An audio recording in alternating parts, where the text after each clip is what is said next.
allow himself to be covered with earth, and then, as it was night, the grave diggers could scarcely have turned their backs before he would have worked his way through the yielding soil and escaped. He hoped that the weight of earth would not be so great that he could not overcome it. If he was detected in this and the earth proved too heavy, he would be stifled, and then, so much the better, all would be over. Dantes had not eaten since the preceding evening, but he had not thought of hunger, nor did he think of it now. His situation was too precarious to allow him even time to reflect on any thought but one. The first risk that Dantes ran was, that the jailer, when he brought him his supper at 7 o'clock, might perceive the change that had been made, fortunately, 20 times at least, from misanthropy or fatigue. Dantes had received his jailer in bed, and then the man placed his bread and soup on the table, and went away without saying a word. This time the jailer might not be as silent as usual, but speak to Dantes, and seeing that he received no reply, go to the bed, and thus discover all. When 7 o'clock came, Dantes' agony really began. His hand placed upon his heart was unable to redress its throbbings, while, with the other he wiped the perspiration from his temples. From time to time chills ran through his whole body, and clutched his heart in a grasp of ice. Then he thought he was going to die. Yet the hours passed on without any unusual disturbance, and Dantes knew that he had escaped the first peril.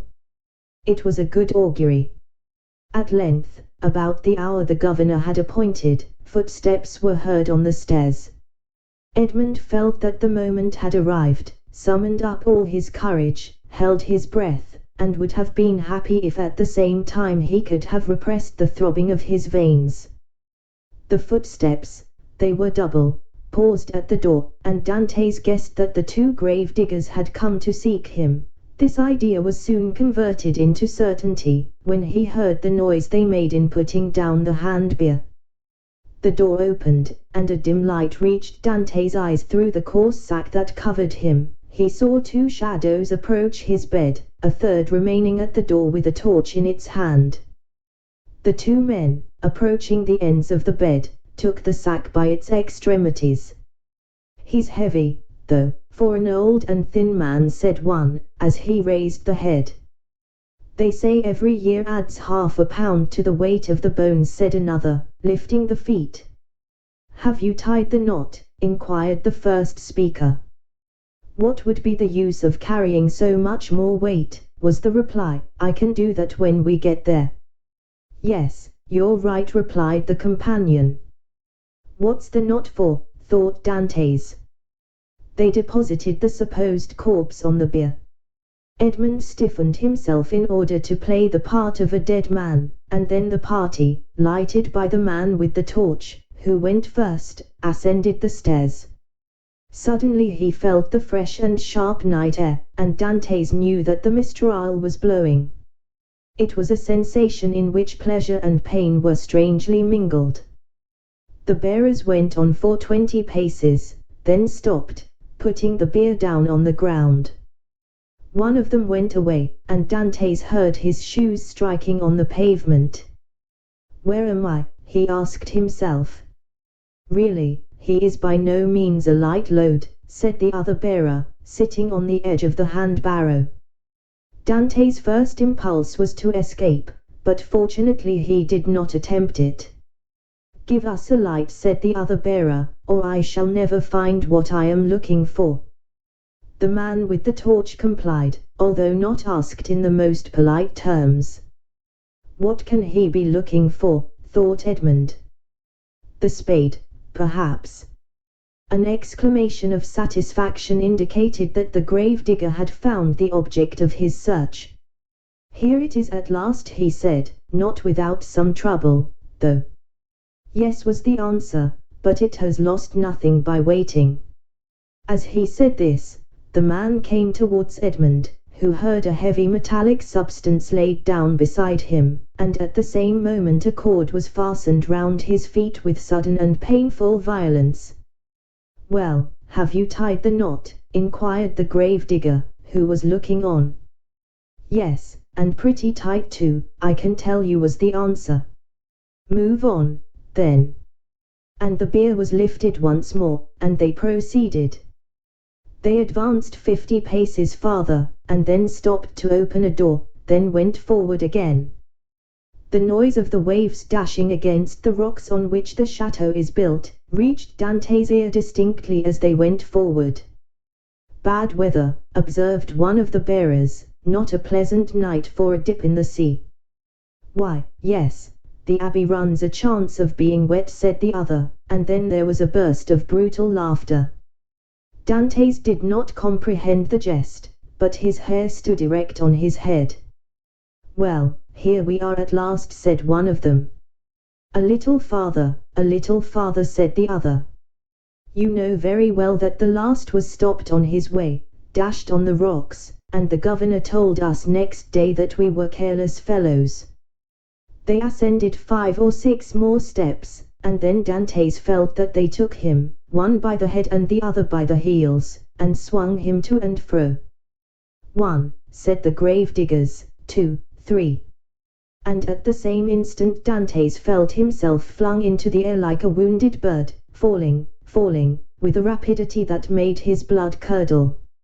Although drawn downwards by the heavy weight which hastened his rapid descent, it seemed to him as if the fall lasted for a century.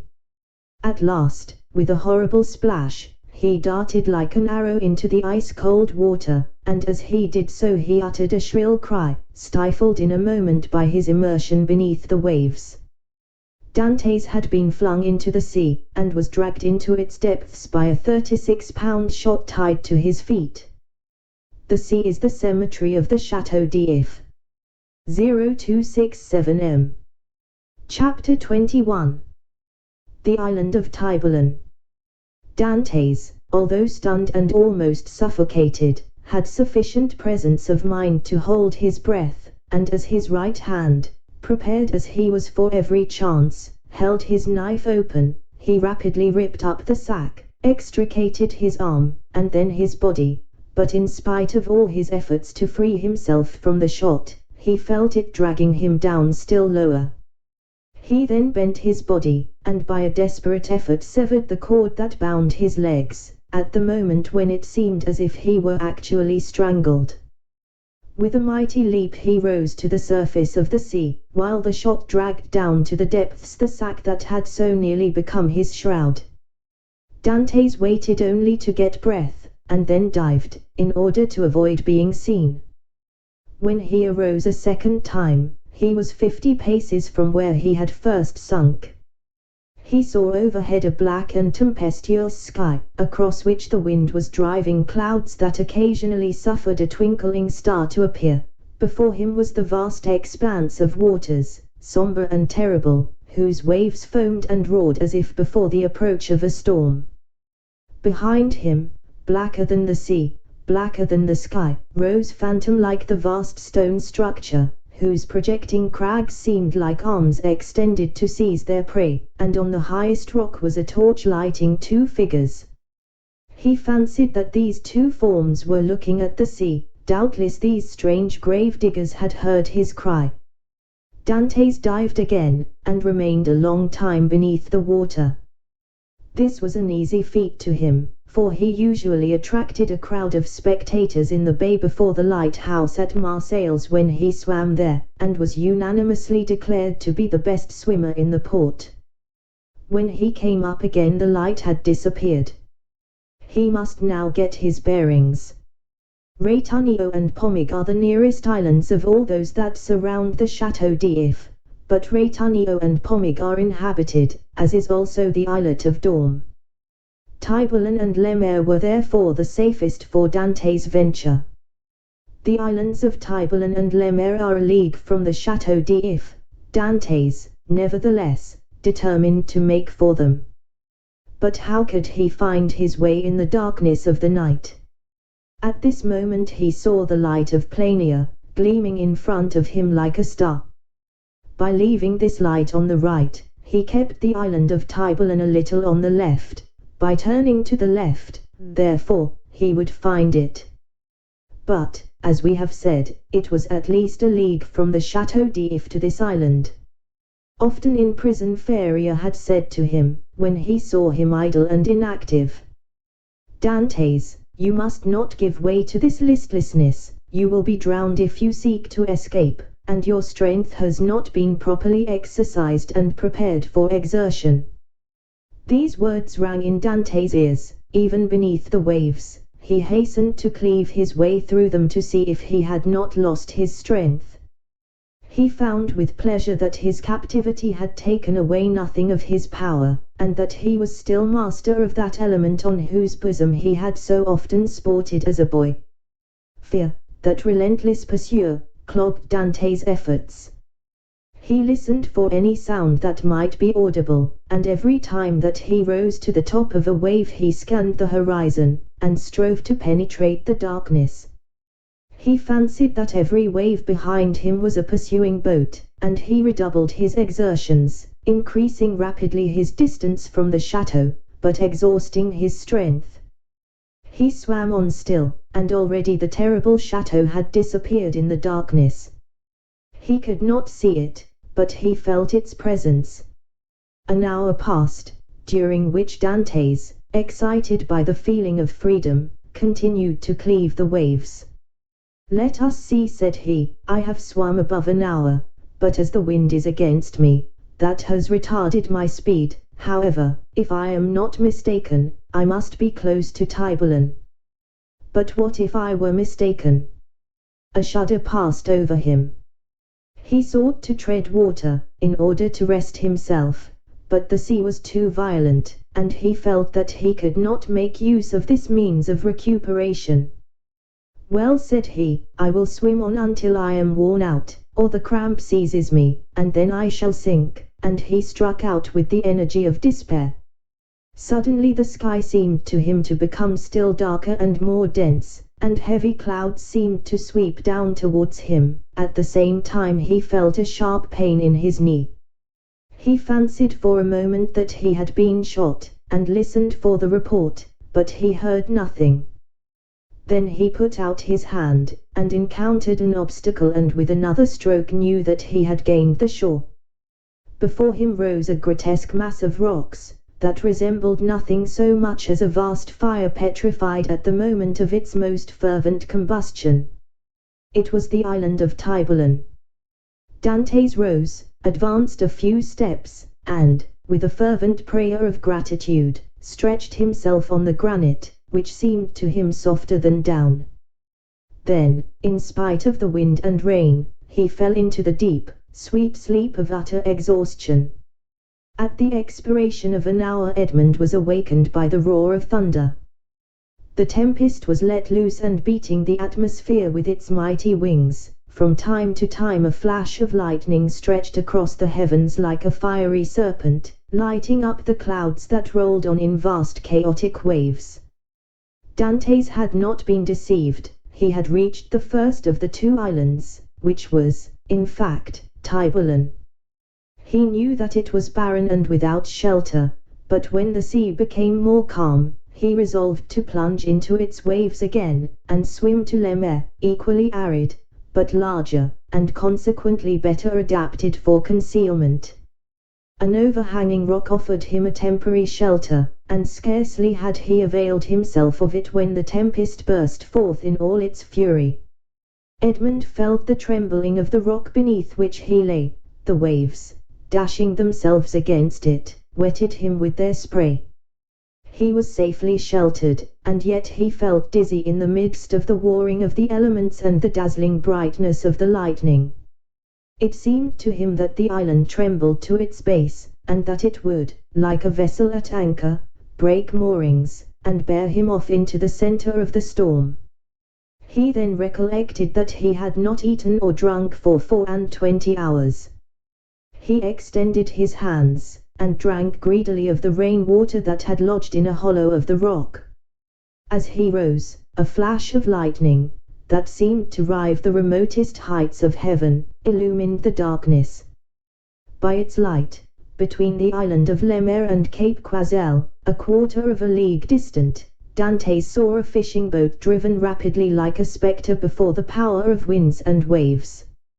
A second after, he saw it again, approaching with frightful rapidity.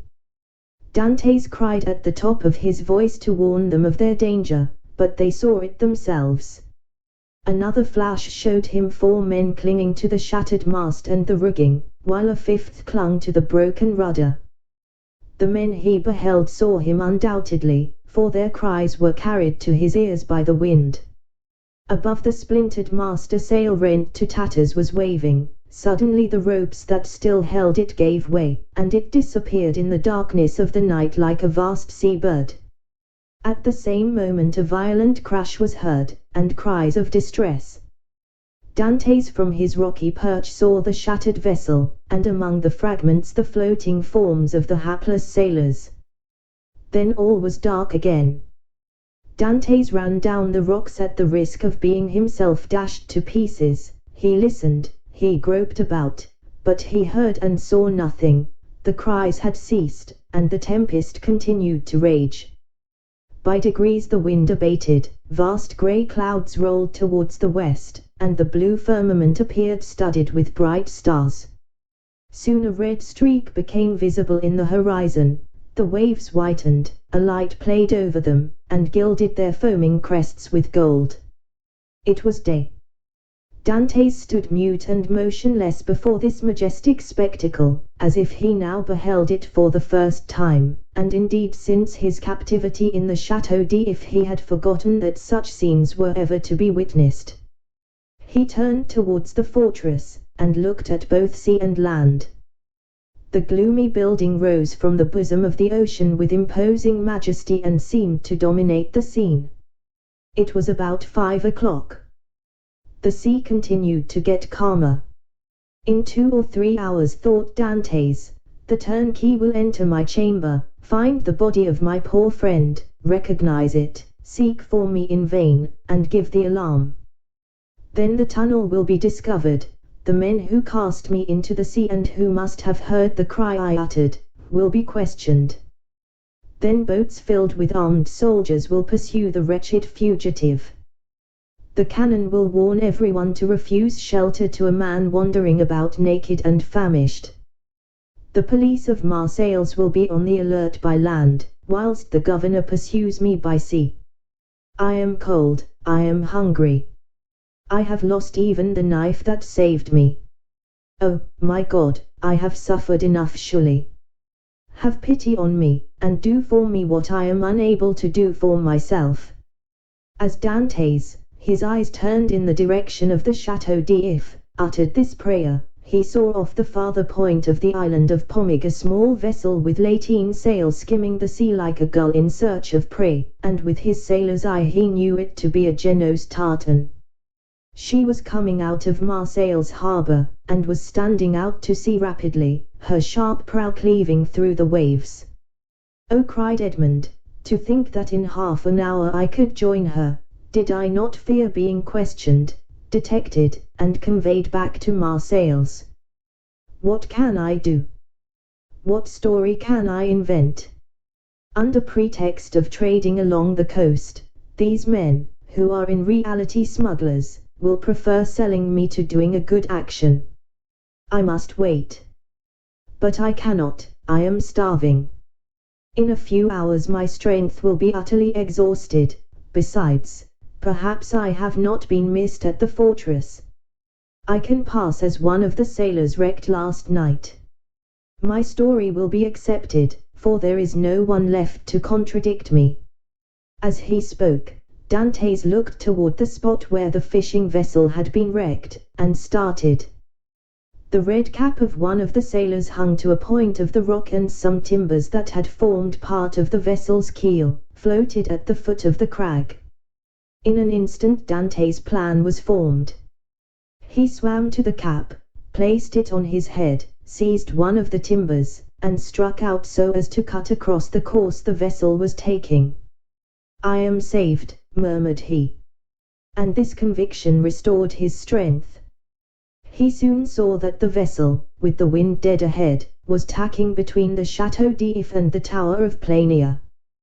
For an instant he feared lest, instead of keeping in shore, she should stand out to sea, but he soon saw that she would pass, like most vessels bound for Italy, between the islands of Gyrus and Calais. However, the vessel and the swimmer insensibly neared one another, and in one of its tacks the tartan bore down within a quarter of a mile of him. He rose on the waves, making signs of distress, but no one on board saw him, and the vessel stood on another tack. Dantes would have shouted, but he knew that the wind would drown his voice. It was then he rejoiced at his precaution in taking the timber, for without it he would have been unable, perhaps, to reach the vessel, certainly to return to shore, should he be unsuccessful in attracting attention. Dantes, though almost sure as to what course the vessel would take, had yet watched it anxiously until it tacked and stood towards him. Then he advanced, but before they could meet, the vessel again changed her course. By a violent effort he rose half out of the water, waving his cap, and uttering a loud shout peculiar to sailors. This time he was both seen and heard, and the tartan instantly steered towards him. At the same time, he saw they were about to lower the boat. An instant after, the boat, rowed by two men, advanced rapidly towards him. Dantes let go of the timber, which he now thought to be useless, and swam vigorously to meet them. But he had reckoned too much upon his strength, and then he realized how serviceable the timber had been to him. His arms became stiff, his legs lost their flexibility, and he was almost breathless. He shouted again. The two sailors redoubled their efforts, and one of them cried in Italian, "Courage!" The word reached his ear as a wave which he no longer had the strength to surmount passed over his head. He rose again to the surface, struggled with the last desperate effort of a drowning man, uttered a third cry, and felt himself sinking, as if the fatal cannon shot were again tied to his feet. The water passed over his head, and the sky turned grey. A convulsive movement again brought him to the surface.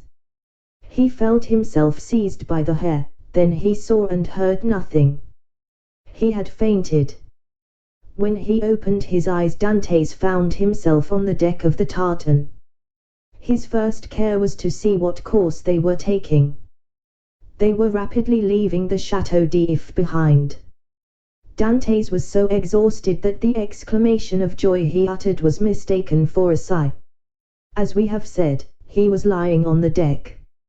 A sailor was rubbing his limbs with a woolen cloth, another, whom he recognized as the one who had cried out "Courage," held a gourd full of rum to his mouth, while the third, an old sailor, at once the pilot and captain, looked on with that egotistical pity men feel for a misfortune that they have escaped yesterday, and which may overtake them tomorrow. A few drops of the rum restored suspended animation, while the friction of his limbs restored their elasticity. "Who are you?" said the pilot in bad French. "I am," replied Dantes, in bad Italian, "a Maltese sailor. We were coming from Syracuse laden with grain.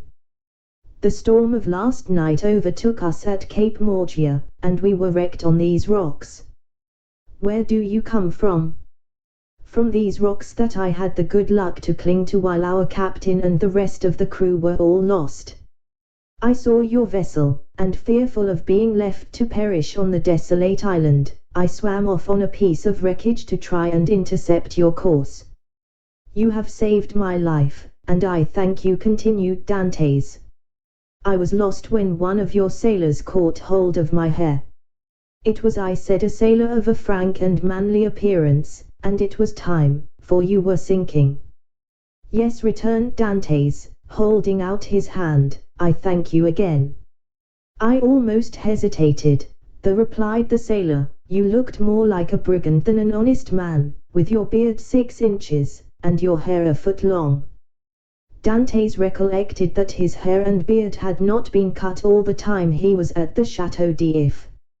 "Yes," said he, "I made a vow to Our Lady of the Grotto not to cut my hair or beard for 10 years if I were saved in a moment of danger, but today the vow expires. Now what are we to do with you? Said the captain. Alas, anything you please. My captain is dead, I have barely escaped, but I am a good sailor. Leave me at the first port you make, I shall be sure to find employment. Do you know the Mediterranean? I have sailed over it since my childhood. You know the best harbors. There are few ports that I could not enter or leave with a bandage over my eyes. I say, Captain, said the sailor who had cried courage, to Dantes, if what he says is true, what hinders his staying with us? If he says true, said the captain doubtingly. But in his present condition he will promise anything, and take his chance of keeping it afterwards. I will do more than I promise, said Dantes. We shall see, returned the other, smiling. Where are you going? Asked Dantes. To Leghorn. Then why, instead of tacking so frequently, do you not sail nearer the wind? Because we should run straight on to the island of Rion. You shall pass it by 20 fathoms. Take the helm, and let us see what you know. The young man took the helm, felt to see if the vessel answered the rudder promptly, and seeing that, without being a first-rate sailor, she yet was tolerably obedient. To the sheets, said he. The 4 seamen, who composed the crew, obeyed, while the pilot looked on. Haul taut. They obeyed. Belay. This order was also executed, and the vessel passed, as Dantes had predicted, 20 fathoms to windward. Bravo, said the captain. Bravo, repeated the sailors. And they all looked with astonishment at this man whose eye now disclosed an intelligence and his body a vigor they had not thought him capable of showing. You see, said Dantes, quitting the helm, I shall be of some use to you, at least during the voyage. If you do not want me at Leghorn, you can leave me there, and I will pay you out of the first wages I get, for my food and the clothes you lend me. Ah, said the captain, we can agree very well, if you are reasonable. Give me what you give the others, and it will be all right, returned Dantes. That's not fair, said the seaman who had saved Dantes, for you know more than we do. What is that to you, Jacopo? Returned the captain. Everyone is free to ask what he pleases. That's true, replied Jacopo, I only make a remark. Well, you would do much better to find him a jacket and a pair of trousers, if you have them. No, said Jacopo, but I have a shirt and a pair of trousers. That is all I want, interrupted Dantes. Jacopo dived into the hold and soon returned with what Edmund wanted. Now, then, do you wish for anything else? Said the patron. A piece of bread and another glass of the capital rum I tasted, for I have not eaten or drunk for a long time. He had not tasted food for 40 hours. A piece of bread was brought, and Jacopo offered him the gourd. Larboard your helm, cried the captain to the steersman. Dantes glanced that way as he lifted the gourd to his mouth, then paused with hand in mid-air. Hollow, what's the matter at the Chateau d'If? Said the captain. A small white cloud, which had attracted Dantes' attention, crowned the summit of the bastion of the Chateau d'If. At the same moment the faint report of a gun was heard. The sailors looked at one another. What is this? Asked the captain. A prisoner has escaped from the Chateau d'If, and they are firing the alarm gun, replied Dantes. The captain glanced at him, but he had lifted the rum to his lips and was drinking it with so much composure, that suspicions, if the captain had any, died away. 0277 Pretty strong rum, said Dantes, wiping his brow with his sleeve. At any rate, murmured he, if it be, so much the better, for I have made a rare acquisition. 0279 Under pretence of being fatigued, Dantes asked to take the helm. The steersman, glad to be relieved, looked at the captain, and the latter by a sign indicated that he might abandon it to his new comrade. Dantes could thus keep his eyes on Marseilles. "What is the day of the month?" asked he of Jacopo, who sat down beside him. "The 28th of February." "In what year?" "In what year? You ask me in what year?" "Yes," replied the young man, "I ask you in what year." "You have forgotten then." "I got such a fright last night," replied Dantes, smiling, "that I have almost lost my memory." "I ask you what year is it?" "The year 1829," returned Jacopo. It was 14 years, day for day, since Dantes' arrest. He was 19 when he entered the Chateau d'If. He was 33 when he escaped. A sorrowful smile passed over his face. He asked himself what had become of Mercedes, who must believe him dead. Then his eyes lighted up with hatred as he thought of the 3 men who had caused him so long and wretched a captivity. He renewed against Danglars, Fernand, and Villefort the oath of implacable vengeance he had made in his dungeon. This oath was no longer a vain menace, for the fastest sailor in the Mediterranean would have been unable to overtake the little tartan, that with every stitch of canvas set was flying before the wind to Leghorn. Chapter 22. The Smugglers. Dantes had not been a day on board before he had a very clear idea of the men with whom his lot had been cast. Without having been in the school of the Abbé Faria, the worthy master of La Jeune Amélie, the name of the Genoese tartan, knew a smattering of all the tongues spoken on the shores of that large lake called the Mediterranean, from the Arabic to the Provençal, and this, while it spared him interpreters, persons always troublesome and frequently indiscreet, gave him great facilities of communication, either with the vessels he met at sea, with the small boats sailing along the coast, or with the people without name, country, or occupation, who are always seen on the quays of seaports, and who live by hidden and mysterious means which we must suppose to be a direct gift of Providence, as they have no visible means of support. It is fair to assume that Dantes was on board a smuggler. At first the captain had received Dantes on board with a certain degree of distrust. He was very well known to the customs officers of the coast, and as there was between these worthies and himself a perpetual battle of wits, he had at first thought that Dantes might be an emissary of these industrious guardians of rights and duties, who perhaps employed this ingenious means of learning some of the secrets of his trade.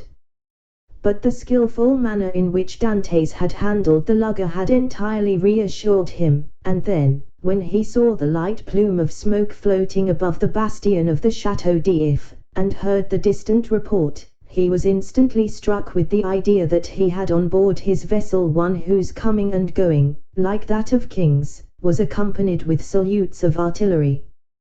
This made him less uneasy, it must be owned, than if the newcomer had proved to be a customs officer, but this supposition also disappeared like the first, when he beheld the perfect tranquillity of his recruit. Edmund thus had the advantage of knowing what the owner was, without the owner knowing who he was, and however the old sailor and his crew tried to pump him, they extracted nothing more from him. He gave accurate descriptions of Naples and Malta, which he knew as well as Marseilles, and held stoutly to his first story.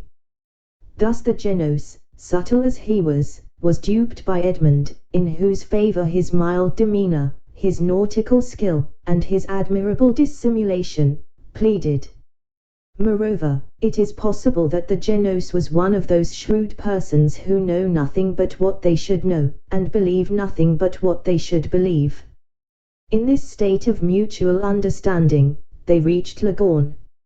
Here Edmund was to undergo another trial. He was to find out whether he could recognize himself, as he had not seen his own face for 14 years. He had preserved a tolerably good remembrance of what the youth had been, and was now to find out what the man had become. His comrades believed that his vow was fulfilled. As he had 20 times touched at Leghorn, he remembered a barber in St. Ferdinand Street. He went there to have his beard and hair cut.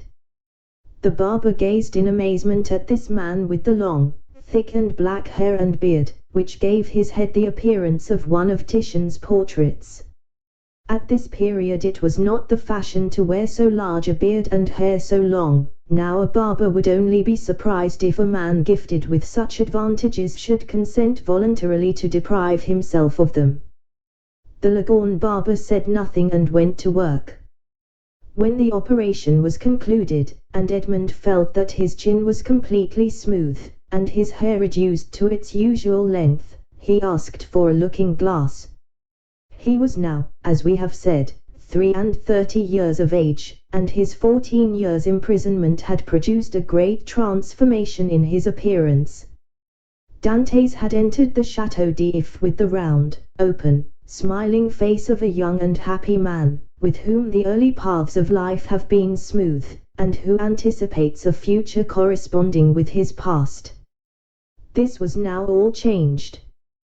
The oval face was lengthened. His smiling mouth had assumed the firm and marked lines which betoken resolution, his eyebrows were arched beneath a brow furrowed with thought, his eyes were full of melancholy, and from their depths occasionally sparkled gloomy fires of misanthropy and hatred. His complexion, so long kept from the sun, had now that pale color which produces, when the features are encircled with black hair, the aristocratic beauty of the man of the north. The profound learning he had acquired had besides diffused over his features a refined intellectual expression, and he had also acquired, being naturally of a goodly stature, that vigor which a frame possesses which has so long concentrated all its force within itself. 0283 m. To the elegance of a nervous and slight form had succeeded the solidity of a rounded and muscular figure. As to his voice, prayers, sobs, and imprecations had changed it so that at times it was of a singularly penetrating sweetness, and at others rough and almost hoarse. Moreover, from being so long in twilight or darkness, his eyes had acquired the faculty of distinguishing objects in the night, common to the hyena and the wolf. Edmund smiled when he beheld himself. It was impossible that his best friend, if, indeed, he had any friend left, could recognize him. He could not recognize himself. The master of La Jeune Amélie, who was very desirous of retaining amongst his crew a man of Edmund's value, had offered to advance him funds out of his future profits, which Edmund had accepted.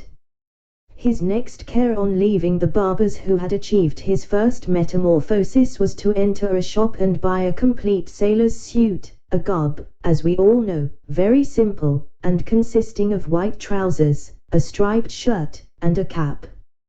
It was in this costume, and bringing back to Jacopo the shirt and trousers he had lent him, that Edmund reappeared before the captain of the lugger, who had made him tell his story over and over again before he could believe him, or recognize in the neat and trim sailor the man with thick and matted beard, hair tangled with seaweed, and body soaking in sea brine, whom he had picked up naked and nearly drowned.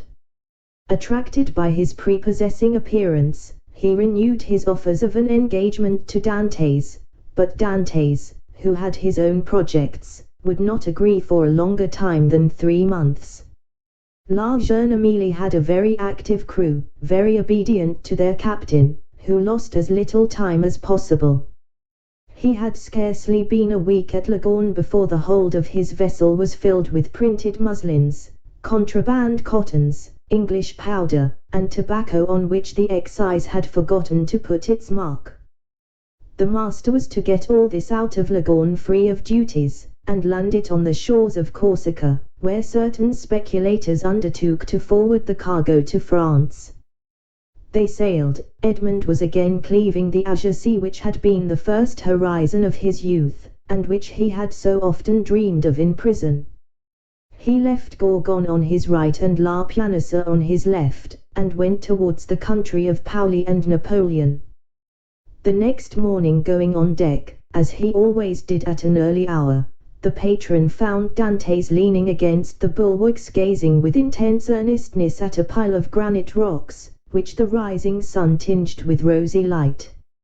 It was the island of Monte Cristo. La Jeune Amélie left it 3/4 of a league to the larboard and kept on for Corsica.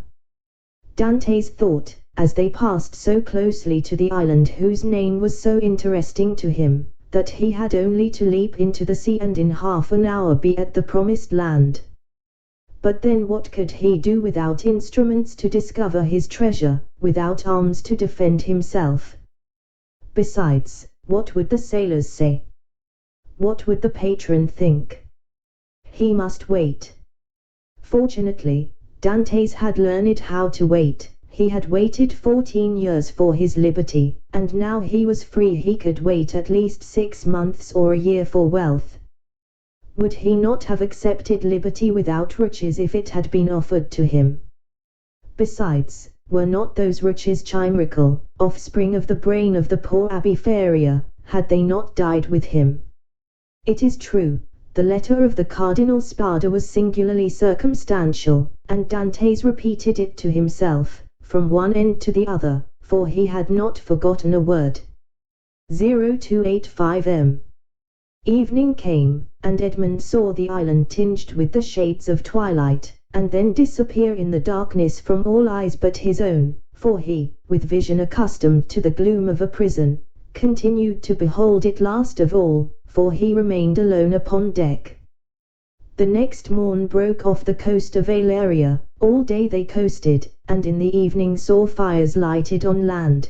The position of these was no doubt a signal for landing, for a ship's lantern was hung up at the masthead instead of the streamer, and they came to within a gunshot of the shore. Dantes noticed that the captain of La Jeune Amélie had, as he neared the land, mounted 2 small culverins, which, without making much noise, can throw a 4-ounce ball 1,000 paces or so. But on this occasion the precaution was superfluous, and everything proceeded with the utmost smoothness and politeness. 4 shallops came off with very little noise alongside the lugger, which, no doubt, in acknowledgment of the compliment, lowered her own shallop into the sea, and the 5 boats worked so well that by 2 o'clock in the morning all the cargo was out of La Jeune Amélie and on terra firma. The same night, such a man of regularity was the patron of La Jeune Amélie, the profits were divided, and each man had 100 Tuscan livres, or about 80 francs. But the voyage was not ended. They turned the bowsprit towards Sardinia, where they intended to take in a cargo, which was to replace what had been discharged. The second operation was as successful as the first. La Jeune Amélie was in luck. This new cargo was destined for the coast of the Duchy of Lucca, and consisted almost entirely of Havana cigars, sherry, and Malaga wines. There they had a bit of a skirmish in getting rid of the duties. The excise was, in truth, the everlasting enemy of the patron of La Jeune Amélie. A customs officer was laid low, and 2 sailors wounded. Dantes was one of the latter, a ball having touched him in the left shoulder. Dantes was almost glad of this affray, and almost pleased at being wounded, for they were rude lessons which taught him with what eye he could view danger, and with what endurance he could bear suffering. He had contemplated danger with a smile, and when wounded had exclaimed with the great philosopher, "Pain, thou art not an evil." He had, moreover, looked upon the customs officer wounded to death, and, whether from heat of blood produced by the encounter, or the chill of human sentiment, this sight had made but slight impression upon him. Dantes was on the way he desired to follow, and was moving towards the end he wished to achieve. His heart was in a fair way of petrifying in his bosom.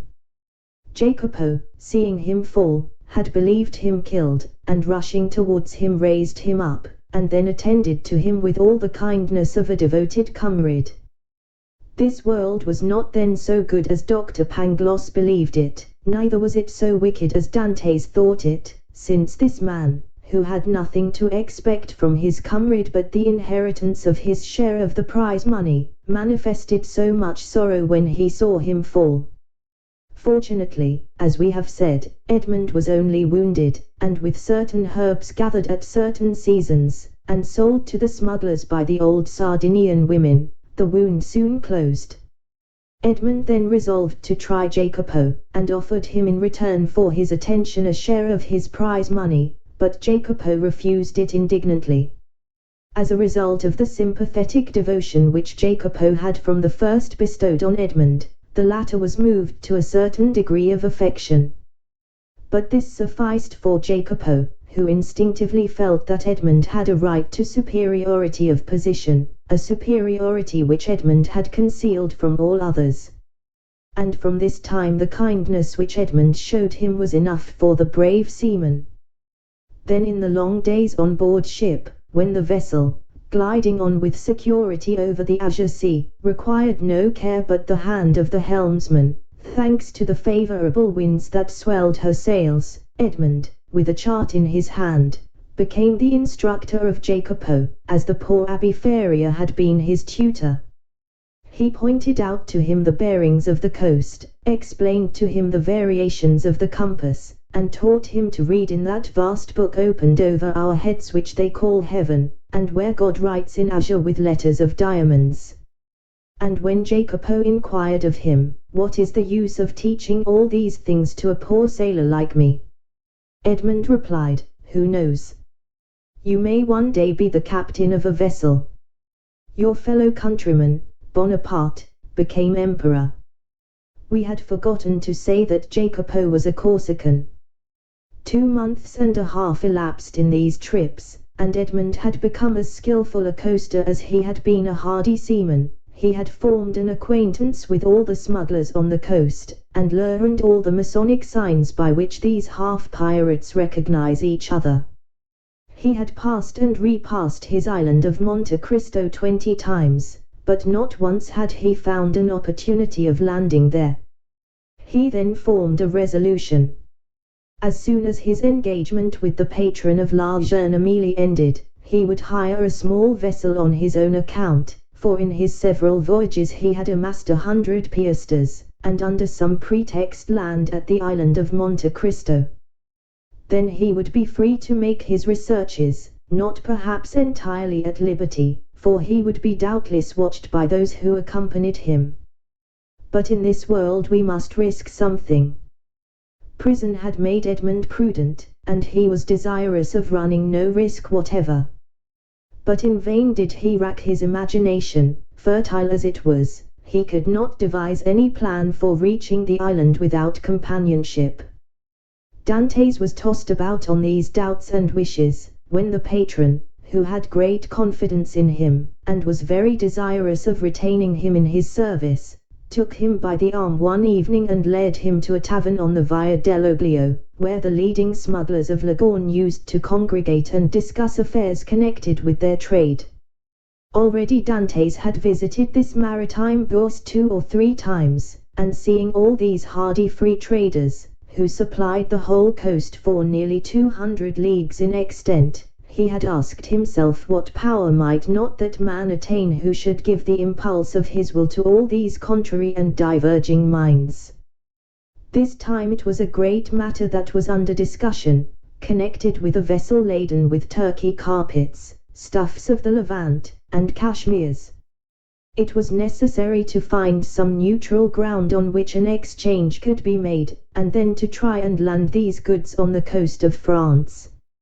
If the venture was successful the profit would be enormous. There would be a gain of 50 or 60 piastres each for the crew. The patron of La Jeune Amélie proposed as a place of landing the island of Monte Cristo, which being completely deserted, and having neither soldiers nor revenue officers, seemed to have been placed in the midst of the ocean since the time of the heathen Olympus by Mercury, the god of merchants and robbers, classes of mankind which we in modern times have separated if not made distinct, but which antiquity appears to have included in the same category. At the mention of Monte Cristo Dantès started with joy. He rose to conceal his emotion, and took a turn around the smoky tavern, where all the languages of the known world were jumbled in a lingua franca. When he again joined the two persons who had been discussing the matter, it had been decided that they should touch at Monte Cristo and set out on the following night. Edmund, being consulted, was of opinion that the island afforded every possible security, and that great enterprises to be well done should be done quickly. Nothing then was altered in the plan, and orders were given to get under way next night, and, wind and weather permitting, to make the neutral island by the following day. 0289 M. Chapter 23. The Island of Monte Cristo. Thus, at length, by one of the unexpected strokes of fortune which sometimes befall those who have for a long time been the victims of an evil destiny, Dantès was about to secure the opportunity he wished for, by simple and natural means, and land on the island without incurring any suspicion. One night more and he would be on his way. The night was one of feverish distraction, and in its progress visions, good and evil, passed through Dante's mind. If he closed his eyes, he saw Cardinal Spada's letter written on the wall in characters of flame. If he slept for a moment, the wildest dreams haunted his brain. He ascended into grottos paved with emeralds, with panels of rubies, and the roof glowing with diamond stalactites. Pearls fell drop by drop, as subterranean waters filter in their caves. Edmund, amazed, wonder-struck, filled his pockets with the radiant gems and then returned to daylight, when he discovered that his prizes had all changed into common pebbles. He then endeavored to re-enter the marvelous grottos, but they had suddenly receded, and now the path became a labyrinth, and then the entrance vanished, and in vain did he tax his memory for the magic and mysterious word which opened the splendid caverns of Ali Baba to the Arabian fisherman. All was useless. The treasure disappeared, and had again reverted to the genii from whom for a moment he had hoped to carry it off. The day came at length, and was almost as feverish as the night had been, but it brought reason to the aid of imagination, and Dantès was then enabled to arrange a plan which had hitherto been vague and unsettled in his brain. Night came, and with it the preparation for departure, and these preparations served to conceal Dante's agitation. He had by degrees assumed such authority over his companions that he was almost like a commander on board, and as his orders were always clear, distinct, and easy of execution, his comrades obeyed him with celerity and pleasure. The old patron did not interfere, for he too had recognized the superiority of Dantès over the crew and himself. He saw in the young man his natural successor, and regretted that he had not a daughter, that he might have bound Edmund to him by a more secure alliance. At 7 o'clock in the evening all was ready, and at 10 minutes past 7 they doubled the lighthouse just as the beacon was kindled. The sea was calm, and, with a fresh breeze from the southeast, they sailed beneath a bright blue sky, in which God also lighted up in turn his beacon lights, each of which is a world. Dantès told them that all hands might turn in, and he would take the helm. When the Maltese, for so they called Dantès, had said this, it was sufficient, and all went to their bunks contentedly. This frequently happened. Dantès, cast from solitude into the world, frequently experienced an imperious desire for solitude, and what solitude is more complete, or more poetical, than that of a ship floating in isolation on the sea during the obscurity of the night, in the silence of immensity, and under the eye of heaven. Now this solitude was peopled with his thoughts, the night lighted up by his illusions, and the silence animated by his anticipations. When the patron awoke, the vessel was hurrying on with every sail set, and every sail full with the breeze. They were making nearly 10 knots an hour. The island of Monte Cristo loomed large in the horizon. Edmund resigned the lugger to the master's care, and went and lay down in his hammock, but, in spite of a sleepless night, he could not close his eyes for a moment. 2 hours afterwards he came on deck, as the boat was about to double the island of Elba. They were just abreast of Murciana, and beyond the flat but verdant island of La Pianosa. The peak of Monte Cristo, reddened by the burning sun, was seen against the azure sky. Dantes ordered the helmsman to put down his helm, in order to leave La Pianosa to starboard, as he knew that he should shorten his course by 2 or 3 knots. About 5 o'clock in the evening the island was distinct, and everything on it was plainly perceptible, owing to that clearness of the atmosphere peculiar to the light which the rays of the sun cast at its setting. Edmund gazed very earnestly at the mass of rocks which gave out all the variety of twilight colors, from the brightest pink to the deepest blue, and from time to time his cheeks flushed, his brow darkened, and a mist passed over his eyes. Never did a gamester, whose whole fortune is staked on one cast of the die, experience the anguish which Edmund felt in his paroxysms of hope. Night came, and at 10 o'clock they anchored. La Jeune Amélie was first at the rendezvous. In spite of his usual command over himself, Dantes could not restrain his impetuosity. He was the first to jump on shore, and had he dared, he would, like Lucius Brutus, have kissed his mother earth. It was dark, but at 11 o'clock the moon rose in the midst of the ocean, whose every wave she silvered, and then, ascending high, played in floods of pale light on the rocky hills of this second Pelion. The island was familiar to the crew of La Jeune Amélie, it was one of her regular haunts. As to Dantes, he had passed it on his voyage to and from the Levant, but never touched at it. He questioned Jacopo. "Where shall we pass the night?" he inquired.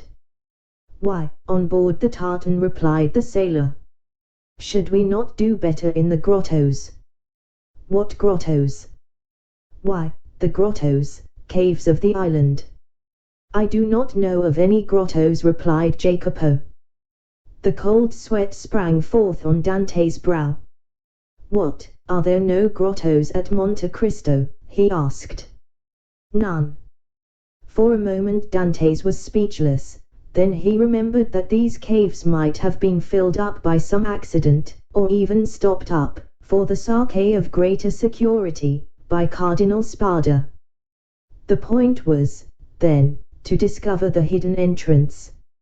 It was useless to search at night, and Dantes therefore delayed all investigation until the morning.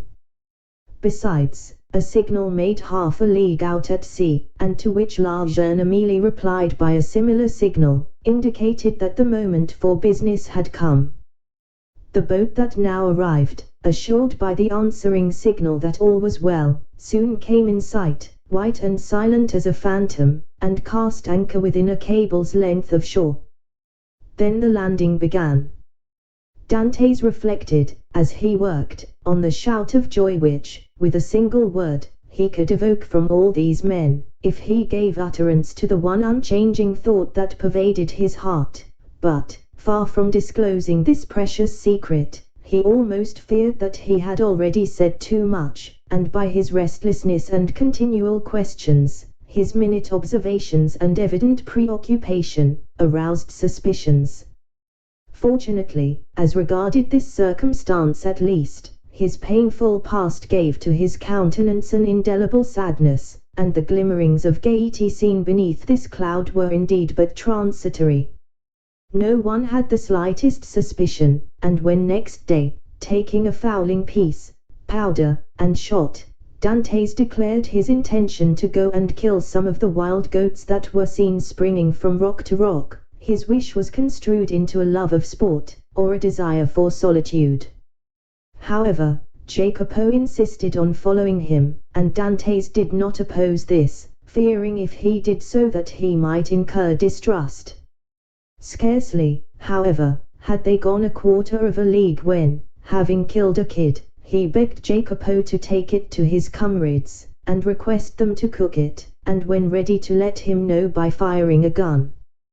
This and some dried fruits and a flask of Montepulciano, was the bill of fare. Dantes went on, looking from time to time behind and around about him.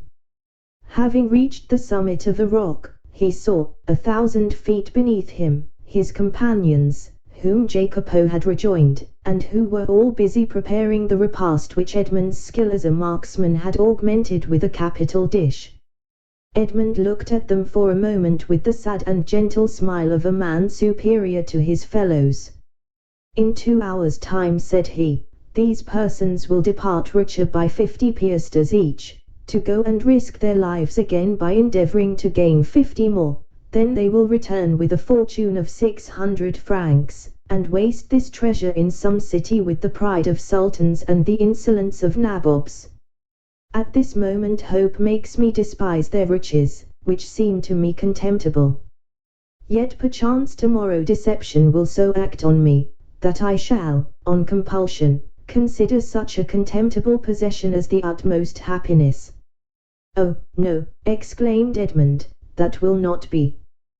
The wise, unerring farrier could not be mistaken in this one thing. Besides, it were better to die than to continue to lead this low and wretched life. Thus Dantes, who but 3 months before had no desire but liberty, had now not liberty enough, and panted for wealth. The cause was not in Dantes, but in Providence, who, while limiting the power of man, has filled him with boundless desires. Meanwhile, by a cleft between 2 walls of rock, following a path worn by a torrent, and which, in all human probability, human foot had never before trod, Dantes approached the spot where he supposed the grottos must have existed. Keeping along the shore, and examining the smallest object with serious attention, he thought he could trace, on certain rocks, marks made by the hand of man. Time, which encrusts all physical substances with its mossy mantle, as it invests all things of the mind with forgetfulness, seemed to have respected these signs, which apparently had been made with some degree of regularity, and probably with a definite purpose. Occasionally the marks were hidden under tufts of myrtle, which spread into large bushes laden with blossoms, or beneath parasitical lichen. So Edmund had to separate the branches or brush away the moss to know where the guide marks were. The sight of marks renewed Edmund's fondest hopes. Might it not have been the cardinal himself who had first traced them, in order that they might serve as a guide for his nephew in the event of a catastrophe, which he could not foresee would have been so complete? This solitary place was precisely suited to the requirements of a man desirous of burying treasure. Only, might not these betraying marks have attracted other eyes than those for whom they were made? And had the dark and wondrous island indeed faithfully guarded its precious secret? 0295 It seemed, however, to Edmund, who was hidden from his comrades by the inequalities of the ground, that at 60 paces from the harbour the marks ceased, nor did they terminate at any grotto. A large round rock, placed solidly on its base, was the only spot to which they seemed to lead. Edmund concluded that perhaps instead of having reached the end of the route he had only explored its beginning, and he therefore turned round and retraced his steps. Meanwhile his comrades had prepared the repast, had got some water from a spring, spread out the fruit and bread, and cooked the kid. Just at the moment when they were taking the dainty animal from the spit, they saw Edmund springing with the boldness of a chamois from rock to rock, and they fired the signal agreed upon. The sportsman instantly changed his direction, and ran quickly towards them. But even while they watched his daring progress, Edmund's foot slipped, and they saw him stagger on the edge of a rock and disappear. They all rushed towards him, for all loved Edmund in spite of his superiority, yet Jacopo reached him first. He found Edmund lying prone, bleeding, and almost senseless. He had rolled down a declivity of 12 or 15 feet. They poured a little rum down his throat, and this remedy, which had before been so beneficial to him, produced the same effect as formerly. Edmund opened his eyes, complained of great pain in his knee, a feeling of heaviness in his head, and severe pains in his loins. They wished to carry him to the shore, but when they touched him, although under Jacopo's directions, he declared, with heavy groans, that he could not bear to be moved. It may be supposed that Dantes did not now think of his dinner, but he insisted that his comrades, who had not his reasons for fasting, should have their meal. As for himself, he declared that he had only need of a little rest, and that when they returned he should be easier. The sailors did not require much urging. They were hungry, and the smell of the roasted kid was very savory, and your tars are not very ceremonious. An hour afterwards they returned. All that Edmund had been able to do was to drag himself about a dozen paces forward to lean against a moss-grown rock. But, instead of growing easier, Dante's pains appeared to increase in violence. The old patron, who was obliged to sail in the morning in order to land his cargo on the frontiers of Piedmont and France, between Nice and Frejus, urged Dantes to try and rise. Edmund made great exertions in order to comply, but at each effort he fell back, moaning and turning pale. "He has broken his ribs," said the commander, in a low voice.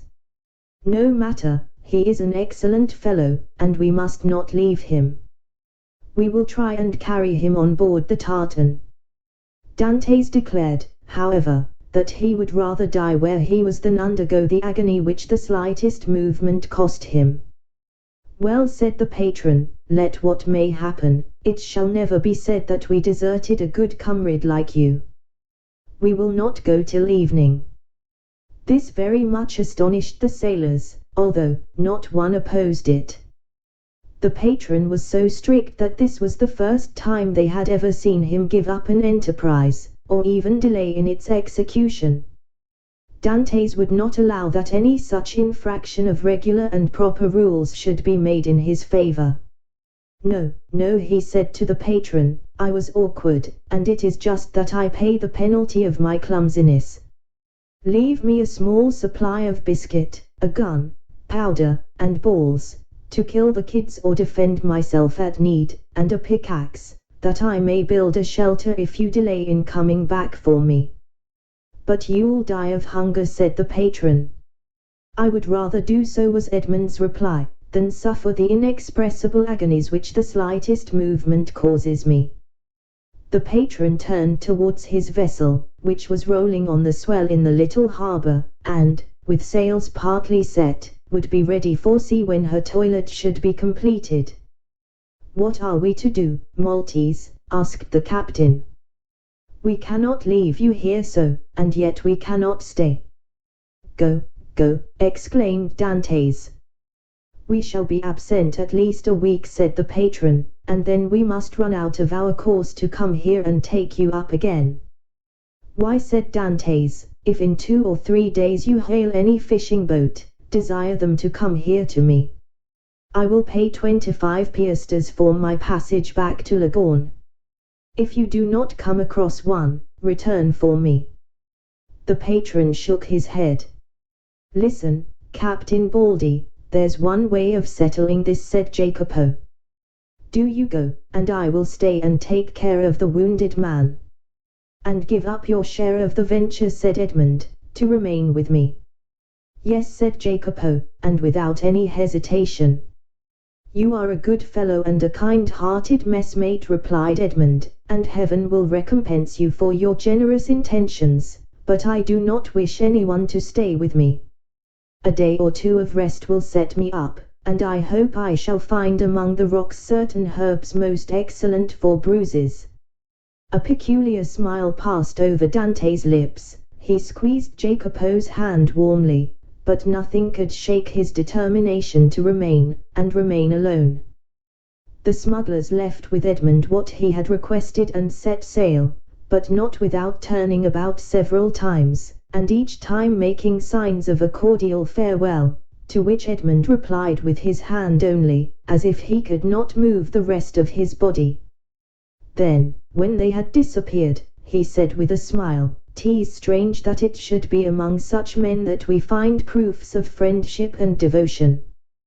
Then he dragged himself cautiously to the top of a rock, from which he had a full view of the sea, and thence he saw the tartan complete her preparations for sailing, weigh anchor, and, balancing herself as gracefully as a waterfowl ere it takes to the wing, set sail. At the end of an hour she was completely out of sight. At least, it was impossible for the wounded man to see her any longer from the spot where he was. Then Dantes rose more agile and light than the kid among the myrtles and shrubs of these wild rocks, took his gun in one hand, his pickaxe in the other, and hastened towards the rock on which the marks he had noted terminated. And now he exclaimed, remembering the tale of the Arabian fisherman, which Faria had related to him, now, open sesame. Chapter 24. The Secret Cave. The sun had nearly reached the meridian, and his scorching rays fell full on the rocks, which seemed themselves sensible of the heat. Thousands of grasshoppers, hidden in the bushes, chirped with a monotonous and dull note. The leaves of the myrtle and olive trees waved and rustled in the wind. At every step that Edmund took he disturbed the lizards glittering with the hues of the emerald. Afar off he saw the wild goats bounding from crag to crag. In a word, the island was inhabited, yet Edmund felt himself alone, guided by the hand of God. He felt an indescribable sensation somewhat akin to dread, that dread of the daylight which even in the desert makes us fear we are watched and observed. This feeling was so strong that at the moment when Edmund was about to begin his labor, he stopped, laid down his pickaxe, seized his gun, mounted to the summit of the highest rock, and from thence gazed round in every direction. But it was not upon Corsica, the very houses of which he could distinguish, or on Sardinia, or on the island of Elba, with its historical associations, or upon the almost imperceptible line that to the experienced eye of a sailor alone revealed the coast of Genoa the proud, and Lagorne the commercial, that he gazed. It was at the brigantine that had left in the morning, and the tartan that had just set sail, that Edmund fixed his eyes. The first was just disappearing in the Straits of Bonifacio, the other, following an opposite direction, was about to round the island of Corsica. This sight reassured him. He then looked at the objects near him. He saw that he was on the highest point of the island, a statue on this vast pedestal of granite, nothing human appearing in sight, while the blue ocean beat against the base of the island, and covered it with a fringe of foam. Then he descended with cautious and slow step, for he dreaded lest an accident similar to that he had so adroitly feigned should happen in reality. Dantes, as we have said, had traced the marks along the rocks, and he had noticed that they led to a small creek, which was hidden like the bath of some ancient nymph. This creek was sufficiently wide at its mouth, and deep in the center, to admit of the entrance of a small vessel of the lugger class, which would be perfectly concealed from observation. Then following the clue that, in the hands of the Abbé Faria, had been so skillfully used to guide him through the Daedalian labyrinth of probabilities, he thought that the Cardinal Spada, anxious not to be watched, had entered the creek, concealed his little bark, followed the line marked by the notches in the rock, and at the end of it had buried his treasure. It was this idea that had brought Dantes back to the circular rock. One thing only perplexed Edmund, and destroyed his theory. How could this rock, which weighed several tons, have been lifted to this spot, without the aid of many men? Suddenly an idea flashed across his mind. Instead of raising it, thought he, they have lowered it. And he sprang from the rock in order to inspect the base on which it had formerly stood. He soon perceived that a slope had been formed, and the rock had slid along this until it stopped at the spot it now occupied. A large stone had served as a wedge, flints and pebbles had been inserted around it, so as to conceal the orifice. This species of masonry had been covered with earth, and grass and weeds had grown there, moss had clung to the stones, myrtle bushes had taken root, and the old rock seemed fixed to the earth. 0301M. Dantes dug away the earth carefully, and detected, or fancied he detected, the ingenious artifice. He attacked this wall, cemented by the hand of time, with his pickaxe. After 10 minutes' labor the wall gave way, and a hole large enough to insert the arm was opened. Dantes went and cut the strongest olive tree he could find, stripped off its branches, inserted it in the hole, and used it as a lever. But the rock was too heavy, and too firmly wedged, to be moved by any one man, were he Hercules himself. Dantes saw that he must attack the wedge. But how? He cast his eyes around, and saw the horn full of powder which his friend Jacopo had left him. He smiled. The infernal invention would serve him for this purpose. With the aid of his pickaxe, Dantes, after the manner of a labor-saving pioneer, dug a mine between the upper rock and the one that supported it, filled it with powder, then made a match by rolling his handkerchief in saltpetre. He lighted it and retired. The explosion soon followed. The upper rock was lifted from its base by the terrific force of the powder, the lower one flew into pieces, thousands of insects escaped from the aperture Dantes had previously formed, and a huge snake, like the guardian demon of the treasure, rolled himself along in darkening coils, and disappeared. Dantes approached the upper rock, which now, without any support, leaned towards the sea. The intrepid treasure-seeker walked round it, and, selecting the spot from whence it appeared most susceptible to attack, placed his lever in one of the crevices, and strained every nerve to move the mass. The rock, already shaken by the explosion, tottered on its base. Dantes redoubled his efforts. He seemed like one of the ancient Titans, who uprooted the mountains to hurl against the father of the gods. The rock yielded, rolled over, bounded from point to point, and finally disappeared in the ocean. On the spot it had occupied was a circular space, exposing an iron ring let into a square flagstone. Dantes uttered a cry of joy and surprise. Never had a first attempt been crowned with more perfect success.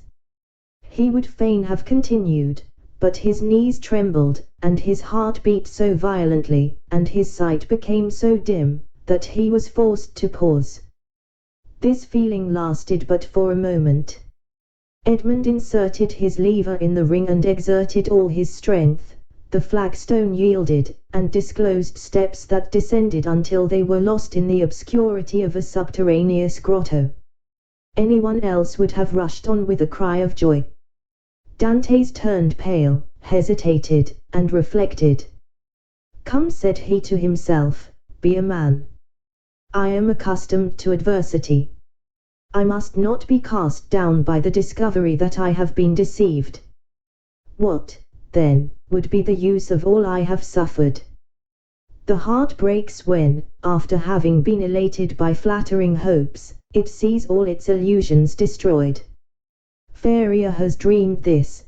The Cardinal Spada buried no treasure here. Perhaps he never came here, or if he did, Caesar Borgia, the intrepid adventurer, the stealthy and indefatigable plunderer, has followed him, discovered his traces, pursued them as I have done, raised the stone, and descending before me, has left me nothing." He remained motionless and pensive, his eyes fixed on the gloomy aperture that was open at his feet. "Now that I expect nothing, now that I no longer entertain the slightest hopes, the end of this adventure becomes simply a matter of curiosity." And he remained again motionless and thoughtful. Yes, yes, this is an adventure worthy a place in the varied career of that royal bandit. This fabulous event formed but a link in a long chain of marvels. Yes, Borgia has been here, a torch in one hand, a sword in the other, and within 20 paces, at the foot of this rock, Perhaps 2 guards kept watch on land and sea, while their master descended, as I am about to descend, dispelling the darkness before his awe-inspiring progress. 0303 M. But what was the fate of the guards who thus possessed his secret? Asked Dantes of himself. The fate, replied he, smiling, of those who buried Alaric, and were interred with the corpse.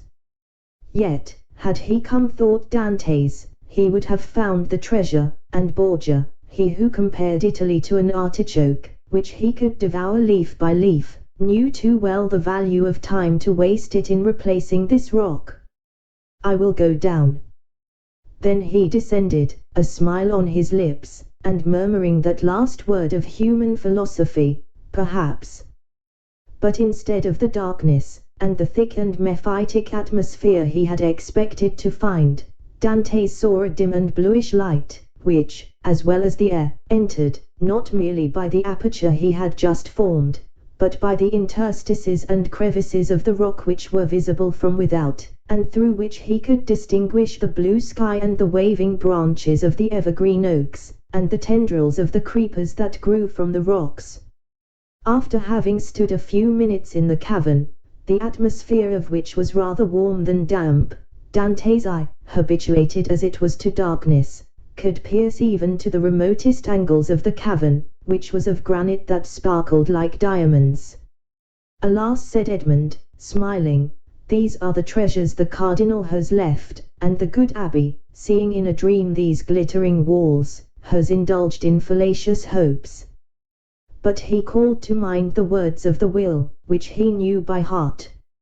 In the farthest angle of the second opening said the cardinal's will. He had only found the first grotto, he had now to seek the second. Dantes continued his search. He reflected that this second grotto must penetrate deeper into the island. He examined the stones, and sounded one part of the wall where he fancied the opening existed, masked for precaution's sake. The pickaxe struck for a moment with a dull sound that drew out of Dante's forehead large drops of perspiration. At last it seemed to him that one part of the wall gave forth a more hollow and deeper echo. He eagerly advanced, and with the quickness of perception that no one but a prisoner possesses, saw that there, in all probability, the opening must be. However, he, like Caesar Borgia, knew the value of time, and, in order to avoid fruitless toil, he sounded all the other walls with his pickaxe, struck the earth with the butt of his gun, and finding nothing that appeared suspicious, returned to that part of the wall whence issued the consoling sound he had before heard. He again struck it, and with greater force. Then a singular thing occurred. As he struck the wall, pieces of stucco similar to that used in the groundwork of arabesques broke off, and fell to the ground in flakes, exposing a large white stone. The aperture of the rock had been closed with stones, then this stucco had been applied, and painted to imitate granite. Dantes struck with the sharp end of his pickaxe, which entered some way between the interstices. It was there he must dig. But by some strange play of emotion, in proportion as the proofs that Faria had not been deceived became stronger, so did his heart give way, and a feeling of discouragement stole over him. This last proof, instead of giving him fresh strength, deprived him of it. The pickaxe descended, or rather fell. He placed it on the ground, passed his hand over his brow, and remounted the stairs, alleging to himself, as an excuse, a desire to be assured that no one was watching him, but in reality because he felt that he was about to faint. The island was deserted, and the sun seemed to cover it with its fiery glance. Afar off, a few small fishing boats studded the bosom of the blue ocean. Dantes had tasted nothing, but he thought not of hunger at such a moment. He hastily swallowed a few drops of rum, and again entered the cavern. The pickaxe that had seemed so heavy, was now like a feather in his grasp. He seized it, and attacked the wall. After several blows he perceived that the stones were not cemented, but had been merely placed one upon the other, and covered with stucco. He inserted the point of his pickaxe, and using the handle as a lever, with joy soon saw the stone turn as if on hinges, and fall at his feet. He had nothing more to do now, but with the iron tooth of the pickaxe to draw the stones towards him one by one. The aperture was already sufficiently large for him to enter, but by waiting, he could still cling to hope, and retard the certainty of deception. At last, after renewed hesitation, Dantès entered the second grotto. The second grotto was lower and more gloomy than the first. The air that could only enter by the newly formed opening had the mephitic smell Dantès was surprised not to find in the outer cavern. He waited in order to allow pure air to displace the foul atmosphere, and then went on. At the left of the opening was a dark and deep angle. But to Dantès' eye there was no darkness. He glanced around this second grotto. It was, like the first, empty. The treasure, if it existed, was buried in this corner.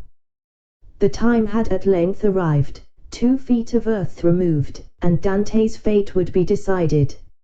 He advanced towards the angle, and summoning all his resolution, attacked the ground with the pickaxe.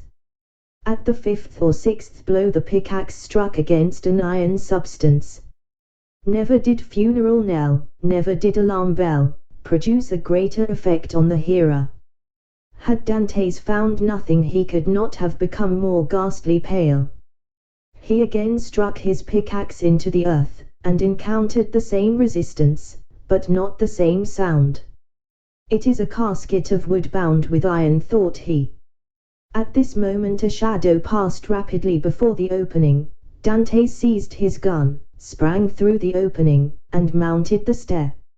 A wild goat had passed before the mouth of the cave, and was feeding at a little distance. This would have been a favorable occasion to secure his dinner, but Dantès feared lest the report of his gun should attract attention.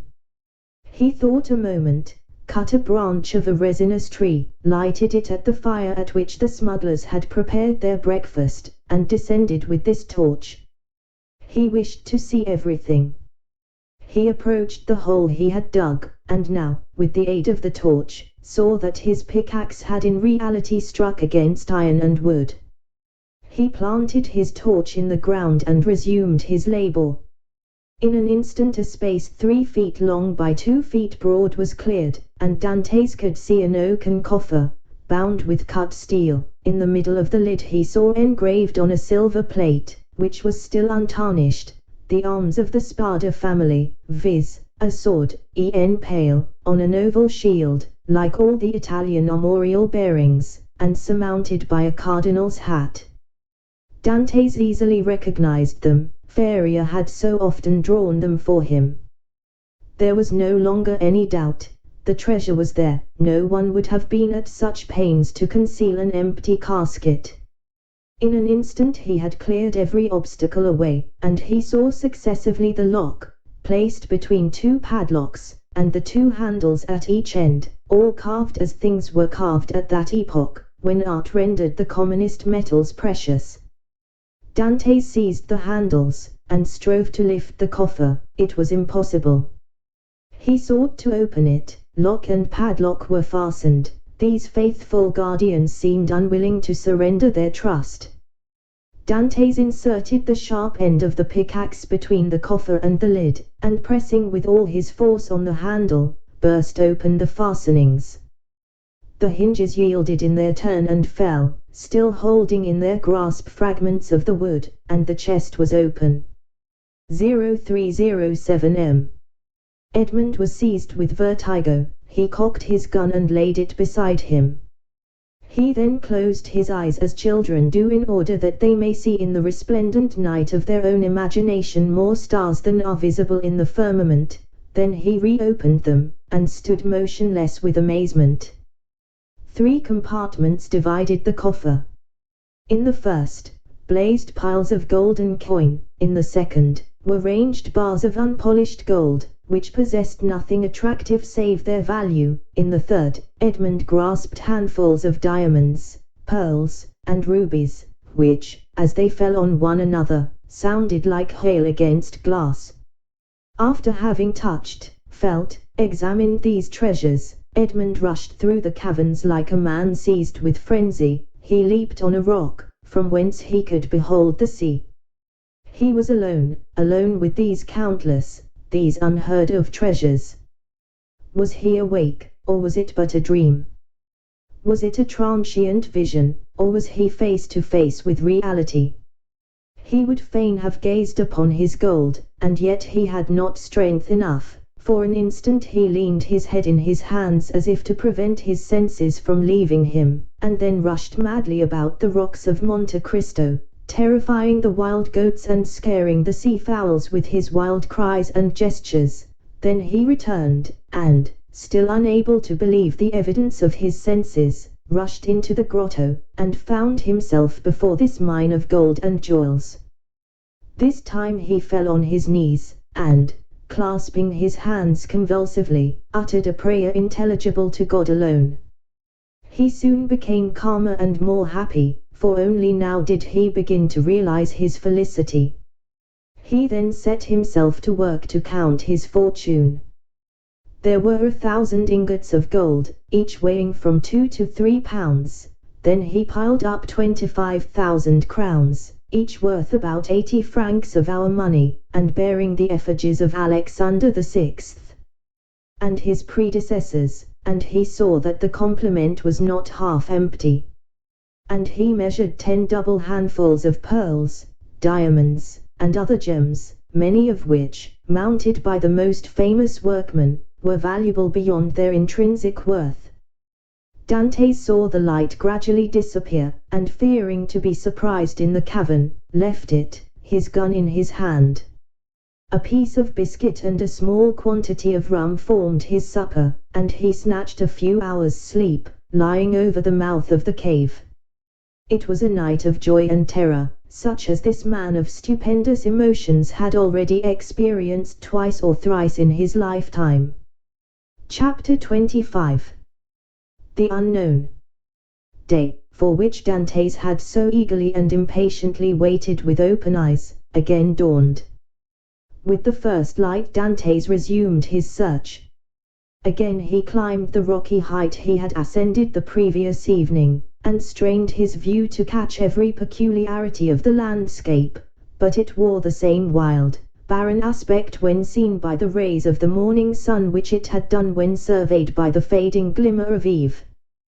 Descending into the grotto, he lifted the stone, filled his pockets with gems, put the box together as well and securely as he could, sprinkled fresh sand over the spot from which it had been taken, and then carefully trod down the earth to give it everywhere a uniform appearance.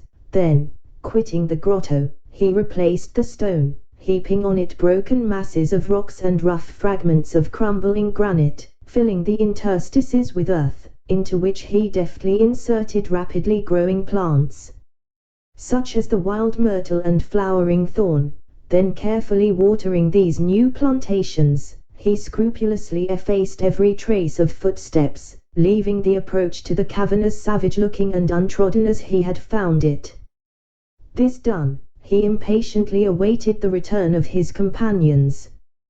To wait at Monte Cristo for the purpose of watching like a dragon over the almost incalculable riches that had thus fallen into his possession satisfied not the cravings of his heart, which yearned to return to dwell among mankind, and to assume the rank, power, and influence which are always accorded to wealth, that first and greatest of all the forces within the grasp of man. On the 6th day, the smugglers returned. From a distance Dantes recognized the rig and handling of La Jeune Amélie, and dragging himself with affected difficulty towards the landing place, he met his companions with an assurance that, although considerably better than when they quitted him, he still suffered acutely from his late accident.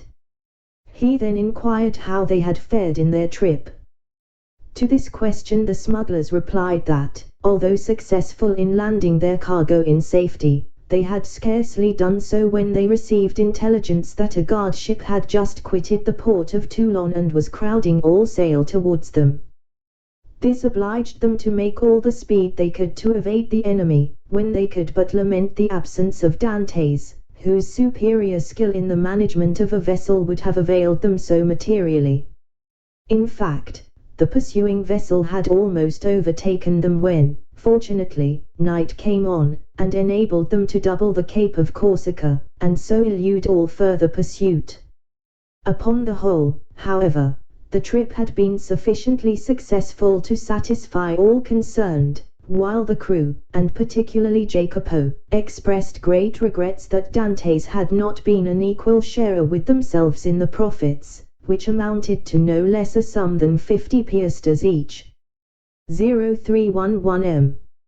Edmund preserved the most admirable self-command, not suffering the faintest indication of a smile to escape him at the enumeration of all the benefits he would have reaped had he been able to quit the island. But as La Jeune Amélie had merely come to Monte Cristo to fetch him away, he embarked that same evening, and proceeded with the captain to Leghorn. Arrived at Leghorn, he repaired to the house of a Jew, a dealer in precious stones, to whom he disposed of 4 of his smallest diamonds for 5,000 francs each. Dantes half feared that such valuable jewels in the hands of a poor sailor like himself might excite suspicion, but the cunning purchaser asked no troublesome questions concerning a bargain by which he gained a round profit of at least 80%. The following day Dantes presented Jacopo with an entirely new vessel, accompanying the gift by a donation of 100 piastres, that he might provide himself with a suitable crew and other requisites for his outfit, upon condition that he would go at once to Marseilles for the purpose of inquiring after an old man named Louis Dantes, residing in the Îles de Mailhan, and also a young woman called Mercedes, an inhabitant of the Catalan village. Jacopo could scarcely believe his senses at receiving this magnificent present, which Dantes hastened to account for by saying that he had merely been a sailor from whim and a desire to spite his family, who did not allow him as much money as he liked to spend, but that on his arrival at Leghorn he had come into possession of a large fortune, left him by an uncle, whose sole heir he was. The superior education of Dantes gave an air of such extreme probability to this statement that it never once occurred to Jacopo to doubt its accuracy. The term for which Edmund had engaged to serve on board La Jeune Amélie having expired, Dantes took leave of the captain, who at first tried all his powers of persuasion to induce him to remain as one of the crew, but having been told the history of the legacy, he ceased to importune him further. The following morning Jacopo set sail for Marseilles, with directions from Dantes to join him at the island of Monte Cristo. Having seen Jacopo fairly out of the harbour, Dantes proceeded to make his final adieus on board La Jeune Amélie, distributing so liberal a gratuity among her crew as to secure for him the good wishes of all, and expressions of cordial interest in all that concerned him. To the captain he promised to write when he had made up his mind as to his future plans. Then Dantes departed for Genoa. At the moment of his arrival a small yacht was under trial in the bay. This yacht had been built by order of an Englishman, who, having heard that the Genoese excelled all other builders along the shores of the Mediterranean in the construction of fast-sailing vessels, was desirous of possessing a specimen of their skill. The price agreed upon between the Englishman and the Genoese builder was 40,000 francs. Dantes, struck with the beauty and capability of the little vessel, applied to its owner to transfer it to him, offering 60,000 francs, upon condition that he should be allowed to take immediate possession.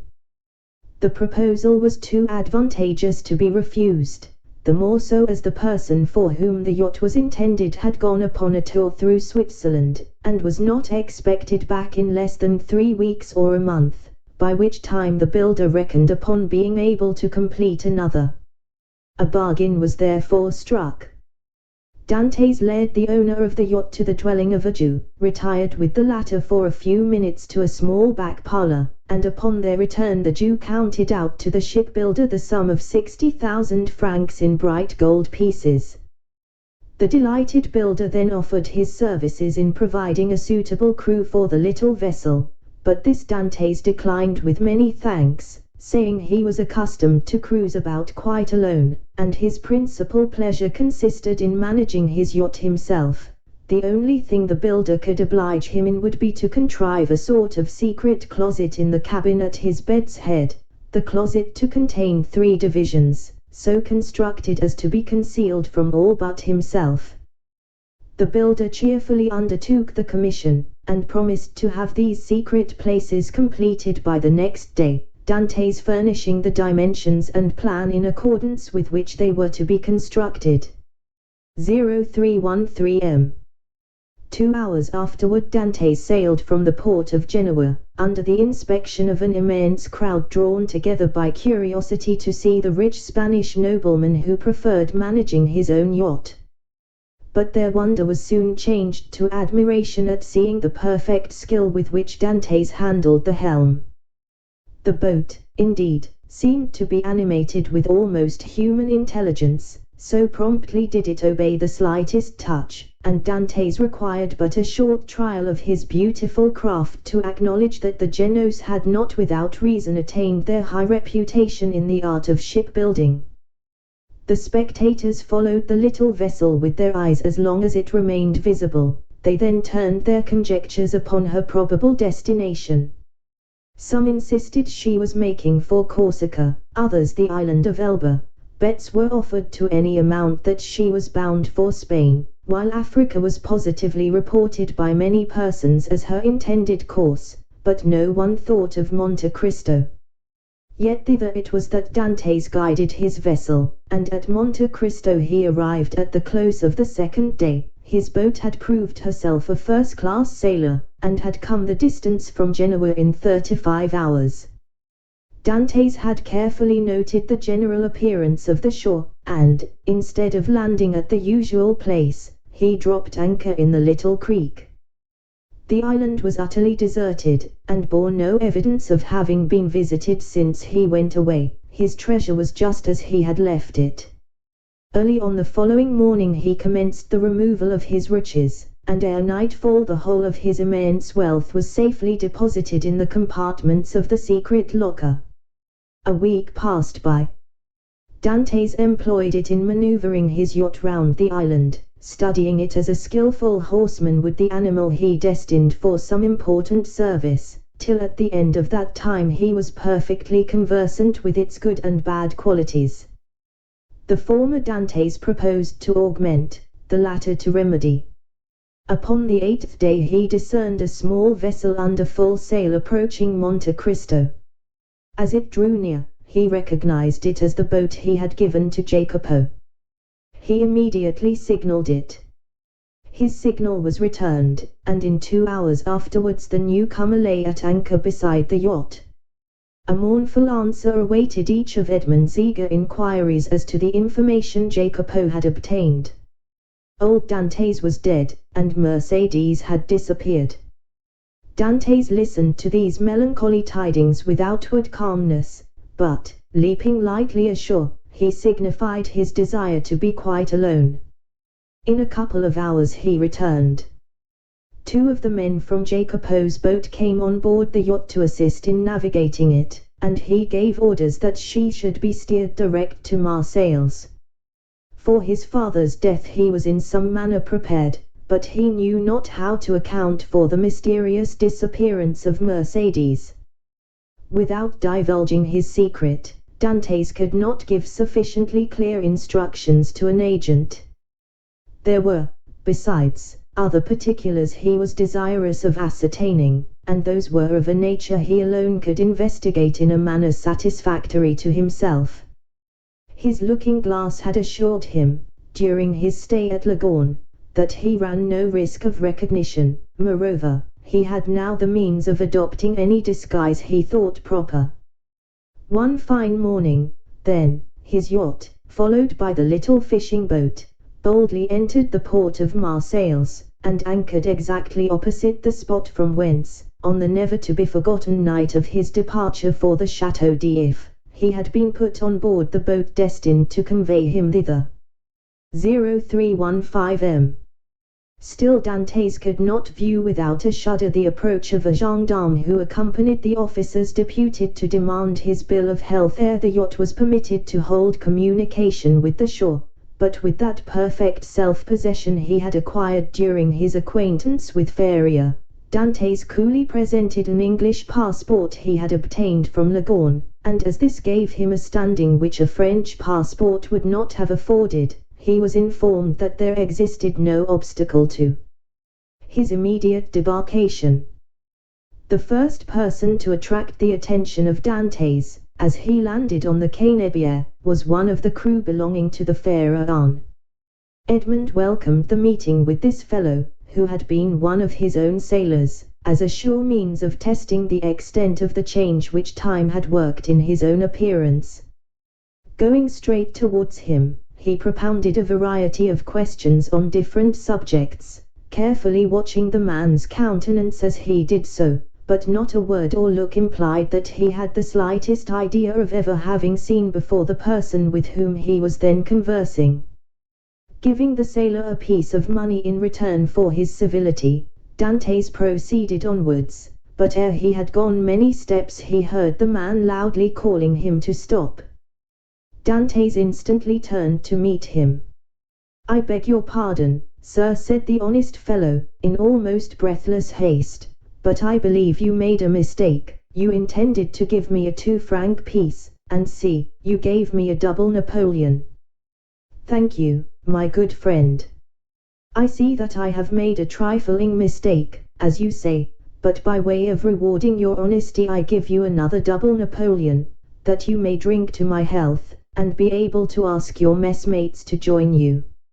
So extreme was the surprise of the sailor, that he was unable even to thank Edmund, whose receding figure he continued to gaze after in speechless astonishment. "Some nabob from India," was his comment. Dantes, meanwhile, went on his way. Each step he trod oppressed his heart with fresh emotion. His first and most indelible recollections were there, not a tree, not a street, that he passed but seemed filled with dear and cherished memories. And thus he proceeded onwards till he arrived at the end of the Rue de Noailles, from whence a full view of the Als de Mailhan was obtained. At this spot, so pregnant with fond and filial remembrances, his heart beat almost to bursting, his knees tottered under him, a mist floated over his sight, and had he not clung for support to one of the trees, he would inevitably have fallen to the ground and been crushed beneath the many vehicles continually passing there. Recovering himself, however, he wiped the perspiration from his brows, and stopped not again till he found himself at the door of the house in which his father had lived. The nasturtiums and other plants, which his father had delighted to train before his window, had all disappeared from the upper part of the house. Leaning against the tree, he gazed thoughtfully for a time at the upper stories of the shabby little house. Then he advanced to the door, and asked whether there were any rooms to be let.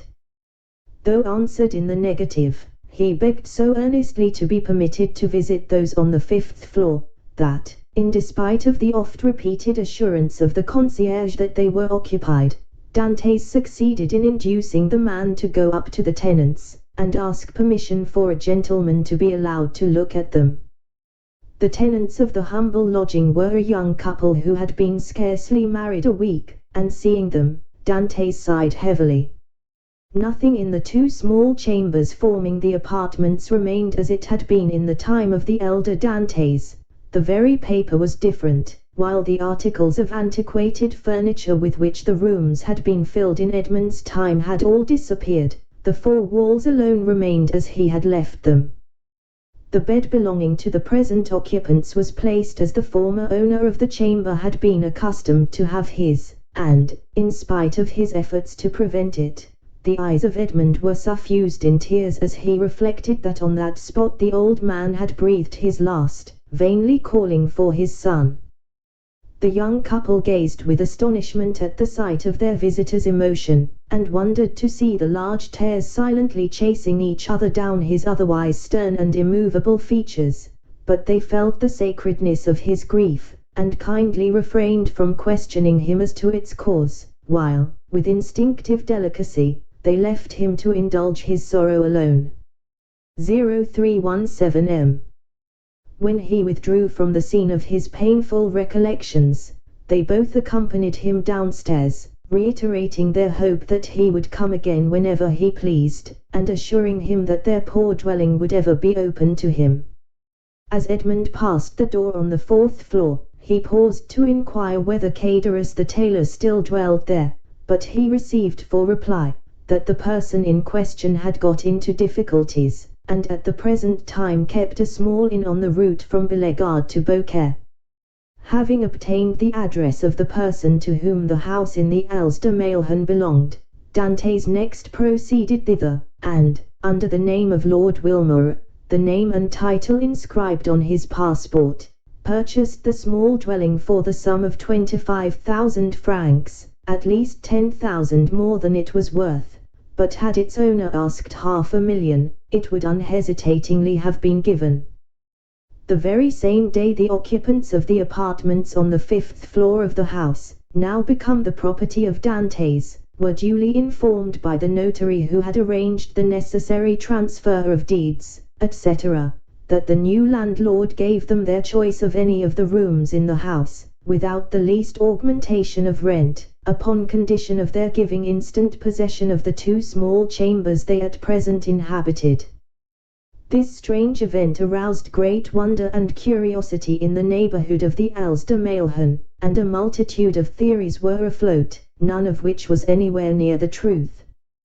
But what raised public astonishment to a climax, and set all conjecture at defiance, was the knowledge that the same stranger who had in the morning visited the Als de Mailhan had been seen in the evening walking in the little village of the Catalans, and afterwards observed to enter a poor fisherman's hut, and to pass more than an hour in inquiring after persons who had either been dead or gone away for more than 15 or 16 years.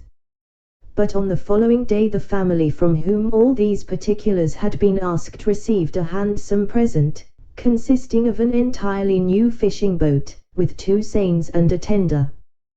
The delighted recipients of these munificent gifts would gladly have poured out their thanks to their generous benefactor, but they had seen him, upon quitting the hut, merely give some orders to a sailor, and then springing lightly on horseback, leave Marseilles by the Porte d'Aix.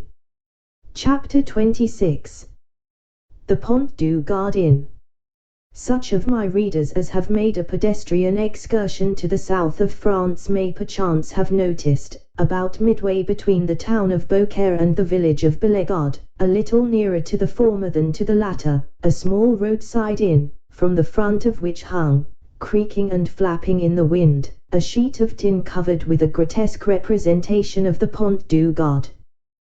This modern place of entertainment stood on the left-hand side of the post road, and backed upon the Rhône. It also boasted of what in Languedoc is styled a garden, consisting of a small plot of ground, on the side opposite to the main entrance reserved for the reception of guests. A few dingy olives and stunted fig trees struggled hard for existence, but their withered dusty foliage abundantly proved how unequal was the conflict.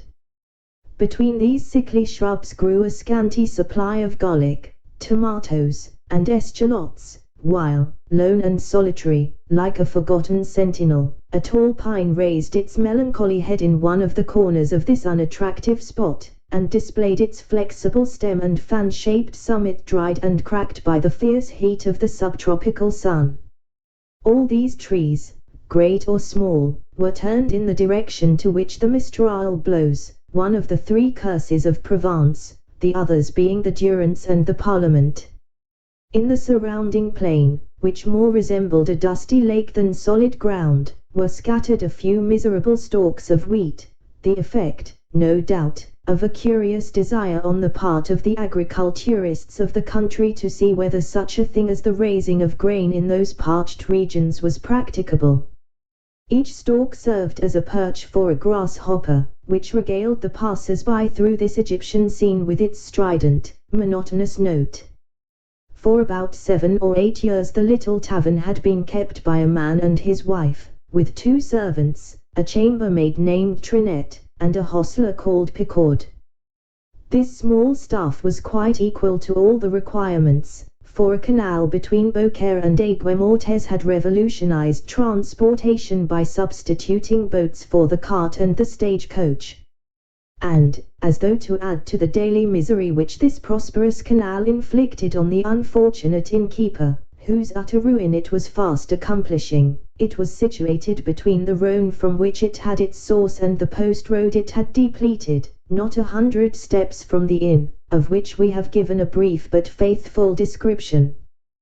The innkeeper himself was a man of from 40 to 55 years of age, tall, strong, and bony, a perfect specimen of the natives of those southern latitudes. He had dark, sparkling, and deep-set eyes, hooked nose, and teeth white as those of a carnivorous animal. His hair, like his beard, which he wore under his chin, was thick and curly, and in spite of his age but slightly interspersed with a few silvery threads. His naturally dark complexion had assumed a still further shade of brown from the habit the unfortunate man had acquired of stationing himself from morning till eve at the threshold of his door, on the lookout for guests who seldom came, yet there he stood, day after day, exposed to the meridional rays of a burning sun, with no other protection for his head than a red handkerchief twisted around it, after the manner of the Spanish muleteers. This man was our old acquaintance, Gaspard Caderousse. His wife, on the contrary, whose maiden name had been Madeleine Radel, was pale, meagre, and sickly-looking. Born in the neighborhood of Arles, she had shared in the beauty for which its women are proverbial, but that beauty had gradually withered beneath the devastating influence of the slow fever so prevalent among dwellers by the ponds of Aigues-Mortes and the marshes of Camargue. She remained nearly always in her second-floor chamber, shivering in her chair, or stretched languid and feeble on her bed, while her husband kept his daily watch at the door, a duty he performed with so much the greater willingness, as it saved him the necessity of listening to the endless plaints and murmurs of his helpmate, who never saw him without breaking out into bitter invectives against fate, to all of which her husband would calmly return an unvarying reply, in these philosophic words: "Hush, La Carconte. It is God's pleasure that things should be so." The sobriquet of La Carconte had been bestowed on Madeleine Radel from the fact that she had been born in a village, so called, situated between Salon and Lambesc, and as a custom existed among the inhabitants of that part of France where Caderousse lived of styling every person by some particular and distinctive appellation, her husband had bestowed on her the name of La Carconte in place of her sweet and euphonious name of Madeleine, which, in all probability, his rude guttural language would not have enabled him to pronounce. Still, let it not be supposed that amid this affected resignation to the will of Providence, the unfortunate innkeeper did not writhe under the double misery of seeing the hateful canal carry off his customers and his profits, and the daily infliction of his peevish partner's murmurs and lamentations. 0323 M. Like other dwellers in the south, he was a man of sober habits and moderate desires, but fond of external show, vain, and addicted to display. During the days of his prosperity, not a festivity took place without himself and wife being among the spectators. He dressed in the picturesque costume worn upon grand occasions by the inhabitants of the south of France, bearing equal resemblance to the style adopted both by the Catalans and Andalusians, while La Carconte displayed the charming fashion prevalent among the women of Arles, a mode of attire borrowed equally from Greece and Arabia. But, by degrees, watch chains, necklaces, parti-colored scarves, embroidered bodices, velvet vests, elegantly worked stockings, striped gaiters, and silver buckles for the shoes, all disappeared, and Gaspard Caderousse, unable to appear abroad in his pristine splendor, had given up any further participation in the pomps and vanities, both for himself and wife, although a bitter feeling of envious discontent filled his mind as the sound of mirth and merry music from the joyous revelers reached even the miserable hostelry to which he still clung, more for the shelter than the profit it afforded.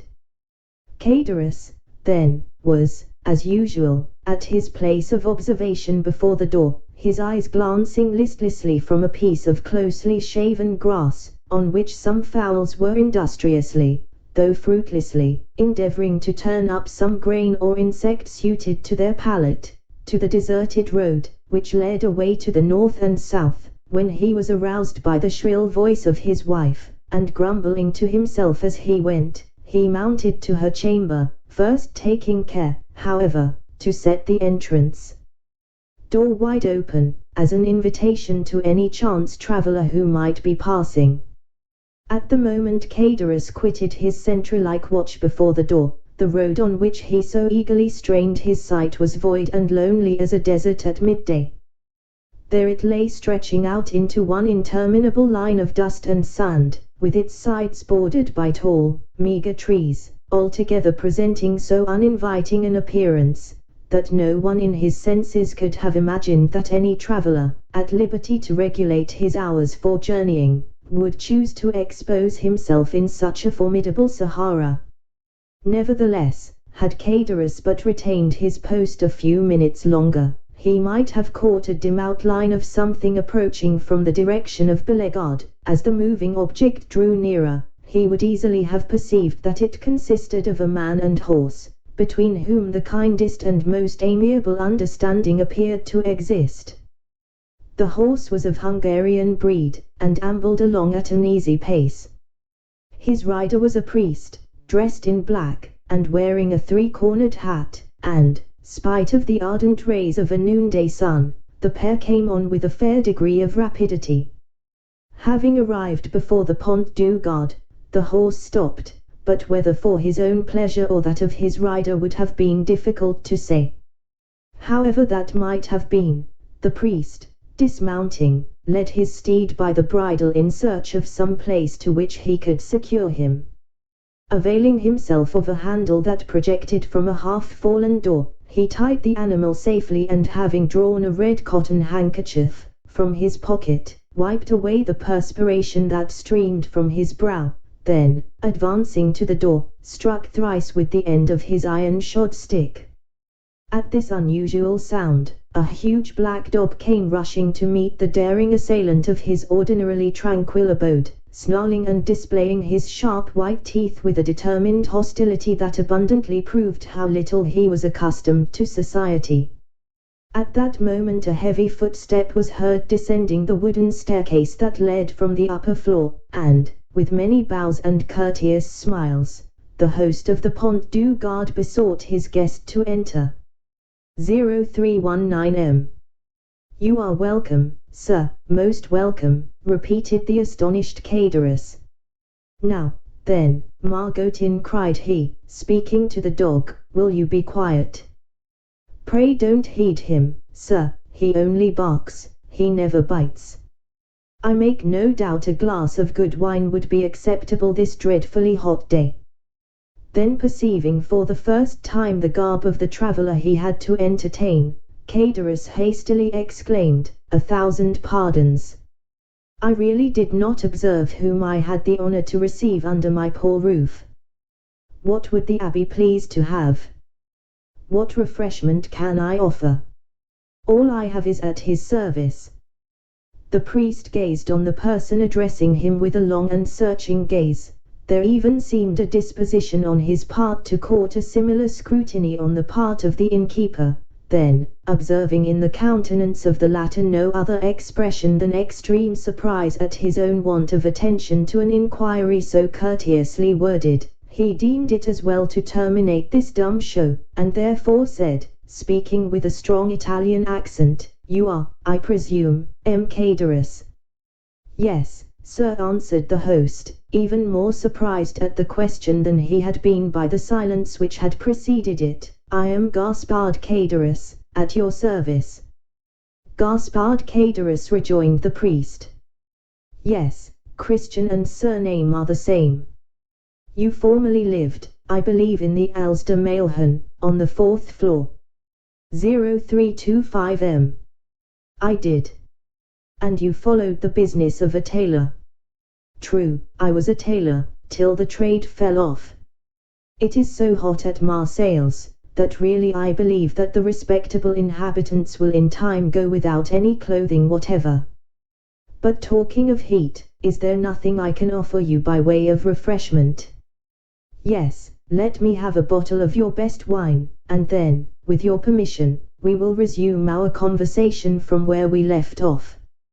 As you please, sir, said Caderus, who, anxious not to lose the present opportunity of finding a customer for one of the few bottles of Cahors still remaining in his possession, hastily raised a trapdoor in the floor of the apartment they were in, which served both as parlour and kitchen. Upon issuing forth from his subterranean retreat at the expiration of 5 minutes, he found the abbé seated upon a wooden stool, leaning his elbow on a table, while Margotin, whose animosity seemed appeased by the unusual command of the traveller for refreshments, had crept up to him, and had established himself very comfortably between his knees, his long, skinny neck resting on his lap, while his dim eye was fixed earnestly on the traveller's face. "Are you quite alone?" inquired the guest, as Caderus placed before him the bottle of wine and a glass. Quite alone," replied the man, "or, at least, practically so, for my poor wife, who is the only person in the house besides myself, is laid up with illness, and unable to render me the least assistance, poor thing." "You are married, then," said the priest, with a show of interest, glancing round as he spoke at the scanty furnishings of the apartment. "Ah, sir," said Caderus with a sigh, "it is easy to perceive I am not a rich man, but in this world a man does not thrive the better for being honest." The abbé fixed on him a searching, penetrating glance. "Yes, honest, I can certainly say that much for myself," continued the innkeeper, fairly sustaining the scrutiny of the abbé's gaze. "I can boast with truth of being an honest man," and continued he significantly, with a hand on his breast and shaking his head, "that is more than everyone can say nowadays." 0327M. "So much the better for you, if what you assert be true," said the abbé, "for I am firmly persuaded that, sooner or later, the good will be rewarded, and the wicked punished." "Such words as those belong to your profession," answered Caderus, "and you do well to repeat them, but," added he, with a bitter expression of countenance, "one is free to believe them or not, as one pleases." "You are wrong to speak thus," said the abbé, "and perhaps I may, in my own person, be able to prove to you how completely you are in error." "What mean you?" inquired Caderus with a look of surprise. "In the first place, I must be satisfied that you are the person I am in search of." "What proofs do you require?" "Did you, in the year 1814 or 1815, know anything of a young sailor named Dantes?" "Dantes? Did I know poor dear Edmund?" "Why, Edmund Dantes and myself were intimate friends," exclaimed Caderus, whose countenance flushed darkly as he caught the penetrating gaze of the abbé fixed on him, while the clear, calm eye of the questioner seemed to dilate with feverish scrutiny. "You remind me," said the priest, "that the young man concerning whom I asked you was said to bear the name of Edmund." "Said to bear the name," repeated Caderus, becoming excited and eager. "Why, he was so called as truly as I myself bore the appellation of Gaspard Caderus. But tell me, I pray, what has become of poor Edmund? Did you know him? Is he alive and at liberty? Is he prosperous and happy?" "He died a more wretched, hopeless, heart-broken prisoner than the felons who pay the penalty of their crimes at the galleys of Toulon." A deadly pallor followed the flush on the countenance of Caderus, who turned away, and the priest saw him wiping the tears from his eyes with the corner of the red handkerchief twisted round his head. Poor fellow," murmured Caderus. "Well, There, sir, is another proof that good people are never rewarded on this earth, and that none but the wicked prosper. Continued Cadorus, speaking in the highly colored language of the South, the world grows worse and worse. Why does not God, if he really hates the wicked, as he is said to do, send down brimstone and fire, and consume them altogether? You speak as though you had loved this young Dantes, observed the abbé, without taking any notice of his companion's vehemence. And so I did, replied Cadorus, though once, I confess, I envied him his good fortune. But I swear to you, sir, I swear to you, by everything a man holds dear, I have, since then, deeply and sincerely lamented his unhappy fate. There was a brief silence, during which the fixed, searching eye of the abbé was employed in scrutinizing the agitated features of the innkeeper. You knew the poor lad, then, continued Cadorus. I was called to see him on his dying bed, that I might administer to him the consolations of religion. And of what did he die? Asked Cadorus in a choking voice. Of what, think you, do young and strong men die in prison, when they have scarcely numbered their 30th year, unless it be of imprisonment? Cadorus wiped away the large beads of perspiration that gathered on his brow. 0329 But the strangest part of the story is, resumed the abbé, that Dantes, even in his dying moments, swore by his crucified Redeemer, that he was utterly ignorant of the cause of his detention. And so he was, murmured Cadorus. How should he have been otherwise? Ah, sir, the poor fellow told you the truth. And for that reason, he besought me to try and clear up a mystery he had never been able to penetrate, and to clear his memory should any foul spot or stain have fallen on it. And here the look of the abbé, becoming more and more fixed, seemed to rest with ill-concealed satisfaction on the gloomy depression which was rapidly spreading over the countenance of Cadorus. A rich Englishman, continued the abbé, who had been his companion in misfortune, but had been released from prison during the Second Restoration, was possessed of a diamond of immense value.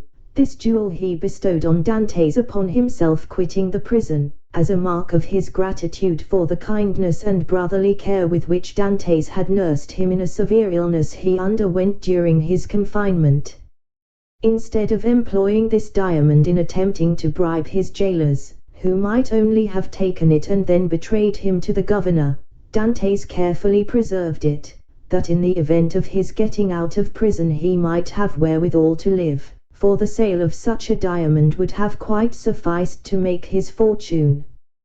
Then, I suppose, asked Cadorus, with eager, glowing looks, that it was a stone of immense value. Why, everything is relative, answered the abbé. To one in Edmund's position the diamond certainly was of great value. It was estimated at 50,000 francs. Bless me, exclaimed Cadorus, 50,000 francs. Surely the diamond was as large as a nut to be worth all that. No, replied the abbé, it was not of such a size as that, but you shall judge for yourself. I have it with me.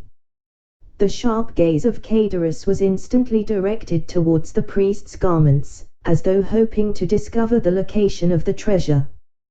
Calmly drawing forth from his pocket a small box covered with black shagreen, the abbé opened it, and displayed to the dazzled eyes of Cadorus the sparkling jewel it contained, set in a ring of admirable workmanship. And that diamond, cried Cadorus, almost breathless with eager admiration, you say, is worth 50,000 francs. It is, without the setting, which is also valuable, replied the abbé, as he closed the box, and returned it to his pocket, while its brilliant hue seemed still to dance before the eyes of the fascinated innkeeper. But how comes the diamond in your possession, sir? Did Edmund make you his heir? No, merely his testamentary executor. I once possessed 4 dear and faithful friends, besides the maiden to whom I was betrothed, he said, and I feel convinced they have all unfeignedly grieved over my loss. The name of one of the 4 friends is Cadorus. The innkeeper shivered. Another of the number, continued the abbé, without seeming to notice the emotion of Cadorus, is called Danglars, and the 3rd, in spite of being my rival, entertained a very sincere affection for me. A fiendish smile played over the features of Cadorus, who was about to break in upon the abbé's speech, when the latter, waving his hand, said, "Allow me to finish first, and then if you have any observations to make, you can do so afterwards. The 3rd of my friends, although my rival, was much attached to me. His name was Fernand, that of my betrothed was, stay, continued the abbé, I have forgotten what he called her." "Mercedes," said Cadorus eagerly. "True," said the abbé, with a stifled sigh, "Mercedes it was." "Go on," urged Cadorus. "Bring me a carafe of water," said the abbé. Cadorus quickly performed the stranger's bidding, and after pouring some into a glass, and slowly swallowing its contents, the abbé, resuming his usual placidity of manner, said, as he placed his empty glass on the table, "Where did we leave off?" "The name of Edmond's betrothed was Mercedes." "To be sure." "You will go to Marseilles," said Dantès, "for you understand, I repeat his words just as he uttered them." "Do you understand?" "Perfectly." "You will sell this diamond, you will divide the money into 5 equal parts, and give an equal portion to these good friends, the only persons who have loved me upon earth." "But why into 5 parts?" asked Cadorus, "you only mentioned 4 persons." "Because the 5th is dead, as I hear." "The 5th sharer in Edmond's bequest, was his own father." Too true," ejaculated Cadorus, almost suffocated by the contending passions which assailed him, "the poor old man did die." "I learned so much at Marseilles," replied the abbé, making a strong effort to appear indifferent, "but from the length of time that has elapsed since the death of the elder Dantès, I was unable to obtain any particulars of his end." "Can you enlighten me on that point?" "I do not know who could if I could not," said Cadorus. "Why, I lived almost on the same floor with the poor old man." "Ah, yes, about a year after the disappearance of his son the poor old man died." "Of what did he die?" "Why, the doctors called his complaint gastroenteritis, I believe. His acquaintances say he died of grief, but I, who saw him in his dying moments, I say he died of—" Cadorus paused. "Of what?" asked the priest, anxiously and eagerly. "Why, of downright starvation." "Starvation!" exclaimed the abbé, springing from his seat. "Why, the vilest animals are not suffered to die by such a death as that. The very dogs that wander houseless and homeless in the streets find some pitying hand to cast them a mouthful of bread, and that a man, a Christian, should be allowed to perish of hunger in the midst of other men who call themselves Christians, is too horrible for belief." "Oh, it is impossible, utterly impossible." "What I have said, answered Cadorus. "And you are a fool for having said anything about it," said a voice from the top of the stairs. "Why should you meddle with what does not concern you?" The 2 men turned quickly, and saw the sickly countenance of La Carconte peering between the baluster rails. Attracted by the sound of voices, she had feebly dragged herself down the stairs, and, seated on the lower step, head on knees, she had listened to the foregoing conversation. "Mind your own business, wife," replied Cadorus sharply. "This gentleman asks me for information, which common politeness will not permit me to refuse." "Politeness, you simpleton," retorted La Carconte. "What have you to do with politeness, I should like to know? Better study a little common prudence. How do you know the motives that person may have for trying to extract all he can from you?"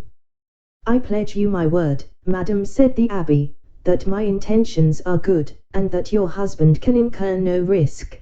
provided he answers me candidly." "Ah, that's all very fine," retorted the woman.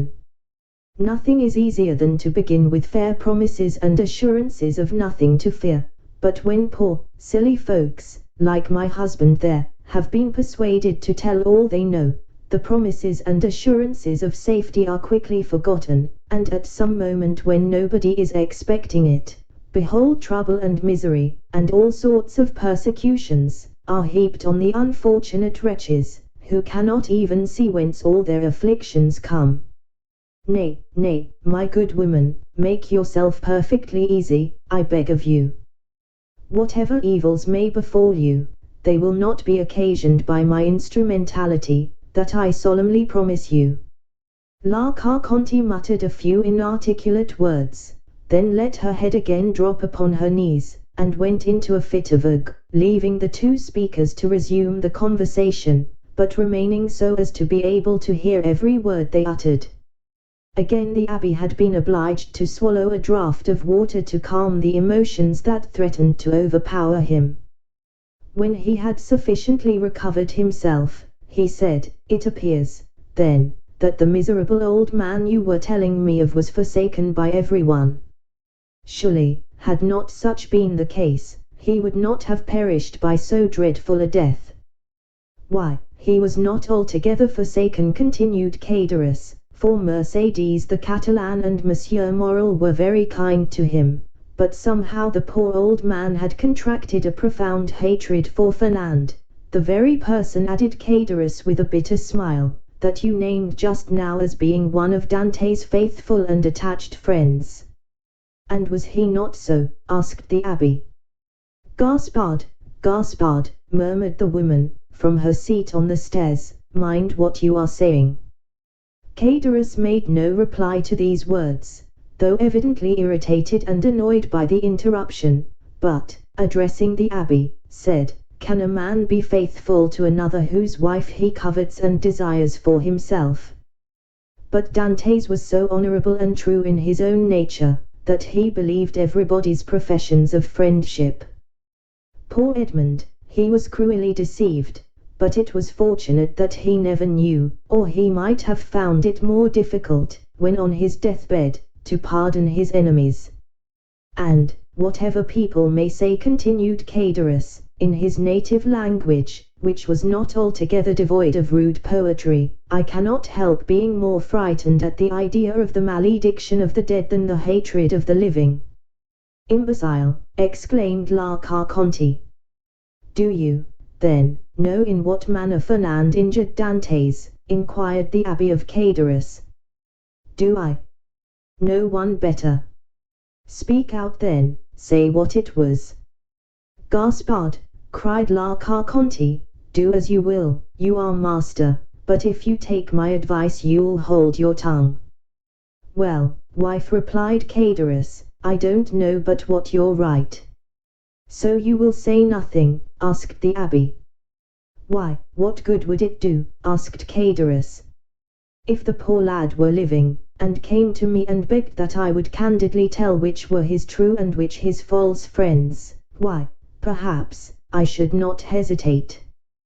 But you tell me he is no more, and therefore can have nothing to do with hatred or revenge, so let all such feeling be buried with him." "You prefer, then," said the abbé, "that I should bestow on men you say are false and treacherous, the reward intended for faithful friendship." "That is true enough," returned Caderus. "You say truly, the gift of poor Edmund was not meant for such traitors as Fernand and Danglars. Besides, what would it be to them? No more than a drop of water in the ocean." "Remember," chimed in La Carconte, "those two could crush you at a single blow." "How so?" inquired the abbé. "Are these persons, then, so rich and powerful? Do you not know their history?" "I do not." "Pray relate it to me." Caderus seemed to reflect for a few moments, then said, "No, truly, it would take up too much time."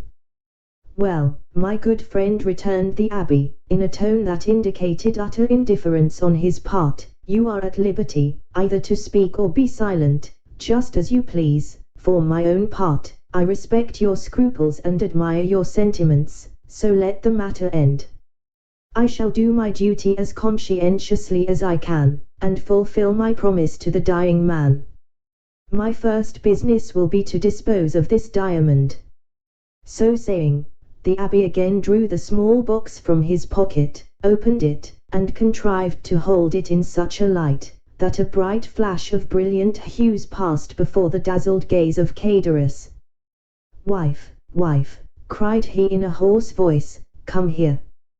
"Diamond," exclaimed La Carconte, rising and descending to the chamber with a tolerably firm step, "what diamond are you talking about?" "Why, did you not hear all we said?" inquired Caderus.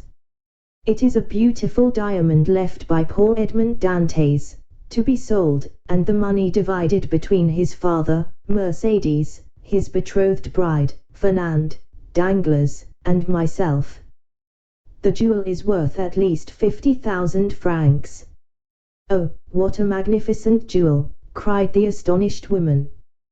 "The fifth part of the profits from this stone belongs to us then, does it not?" asked Caderus. "It does," replied the abbé, "with the addition of an equal division of that part intended for the elder Dantès, which I believe myself at liberty to divide equally with the 4 survivors." "And why among us 4?" inquired Caderus. "As being the friends Edmond esteemed most faithful and devoted to him." "I don't call those friends who betray and ruin you," murmured the wife in her turn, in a low, muttering voice. "Of course not," rejoined Caderus quickly, "no more do I, and that was what I was observing to this gentleman just now. I said I looked upon it as a sacrilegious profanation to reward treachery, perhaps crime." "Remember," answered the abbé calmly, as he replaced the jewel and its case in the pocket of his cassock, "it is your fault, not mine, that I do so. You will have the goodness to furnish me with the address of both Fernand and Danglars, in order that I may execute Edmond's last wishes." The agitation of Caderus became extreme, and large drops of perspiration rolled from his heated brow. As he saw the abbé rise from his seat and go towards the door, as though to ascertain if his horse were sufficiently refreshed to continue his journey, Caderus and his wife exchanged looks of deep meaning. 0335 "There, you see, wife," said the former, "this splendid diamond might all be ours, if we chose. Do you believe it?" "Why, surely a man of his holy profession would not deceive us." "Well," replied La Carconte, "do as you like. For my part, I wash my hands of the affair." So saying, she once more climbed the staircase leading to her chamber, her body convulsed with chills, and her teeth rattling in her head, in spite of the intense heat of the weather. Arrived at the top stair, she turned round, and called out, in a warning tone, to her husband, "Gaspard, consider well what you are about to do." "I have both reflected and decided," answered he. La Carconte then entered her chamber, the flooring of which creaked beneath her heavy, uncertain tread, as she proceeded towards her armchair, into which she fell as though exhausted. "Well," asked the abbé, as he returned to the apartment below, "what have you made up your mind to do?" "To tell you all I know," was the reply. "I certainly think you act wisely in so doing," said the priest. "Not because I have the least desire to learn anything you may please to conceal from me, but simply that if, through your assistance, I could distribute the legacy according to the wishes of the testator, why, so much the better, that is all." "I hope it may be so," replied Caderus, his face flushed with cupidity. "I am all attention," said the abbé. "Stop a minute," answered Caderus, "we might be interrupted in the most interesting part of my story, which would be a pity, and it is as well that your visit hither should be made known only to ourselves." With these words he went stealthily to the door, which he closed, and, by way of still greater precaution, bolted and barred it, as he was accustomed to do at night. During this time the abbé had chosen his place for listening at his ease. He removed his seat into a corner of the room, where he himself would be in deep shadow, while the light would be fully thrown on the narrator. Then, with head bent down and hands clasped, or rather clenched together, he prepared to give his whole attention to Cadorus, who seated himself on the little stool, exactly opposite to him. "Remember, this is no affair of mine," said the trembling voice of La Carconte, as though through the flooring of her chamber she viewed the scene that was enacting below. "Enough, enough," replied Cadorus, "say no more about it, I will take all the consequences upon myself." And he began his story. Chapter 27. The story. "First, sir," said Cadorus, "you must make me a promise." "What is that?" inquired the abbé.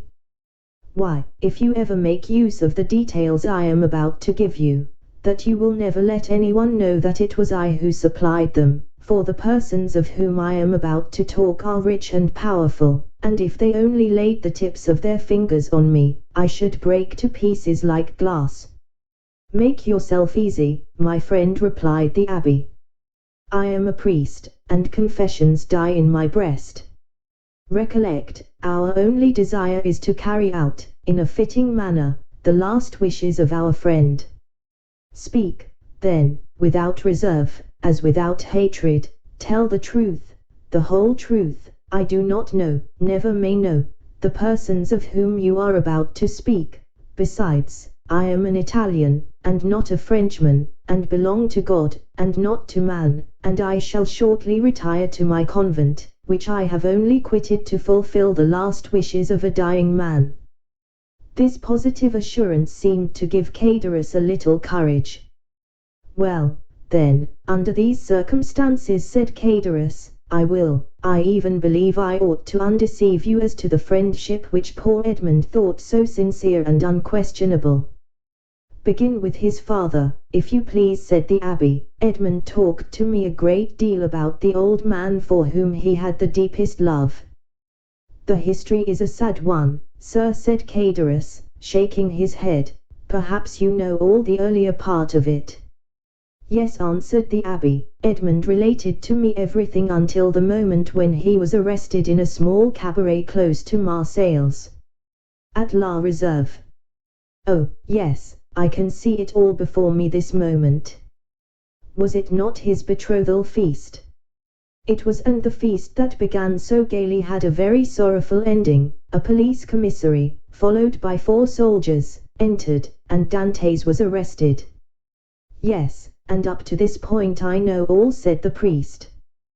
"Dantes himself only knew that which personally concerned him, for he never beheld again the 5 persons I have named to you, or heard mention of any one of them." "Well, when Dantes was arrested, Monsieur Morel hastened to obtain the particulars, and they were very sad. The old man returned alone to his home, folded up his wedding suit with tears in his eyes, and paced up and down his chamber the whole day, and would not go to bed at all, for I was underneath him and heard him walking the whole night, and for myself, I assure you I could not sleep either, for the grief of the poor father gave me great uneasiness, and every step he took went to my heart as really as if his foot had pressed against my breast." The next day Mercedes came to implore the protection of M. de Villefort. She did not obtain it, however, and went to visit the old man. When she saw him so miserable and heartbroken, having passed a sleepless night, and not touched food since the previous day, she wished him to go with her that she might take care of him, but the old man would not consent. "No," was the old man's reply, "I will not leave this house, for my poor dear boy loves me better than anything in the world, and if he gets out of prison he will come and see me the first thing, and what would he think if I did not wait here for him?" I heard all this from the window, for I was anxious that Mercedes should persuade the old man to accompany her, for his footsteps over my head night and day did not leave me a moment's repose. "But did you not go upstairs and try to console the poor old man?" asked the abbé. "Ah, sir," replied Cadorus, "we cannot console those who will not be consoled, and he was one of these. Besides, I know not why, but he seemed to dislike seeing me. One night, however, I heard his sobs, and I could not resist my desire to go up to him, but when I reached his door he was no longer weeping but praying. I cannot now repeat to you, sir, all the eloquent words and imploring language he made use of. It was more than piety, it was more than grief, and I, who am no cantor, and hate the Jesuits, said then to myself, it is really well, and I am very glad that I have not any children, for if I were a father and felt such excessive grief as the old man does, and did not find in my memory or heart all he is now saying, I should throw myself into the sea at once, for I could not bear it. Poor father, murmured the priest. From day to day he lived on alone, and more solitary. Moral and Mercedes came to see him, but his door was closed, and, although I was certain he was at home, he would not make any answer.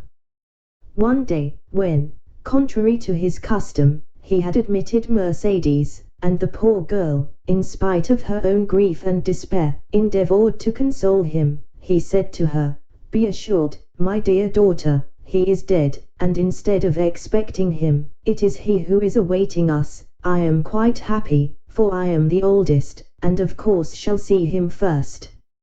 However well disposed a person may be, why, you see we leave off after a time seeing persons who are in sorrow, they make one melancholy, and so at last old Dantes was left all to himself, and I only saw from time to time strangers go up to him and come down again with some bundle they tried to hide, but I guessed what these bundles were, and that he sold by degrees what he had to pay for his subsistence. At length the poor old fellow reached the end of all he had, he owed 3/4 rent, and they threatened to turn him out. He begged for another week, which was granted to him. I know this, because the landlord came into my apartment when he left his. For the first 3 days I heard him walking about as usual, but, on the 4th I heard nothing. I then resolved to go up to him at all risks. The door was closed, but I looked through the keyhole, and saw him so pale and haggard, that believing him very ill, I went and told Moral and then ran on to Mercedes. They both came immediately, Moral bringing a doctor, and the doctor said it was inflammation of the bowels, and ordered him a limited diet. I was there, too, and I never shall forget the old man's smile at this prescription. From that time he received all who came. He had an excuse for not eating any more, the doctor had put him on a diet. The abbé uttered a kind of groan. The story interests you, does it not, sir? Inquired Caderus. Yes, replied the abbé, it is very affecting. Mercedes came again, and she found him so altered that she was even more anxious than before to have him taken to her own home. This was Moral's wish also, who would fain have conveyed the old man against his consent, but the old man resisted, and cried so that they were actually frightened. Mercedes remained, therefore, by his bedside, and Moral went away, making a sign to the Catalan that he had left his purse on the chimney-piece, but, availing himself of the doctor's order, the old man would not take any sustenance. At length, after 9 days of despair and fasting, the old man died, cursing those who had caused his misery, and saying to Mercedes, "If you ever see my Edmund again, tell him I die blessing him." The abbé rose from his chair, made 2 turns round the chamber, and pressed his trembling hand against his parched throat. "And you believe he died?" "Of hunger, sir, of hunger," said Caderus. "I am as certain of it as that we two are Christians." The abbé, with a shaking hand, seized a glass of water that was standing by him half full, swallowed it at one gulp, and then resumed his seat, with red eyes and pale cheeks. "This was, indeed, a horrid event," said he in a hoarse voice. "The more so, sir, as it was men's and not God's doing." "Tell me of those men," said the abbé, "and remember too," he added in an almost menacing tone, you have promised to tell me everything. Tell me, therefore, who are these men who killed the son with despair, and the father with famine? 2 men jealous of him, sir, one from love, and the other from ambition, Fernand and Danglars. How was this jealousy manifested? Speak on. They denounced Edmond as a Bonapartist agent. Which of the 2 denounced him? Which was the real delinquent? Both, sir, one with a letter, and the other put it in the post. And where was this letter written? At La Reserve, the day before the betrothal feast. 'Twas so, then, 'twas so, then murmured the abbé. Oh, Farrier, Farrier, how well did you judge men and things? What did you please to say, sir? Asked Caderus. Nothing, nothing, replied the priest. Go on. It was Danglars who wrote the denunciation with his left hand, that his writing might not be recognized, and Fernand who put it in the post. But exclaimed the abbé suddenly, you were there yourself? I, said Caderus, astonished, who told you I was there? The abbé saw he had overshot the mark, and he added quickly, no one, but in order to have known everything so well, you must have been an eyewitness. True, true, said Caderus in a choking voice, I was there. And did you not remonstrate against such infamy? Asked the abbé. If not, you were an accomplice. Sir, replied Caderus, they had made me drink to such an excess that I nearly lost all perception. I had only an indistinct understanding of what was passing around me. I said all that a man in such a state could say, but they both assured me that it was a jest they were carrying on, and perfectly harmless. Next day, sir, you must have seen plain enough what they had been doing, yet you said nothing, though you were present when Dantes was arrested. Yes, sir, I was there, and very anxious to speak, but Danglars restrained me. If he should really be guilty, said he, and did really put into the island of Elba, if he is really charged with a letter for the Bonapartist committee at Paris, and if they find this letter upon him, those who have supported him will pass for his accomplices. I confess I had my fears, in the state in which politics then were, and I held my tongue. It was cowardly, I confess, but it was not criminal. 0341M. I understand, you allowed matters to take their course, that was all. Yes, sir, answered Caderus, and remorse preys on me night and day. I often ask pardon of God, I swear to you, because this action, the only one with which I have seriously to reproach myself in all my life, is no doubt the cause of my abject condition. I am expiating a moment of selfishness, and so I always say to La Carconte, when she complains, hold your tongue, woman, it is the will of God. And Caderus bowed his head with every sign of real repentance. Well, sir, said the abbé, you have spoken unreservedly, and thus to accuse yourself is to deserve pardon. Unfortunately, Edmond is dead, and has not pardoned me. He did not know, said the abbé. But he knows it all now, interrupted Caderus, they say the dead know everything. There was a brief silence, the abbé rose and paced up and down pensively, and then resumed his seat. You have 2 or 3 times mentioned A.M. Morrel, he said. Who was he? The owner of the Pharaon and patron of Dantes. And what part did he play in this sad drama? Inquired the abbé. The part of an honest man, full of courage and real regard. 20 times he interceded for Edmond. When the emperor returned, he wrote, implored, threatened, and so energetically, that on the second restoration he was persecuted as a Bonapartist.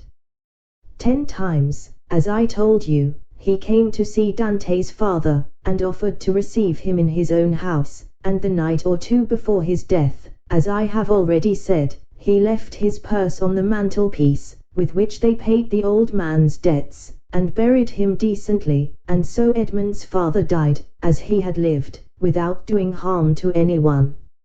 I have the purse still by me, a large one, made of red silk. And asked the abbé, is M. Morrel still alive? Yes, replied Cadorus. In that case, replied the abbé, he should be a man blessed of God, rich, happy. Cadorus smiled bitterly. Yes, happy as myself, said he. What? M. Morrel unhappy, exclaimed the abbé. He is reduced almost to the last extremity, nay, he is almost at the point of dishonor. How? Yes, continued Cadorus, so it is, after 25 years of labor, after having acquired a most honorable name in the trade of Marseilles, M. Morrel is utterly ruined. He has lost 5 ships in 2 years, has suffered by the bankruptcy of 3 large houses, and his only hope now is in that very Pharaon which poor Dantes commanded, and which is expected from the Indies with a cargo of cochineal and indigo. If this ship founders, like the others, he is a ruined man. And has the unfortunate man wife or children? Inquired the abbé. Yes, he has a wife, who through everything has behaved like an angel. He has a daughter, who was about to marry the man she loved, but whose family now will not allow him to wed the daughter of a ruined man. He has, besides, a son, a lieutenant in the army, and, as you may suppose, all this, instead of lessening, only augments his sorrows. If he were alone in the world he would blow out his brains, and there would be an end. Horrible, ejaculated the priest.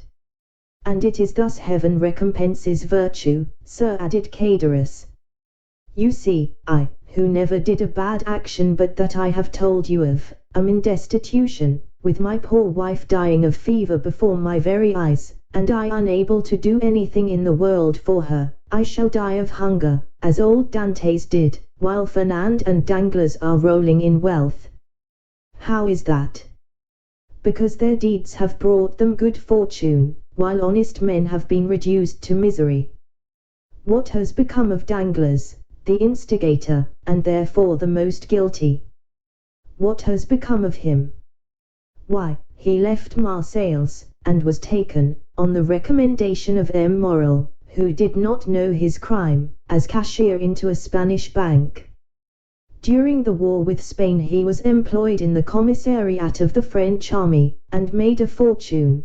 Then with that money he speculated in the funds, and trebled or quadrupled his capital, and, having first married his banker's daughter, who left him a widower, he has married a second time, a widow, a Madame de Nargonne, daughter of M. de Servieux, the king's chamberlain, who is in high favor at court.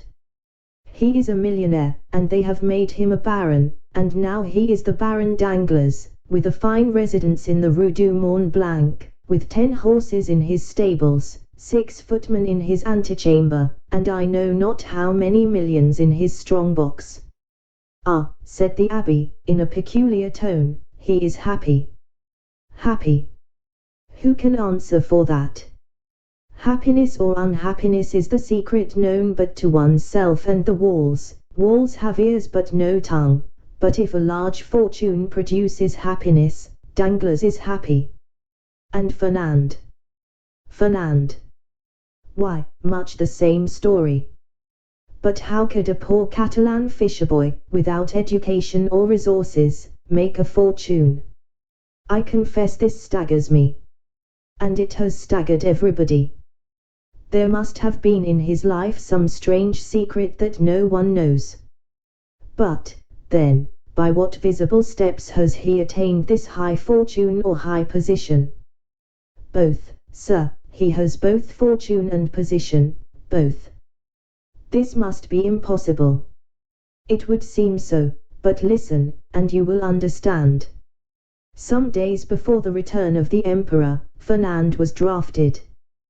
The Bourbons left him quietly enough at the Catalans, but Napoleon returned, a special levy was made, and Fernand was compelled to join. I went too, but as I was older than Fernand, and had just married my poor wife, I was only sent to the coast. Fernand was enrolled in the active army, went to the frontier with his regiment, and was at the Battle of Ligny. The night after that battle he was sentry at the door of a general who carried on a secret correspondence with the enemy. That same night the general was to go over to the English. He proposed to Fernand to accompany him. Fernand agreed to do so, deserted his post, and followed the general.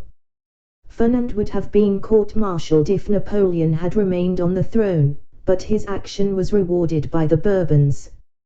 He returned to France with the epaulet of sub-lieutenant, and as the protection of the general, who is in the highest favor, was accorded to him, he was a captain in 1823, during the Spanish War, that is to say, at the time when Danglars made his early speculations. Fernand was a Spaniard, and being sent to Spain to ascertain the feeling of his fellow countrymen, found Danglars there, got on very intimate terms with him, won over the support of the royalists at the capital and in the provinces, received promises and made pledges on his own part, guided his regiment by paths known to himself alone through the mountain gorges which were held by the royalists, and, in fact, rendered such services in this brief campaign that, after the taking of Trocadero, he was made colonel, and received the title of count and the cross of an officer of the Legion of Honor. Destiny, destiny, murmured the abbé. Yes, but listen, this was not all. The war with Spain being ended, Fernand's career was checked by the long peace which seemed likely to endure throughout Europe.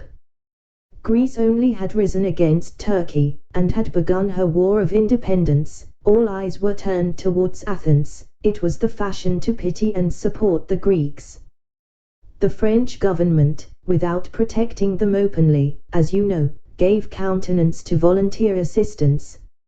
Fernand sought and obtained leave to go and serve in Greece, still having his name kept on the army roll. 0345 Some time after, it was stated that the Comte de Morcerf, this was the name he bore, had entered the service of Ali Pasha with the rank of Instructor General. Ali Pasha was killed, as you know, but before he died he recompensed the services of Fernand by leaving him a considerable sum, with which he returned to France, when he was gazetted Lieutenant General. So that now, inquired the abbé.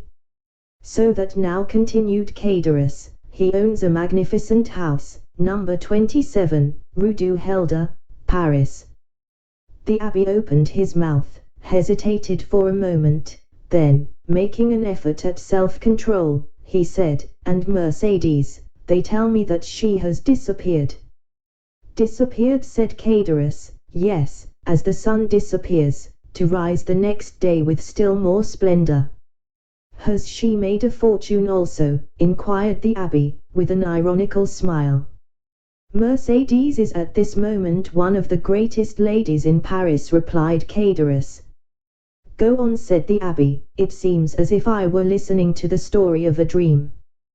But I have seen things so extraordinary, that what you tell me seems less astonishing than it otherwise might."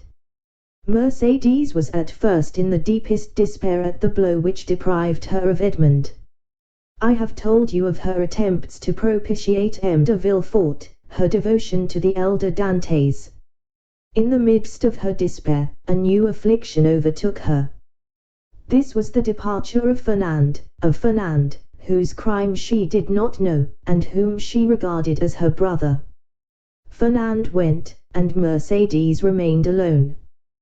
3 months passed and still she wept. No news of Edmond, no news of Fernand, no companionship save that of an old man who was dying with despair. One evening, after a day of accustomed vigil at the angle of 2 roads leading to Marseilles from the Catalans, she returned to her home more depressed than ever. Suddenly she heard a step she knew, turned anxiously around, the door opened, and Fernand, dressed in the uniform of a sub-lieutenant, stood before her. It was not the one she wished for most, but it seemed as if a part of her past life had returned to her. Mercedes seized Fernand's hands with a transport which he took for love, but which was only joy at being no longer alone in the world, and seeing at last a friend, after long hours of solitary sorrow. And then, it must be confessed, Fernand had never been hated, he was only not precisely loved. Another possessed all Mercedes' heart, that other was absent, had disappeared, perhaps was dead. At this last thought Mercedes burst into a flood of tears, and wrung her hands in agony, but the thought, which she had always repelled before when it was suggested to her by another, came now in full force upon her mind, and then, too, old Dantes incessantly said to her, "Our Edmund is dead, if he were not, he would return to us." The old man died, as I have told you. Had he lived, Mercedes, perchance, had not become the wife of another, for he would have been there to reproach her infidelity. Fernand saw this, and when he learned of the old man's death he returned. He was now a lieutenant. At his first coming he had not said a word of love to Mercedes, at the second he reminded her that he loved her. Mercedes begged for 6 months more in which to await and mourn for Edmund. "So that," said the abbé, with a bitter smile, "that makes 18 months in all. What more could the most devoted lover desire?" Then he murmured the words of the English poet, "Frailty, thy name is woman." 6 months afterwards, continued Caderus, the marriage took place in the church of Acoules. "The very church in which she was to have married Edmund," murmured the priest. "There was only a change of bridegrooms." "Well, Mercedes was married," proceeded Caderus, "but although in the eyes of the world she appeared calm, she nearly fainted as she passed La Reserve, where, 18 months before, the betrothal had been celebrated with him whom she might have known she still loved, had she looked to the bottom of her heart." Fernand, more happy, but not more at his ease, for I saw at this time he was in constant dread of Edmund's return. Fernand was very anxious to get his wife away, and to depart himself. There were too many unpleasant possibilities associated with the Catalans, and 8 days after the wedding they left Marseilles. "Did you ever see Mercedes again?" inquired the priest.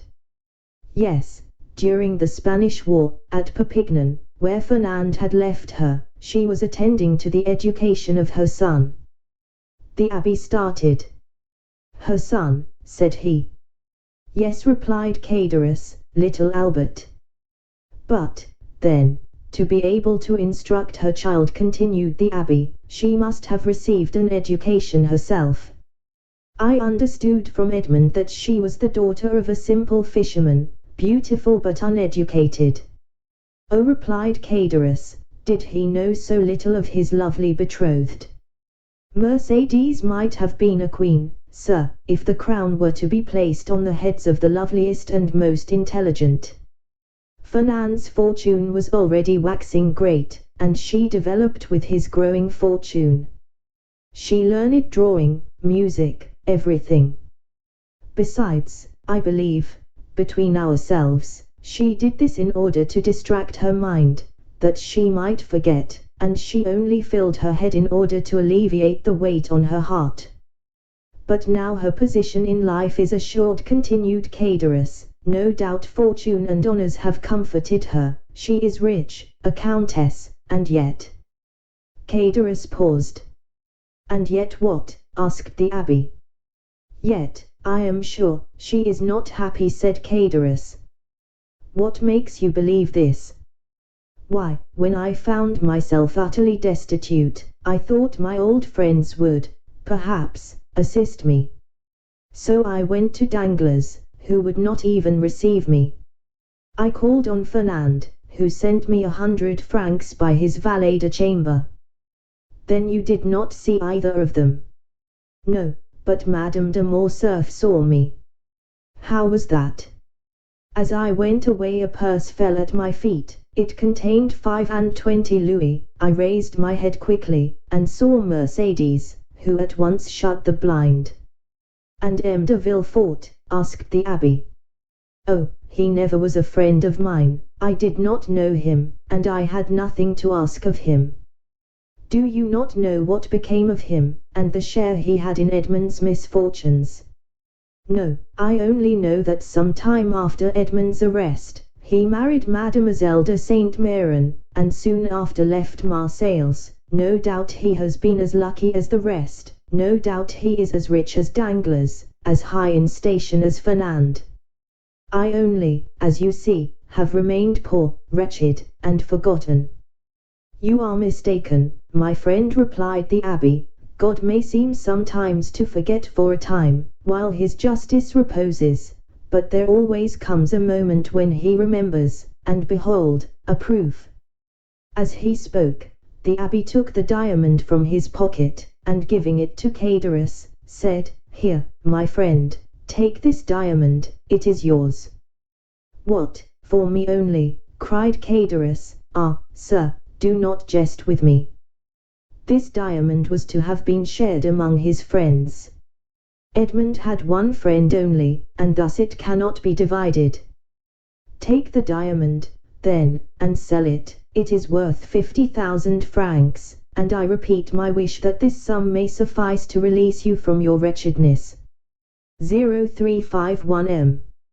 Oh, sir, said Caderus, putting out one hand timidly, and with the other wiping away the perspiration which bedewed his brow. Oh, sir, do not make a jest of the happiness or despair of a man. I know what happiness and what despair are, and I never make a jest of such feelings. Take it, then, but in exchange. Caderus, who touched the diamond, withdrew his hand. The abbé smiled.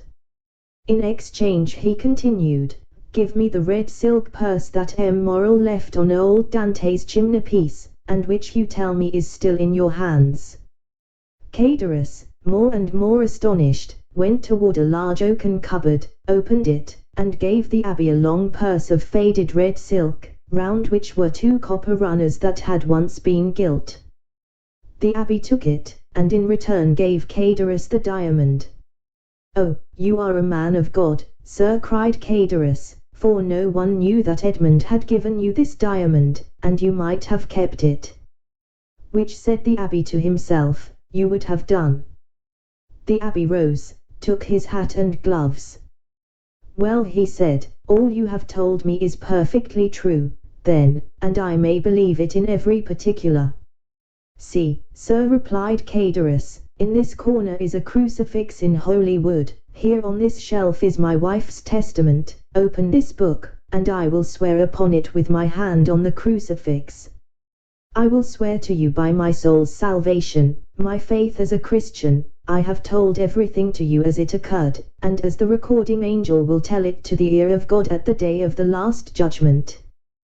'Tis well, said the abbé, convinced by his manner and tone that Caderus spoke the truth. 'Tis well, and may this money profit you. Adieu, I go far from men who thus so bitterly injure each other. The abbé with difficulty got away from the enthusiastic thanks of Caderus, opened the door himself, got out and mounted his horse, once more saluted the innkeeper, who kept uttering his loud farewells, and then returned by the road he had travelled in coming.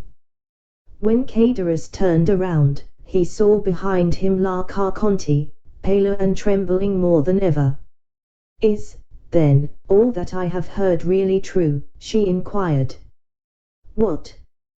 That he has given the diamond to us only, inquired Caderus, half bewildered with joy. Yes, nothing more true. See, here it is. The woman gazed at it a moment, and then said, in a gloomy voice, suppose it's false. Caderus started and turned pale. False, he muttered. False. Why should that man give me a false diamond? 0349 M. To get your secret without paying for it, you blockhead. Caderus remained for a moment aghast under the weight of such an idea.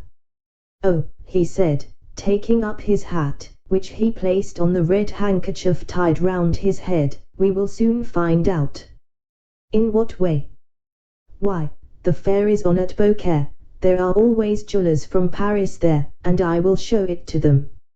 Look after the house, wife, and I shall be back in 2 hours. And Cadorus left the house in haste, and ran rapidly in the direction opposite to that which the priest had taken. 50,000 francs, muttered La Carconte when left alone. It is a large sum of money, but it is not a fortune. Volume 2. 20009M. 20011M. 20019M. Chapter 28. The Prison Register. The day after that in which the scene we have just described had taken place on the road between Bellegarde and Beaucaire, a man of about 30 or 32, dressed in a bright blue frock coat, nankeen trousers, and a white waistcoat, having the appearance and accent of an Englishman, presented himself before the mayor of Marseilles. "Sir," said he, "I am chief clerk of the house of Thomson and French, of Rome. We are, and have been these 10 years, connected with the house of Morel and Son, of Marseilles. We have 100,000 francs or thereabouts loaned on their securities, and we are a little uneasy at reports that have reached us that the firm is on the brink of ruin. I have come, therefore, express from Rome, to ask you for information." "Sir," replied the mayor, "I know very well that during the last 4 or 5 years misfortune has seemed to pursue M. Morel. He has lost 4 or 5 vessels, and suffered by 3 or 4 bankruptcies, but it is not for me, although I am a creditor myself to the amount of 10,000 francs, to give any information as to the state of his finances. Ask of me, as mayor, what is my opinion of M. Morel, and I shall say that he is a man honorable to the last degree, and who has up to this time fulfilled every engagement with scrupulous punctuality. This is all I can say, sir. If you wish to learn more, address yourself to M. de Beauville, the inspector of prisons, number 15, Ruden, Wales. He has, I believe, 200,000 francs in Morel's hands, and if there be any grounds for apprehension, as this is a greater amount than mine, you will most probably find him better informed than myself." The Englishman seemed to appreciate this extreme delicacy, made his bow and went away, proceeding with a characteristic British stride towards the street mentioned. M. de Beauville was in his private room, and the Englishman, on perceiving him, made a gesture of surprise, which seemed to indicate that it was not the first time he had been in his presence. As to M. de Beauville, he was in such a state of despair, that it was evident all the faculties of his mind, absorbed in the thought which occupied him at the moment, did not allow either his memory or his imagination to stray to the past. The Englishman, with the coolness of his nation, addressed him in terms nearly similar to those with which he had accosted the mayor of Marseilles. "Oh, sir," exclaimed M. de Beauville, "your fears are unfortunately but too well founded, and you see before you a man in despair. I had 200,000 francs placed in the hands of Morel and Son. These 200,000 francs were the dowry of my daughter, who was to be married in a fortnight, and these 200,000 francs were payable, half on the 15th of this month, and the other half on the 15th of next month.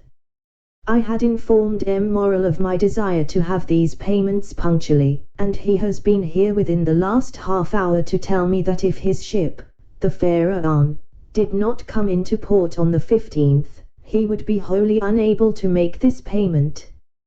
"But," said the Englishman, "this looks very much like a suspension of payment." "It looks more like bankruptcy," exclaimed M. de Beauville despairingly. The Englishman appeared to reflect a moment, and then said, "From which it would appear, sir, that this credit inspires you with considerable apprehension." "To tell you the truth, I consider it lost." "Well, then, I will buy it of you." "You?" "Yes, I." "But at a tremendous discount, of course." "No, for 200,000 francs. Our house," added the Englishman with a laugh, "does not do things in that way." "And you will pay?" "Ready money." 20023M. And the Englishman drew from his pocket a bundle of banknotes, which might have been twice the sum M. de Beauval feared to lose. A ray of joy passed across M. de Beauval's countenance, yet he made an effort at self-control, and said, "Sir, I ought to tell you that, in all probability, you will not realize 6% of this sum." "That's no affair of mine," replied the Englishman. "That is the affair of the house of Thomson and French, in whose name I act. They have, perhaps, some motive to serve in hastening the ruin of a rival firm. But all I know, sir, is, that I am ready to hand you over this sum in exchange for your assignment of the debt. I only ask a brokerage."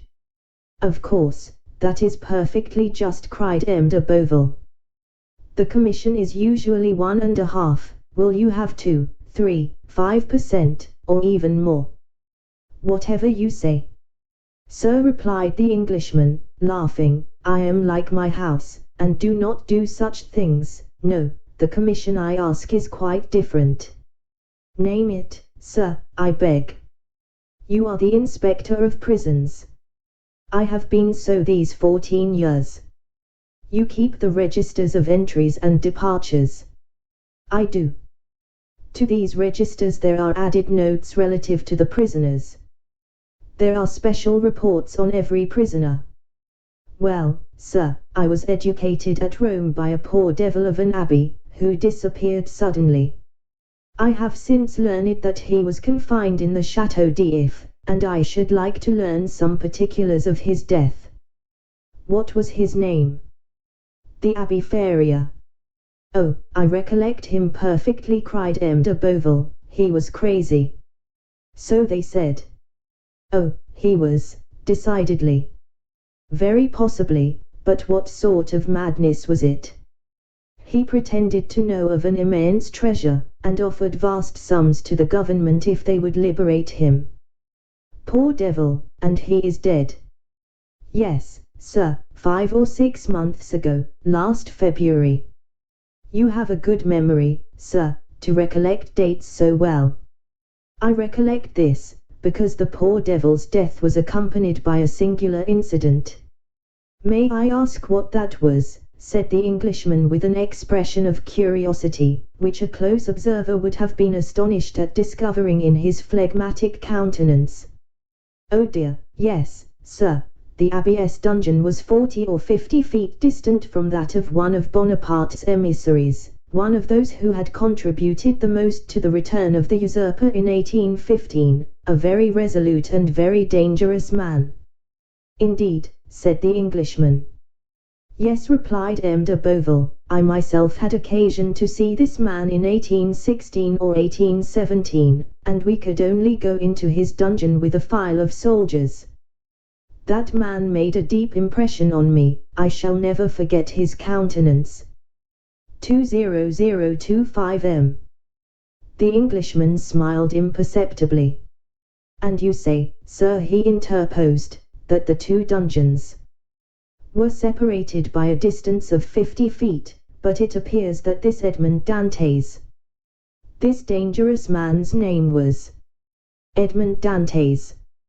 "It appears, sir, that this Edmond Dantès had procured tools, or made them, for they found a tunnel through which the prisoners held communication with one another. This tunnel was dug, no doubt, with an intention of escape." "No doubt, but unfortunately for the prisoners, the Abbé Faria had an attack of catalepsy, and died." "That must have cut short the projects of escape." "For the dead man, yes," replied M. de Beauval, "but not for the survivor. On the contrary, this Dantès saw a means of accelerating his escape. He, no doubt, thought that prisoners who died in the Château d'If were interred in an ordinary burial ground, and he conveyed the dead man into his own cell, took his place in the sack in which they had sewed up the corpse, and awaited the moment of interment." "It was a bold step, and one that showed some courage," remarked the Englishman. "As I have already told you, sir, he was a very dangerous man, and, fortunately, by his own act disembarrassed the government of the fears it had on his account. How was that? How? Do you not comprehend? No. The Chateau d'If has no cemetery, and they simply throw the dead into the sea, after fastening a 36-pound cannonball to their feet. Well, observed the Englishman as if he were slow of comprehension. Well, they fastened a 36-pound ball to his feet, and threw him into the sea. Really, exclaimed the Englishman. Yes, sir, continued the inspector of prisons. You may imagine the amazement of the fugitive when he found himself flung headlong over the rocks. I should like to have seen his face at that moment. That would have been difficult. No matter, replied de Beauville, in supreme good humor at the certainty of recovering his 200,000 francs, no matter, I can fancy it. And he shouted with laughter. So can I, said the Englishman, and he laughed too, but he laughed as the English do, at the end of his teeth. And so, continued the Englishman who first gained his composure, he was drowned. Unquestionably. So that the governor got rid of the dangerous and the crazy prisoner at the same time. Precisely. 20027 M. But some official document was drawn up as to this affair, I suppose, inquired the Englishman. Yes, yes, the mortuary deposition. You understand, Dante's relations, if he had any, might have some interest in knowing if he were dead or alive. So that now, if there were anything to inherit from him, they may do so with easy conscience. He is dead, and no mistake about it. Oh, yes, and they may have the fact attested whenever they please. So be it, said the Englishman. But to return to these registers. True, this story has diverted our attention from them. Excuse me. Excuse you for what? For the story. By no means, it really seems to me very curious. Yes, indeed. So, sir, you wish to see all relating to the poor abbé, who really was gentleness itself? Yes, you will much oblige me. Go into my study here, and I will show it to you. And they both entered M. de Beauville's study. Everything was here arranged in perfect order, each register had its number, each file of papers its place. The inspector begged the Englishman to seat himself in an armchair, and placed before him the register and documents relative to the Chateau d'If, giving him all the time he desired for the examination, while de Beauville seated himself in a corner, and began to read his newspaper. The Englishman easily found the entries relative to the Abbé Faria, but it seemed that the history which the inspector had related interested him greatly, for after having perused the first documents he turned over the leaves until he reached the deposition respecting Edmond Dantès. There he found everything arranged in due order, the accusation, examination, morals petition, M. de Villefort's marginal notes. He folded up the accusation quietly, and put it as quietly in his pocket, read the examination, and saw that the name of Noirtier was not mentioned in it, perused, too, the application dated the 10th of April, 1815, in which moral, by the deputy procureur's advice, exaggerated with the best intentions, for Napoleon was then on the throne, the services Dantès had rendered to the imperial cause, services which Villefort's certificates rendered indisputable. Then he saw through the whole thing. This petition to Napoleon, kept back by Villefort, had become, under the Second Restoration, a terrible weapon against him in the hands of the king's attorney. He was no longer astonished when he searched on to find in the register this note, placed in a bracket against his name. Edmond Dantès, an inveterate Bonapartist, took an active part in the return from the island of Elba. To be kept in strict solitary confinement, and to be closely watched and guarded. Beneath these lines was written in another hand, see note above, nothing can be done. He compared the writing in the bracket with the writing of the certificate placed beneath Morrel's petition, and discovered that the note in the bracket was the same writing as the certificate, that is to say, was in Villefort's handwriting. 20029M. As to the note which accompanied this, the Englishman understood that it might have been added by some inspector who had taken a momentary interest in Dante's situation, but who had, from the remarks we have quoted, found it impossible to give any effect to the interest he had felt. As we have said, the inspector, from discretion, and that he might not disturb the Abbé Ferrier's pupil in his researches, had seated himself in a corner, and was reading Le Drapeau Blanc.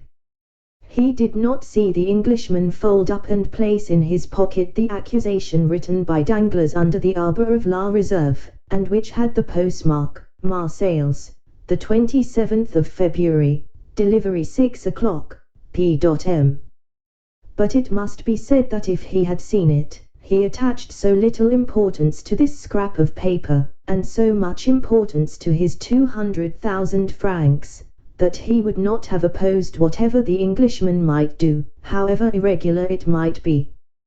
"Thanks," said the latter, closing the register with a slam, "I have all I want, now it is for me to perform my promise. Give me a simple assignment of your debt, acknowledge therein the receipt of the cash, and I will hand you over the money."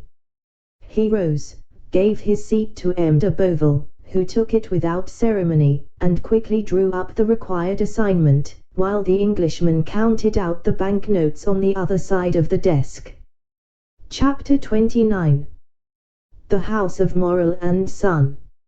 Anyone who had quitted Marseilles a few years previously, well acquainted with the interior of Morrel's warehouse, and had returned at this date, would have found a great change. Instead of that air of life, of comfort, and of happiness that permeates a flourishing and prosperous business establishment, instead of merry faces at the windows, busy clerks hurrying to and fro in the long corridors, instead of the court filled with bales of goods, re-echoing with the cries and the jokes of porters, one would have immediately perceived all aspect of sadness and gloom. Out of all the numerous clerks that used to fill the deserted corridor and the empty office, but two remained. One was a young man of 3 or 24, who was in love with M. Morrel's daughter, and had remained with him in spite of the efforts of his friends to induce him to withdraw. The other was an old one-eyed cashier, called Cockles or Cockeye, a nickname given him by the young men who used to throng this vast now almost deserted beehive, and which had so completely replaced his real name that he would not, in all probability, have replied to anyone who addressed him by it. Cockles remained in M. Morrel's service, and a most singular change had taken place in his position. He had at the same time risen to the rank of cashier, and sunk to the rank of a servant. He was, however, the same Cockles, good, patient, devoted, but inflexible on the subject of arithmetic, the only point on which he would have stood firm against the world, even against M. Morrel, and strong in the multiplication table, which he had at his fingers' ends, no matter what scheme or what trap was laid to catch him. In the midst of the disasters that befell the house, Cockles was the only one unmoved. But this did not arise from a want of affection, on the contrary, from a firm conviction. Like the rats that one by one forsake the doomed ship even before the vessel weighs anchor, so all the numerous clerks had by degrees deserted the office and the warehouse. Cockles had seen them go without thinking of inquiring the cause of their departure. Everything was, as we have said, a question of arithmetic to Cockles, and during 20 years he had always seen all payments made with such exactitude, that it seemed as impossible to him that the house should stop payment, as it would to a miller that the river that had so long turned his mill should cease to flow. Nothing had as yet occurred to shake Cockles' belief. The last month's payment had been made with the most scrupulous exactitude. Cockles had detected an overbalance of 14 sous in his cash, and the same evening he had brought them to M. Morrel, who, with a melancholy smile, threw them into an almost empty drawer, saying, "Thanks, Cockles, you are the pearl of cashiers." Cockles went away perfectly happy, for this eulogium of M. Morel, himself the pearl of the honest men of Marseilles, flattered him more than a present of 50 crowns. But since the end of the month M. Morel had passed many an anxious hour. In order to meet the payments then due, he had collected all his resources, and, fearing lest the report of his distress should get bruited abroad at Marseilles when he was known to be reduced to such an extremity, he went to the Beaucaire fair to sell his wife's and daughter's jewels and a portion of his plate. By this means the end of the month was past, but his resources were now exhausted. Credit, owing to the reports afloat, was no longer to be had, and to meet the 100,000 francs due on the 15th of the present month, and the 100,000 francs due on the 15th of the next month to M. de Beauville, M. Morel had, in reality, no hope but the return of the Pharaon, of whose departure he had learnt from a vessel which had weighed anchor at the same time, and which had already arrived in harbour. But this vessel which, like the Pharaon, came from Calcutta, had been in for a fortnight, while no intelligence had been received of the Pharaon. 2033 M. Such was the state of affairs when, the day after his interview with M. de Beauville, the confidential clerk of the house of Thomson and French of Rome, presented himself at M. Morel's. Emmanuel received him. This young man was alarmed by the appearance of every new face, for every new face might be that of a new creditor, come in anxiety to question the head of the house. The young man, wishing to spare his employer the pain of this interview, questioned the newcomer, but the stranger declared that he had nothing to say to M. Emmanuel, and that his business was with M. Morel in person. Emmanuel sighed, and summoned Cockles. Cockles appeared, and the young man bade him conduct the stranger to M. Morel's apartment. Cockles went first, and the stranger followed him. On the staircase they met a beautiful girl of 16 or 17, who looked with anxiety at the stranger. M. Morel is in his room, is he not, Mademoiselle Julie? Said the cashier. Yes, I think so, at least, said the young girl hesitatingly. Go and see, Cockles, and if my father is there, announce this gentleman. It will be useless to announce me, mademoiselle, returned the Englishman. M. Morel does not know my name. This worthy gentleman has only to announce the confidential clerk of the house of Thomson and French of Rome, with whom your father does business. The young girl turned pale and continued to descend, while the stranger and Cockles continued to mount the staircase. She entered the office where Emmanuel was, while Cockles, by the aid of a key he possessed, opened a door in the corner of a landing place on the second staircase, conducted the stranger into an antechamber, opened a second door, which he closed behind him, and after having left the clerk of the house of Thomson and French alone, returned and signed to him that he could enter. The Englishman entered, and found Morel seated at a table, turning over the formidable columns of his ledger, which contained the list of his liabilities. At the sight of the stranger, M. Morel closed the ledger, arose, and offered a seat to the stranger, and when he had seen him seated, resumed his own chair.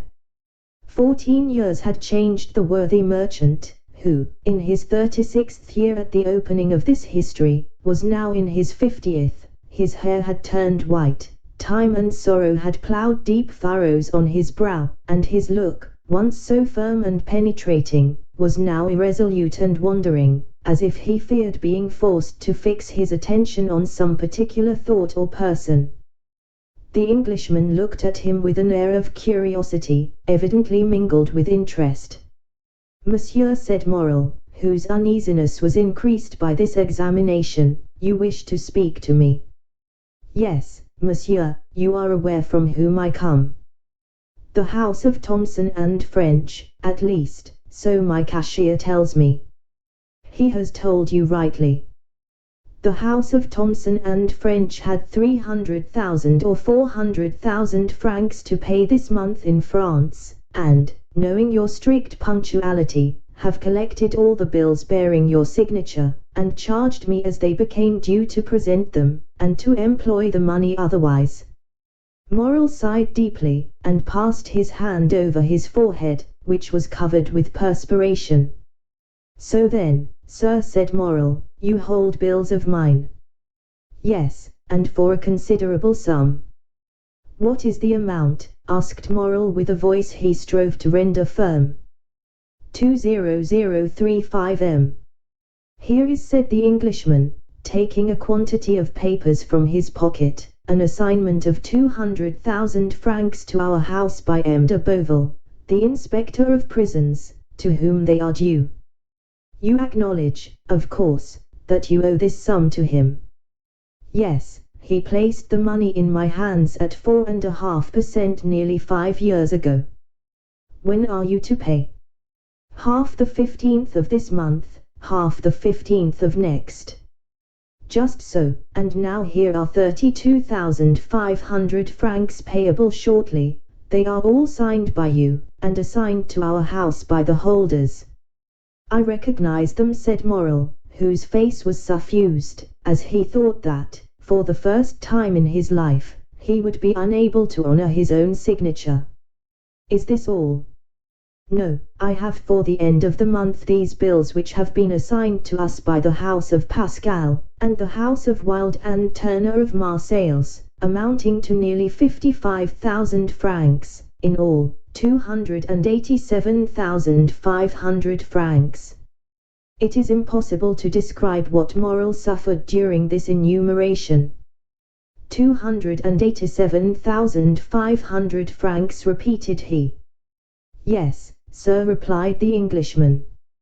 I will not, continued he, after a moment's silence, conceal from you, that while your probity and exactitude up to this moment are universally acknowledged, yet the report is current in Marseilles that you are not able to meet your liabilities. At this almost brutal speech Morrel turned deathly pale. Sir, said he, up to this time, and it is now more than 24 years since I received the direction of this house from my father, who had himself conducted it for 35 years, never has anything bearing the signature of Morrel and Son been dishonored. I know that, replied the Englishman. But as a man of honor should answer another, tell me fairly, shall you pay these with the same punctuality?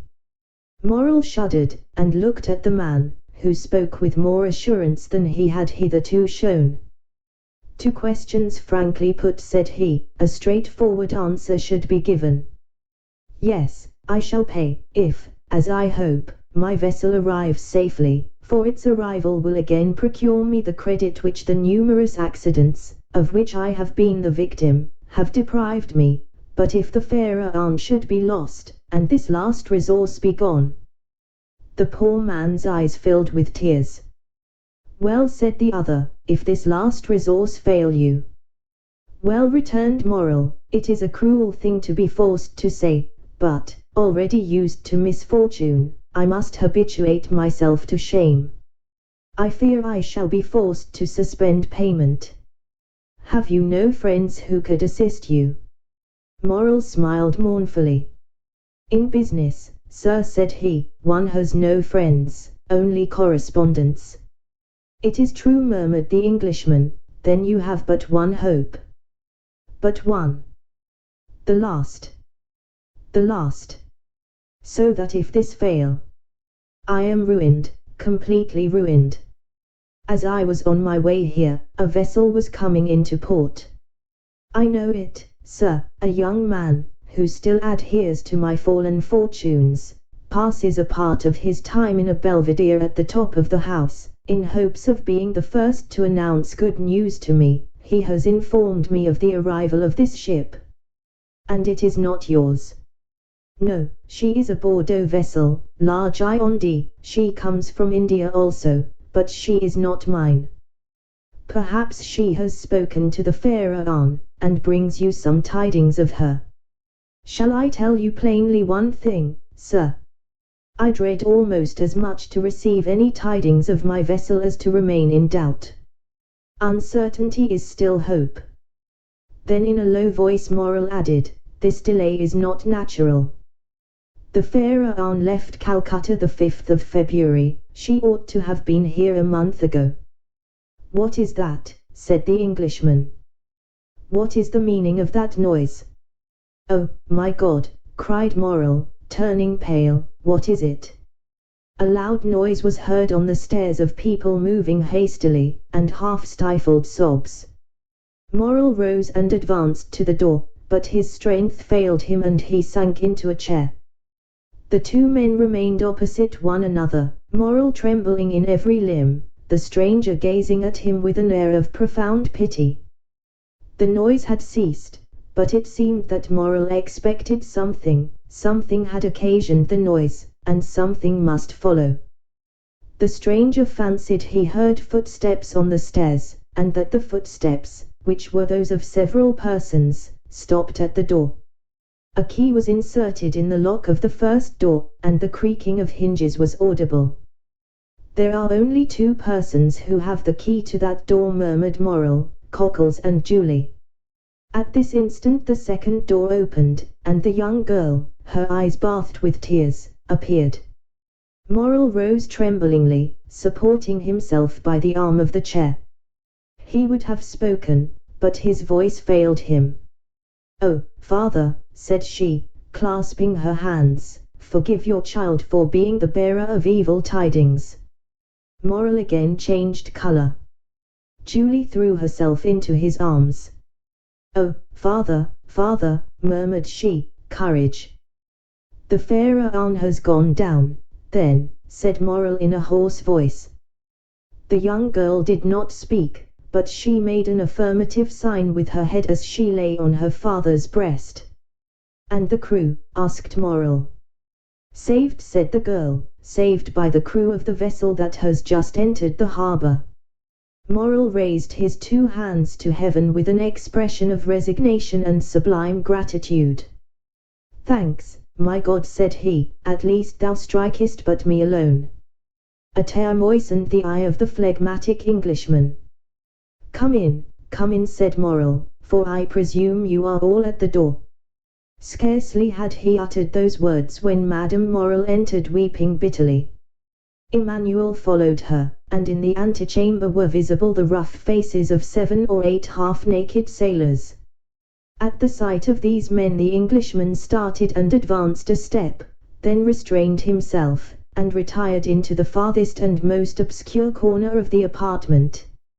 Madame Morrel sat down by her husband and took one of his hands in hers. Julie still lay with her head on his shoulder. Emmanuel stood in the center of the chamber and seemed to form the link between Morrel's family and the sailors at the door. How did this happen? Said Morrel. Draw nearer, Penlyn, said the young man, and tell us all about it. An old seaman, bronzed by the tropical sun, advanced, twirling the remains of a hat between his hands. Good day, Morrel, said he, as if he had just quitted Marseilles the previous evening, and had just returned from Aix or Toulon. Good day, Penlyn, returned Morrel, who could not refrain from smiling through his tears. Where is the captain? The captain, Morrel, he has stayed behind sick at Parma, but please God, it won't be much, and you will see him in a few days all alive and hearty. Well, now tell your story, Penlyn. 20039 Penlyn rolled his quid in his cheek, placed his hand before his mouth, turned his head, and sent a long jet of tobacco juice into the antechamber, advanced his foot, balanced himself, and began. You see, Morrel, said he, we were somewhere between Cape Blanc and Cape Boyador, sailing with a fair breeze, south-southwest after a week's calm, when Captain Gourmand comes up to me, I was at the helm I should tell you, and says, Penlyn, what do you think of those clouds coming up over there? I was just then looking at them myself. What do I think, Captain? Why, I think that they are rising faster than they have any business to do, and that they would not be so black if they didn't mean mischief. That's my opinion too, said the captain, and I'll take precautions accordingly. We are carrying too much canvas. Avast, there, all hands. Take in the studding sails and stow the flying jib. It was time, the squall was on us, and the vessel began to heel. Ah, said the captain, we have still too much canvas set, all hands lower the mainsail. 5 minutes after, it was down, and we sailed under mizzen topsails and top-gallant sails. Well, Penland, said the captain, what makes you shake your head? Why, I says, I still think you've got too much on. I think you're right, answered he, we shall have a gale. A gale. More than that, we shall have a tempest, or I don't know what's what. You could see the wind coming like the dust at Monte. Luckily the captain understood his business.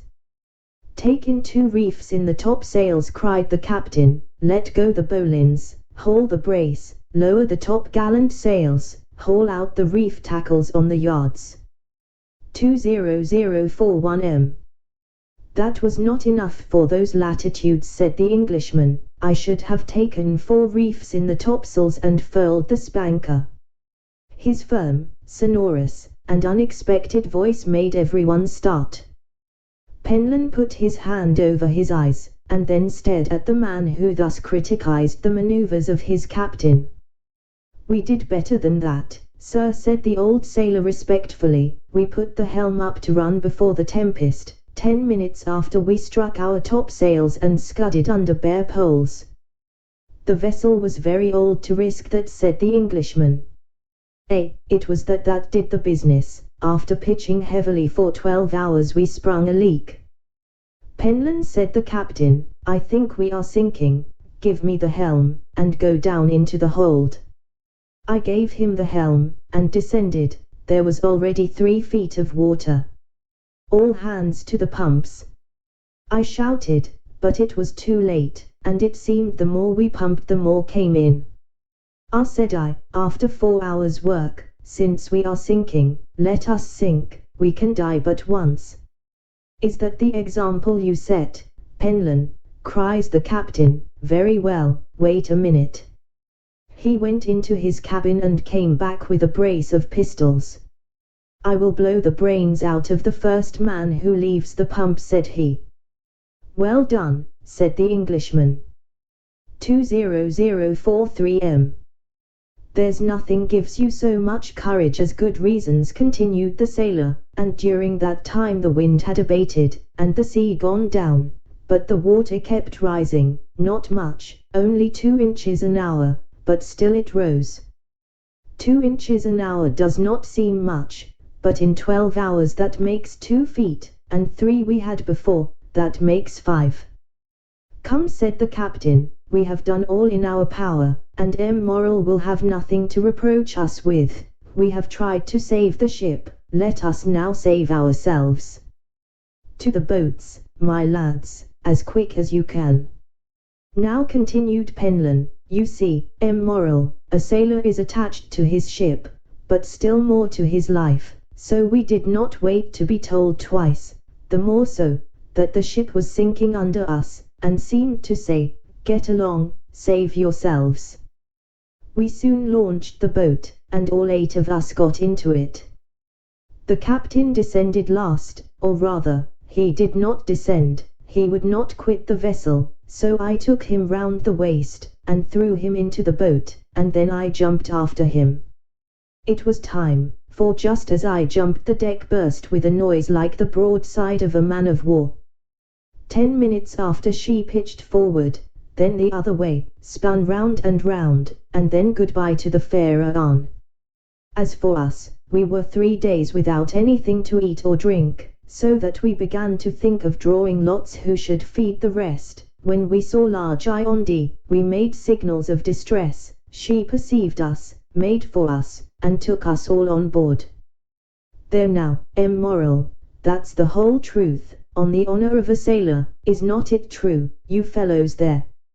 A general murmur of approbation showed that the narrator had faithfully detailed their misfortunes and sufferings. Well, well, said M. Morrel, I know there was no one in fault but destiny. It was the will of God that this should happen, blessed be his name. What wages are due to you? Oh, don't let us talk of that, M. Morrel. Yes, but we will talk of it. Well, then, 3 months, said Penlyn. Cockles, pay 200 francs to each of these good fellows, said Morrel. At another time, added he, I should have said, give them, besides, 200 francs over as a present, but times are changed, and the little money that remains to me is not my own, so do not think me mean on this account.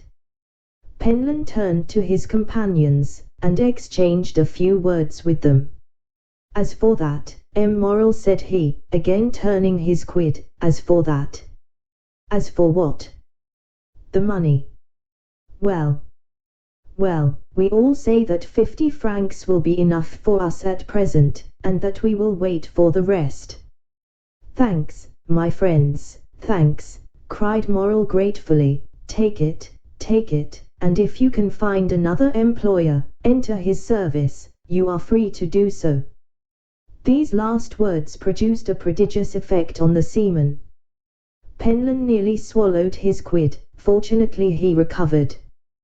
What, M. Morrel, said he in a low voice, you send us away, you are then angry with us? No, no, said M. Morrel, I am not angry, quite the contrary, and I do not send you away, but I have no more ships, and therefore I do not want any sailors. No more ships, returned Penlyn, well, then, you will build some, we'll wait for you. I have no money to build ships with, Penlyn, said the poor owner mournfully, so I cannot accept your kind offer. No more money. Then you must not pay us, we can scud, like the Pharaoh, under bare poles. Enough, enough, cried Morrel, almost overpowered, leave me, I pray you, we shall meet again in a happier time. Emmanuel, go with them, and see that my orders are executed. At least, we shall see each other again, M. Morrel, asked Penlyn. Yes, I hope so, at least. Now go. He made a sign to Cockles, who went first, the seaman followed him and Emmanuel brought up the rear. Now, said the owner to his wife and daughter, leave me, I wish to speak with this gentleman. 20045 M.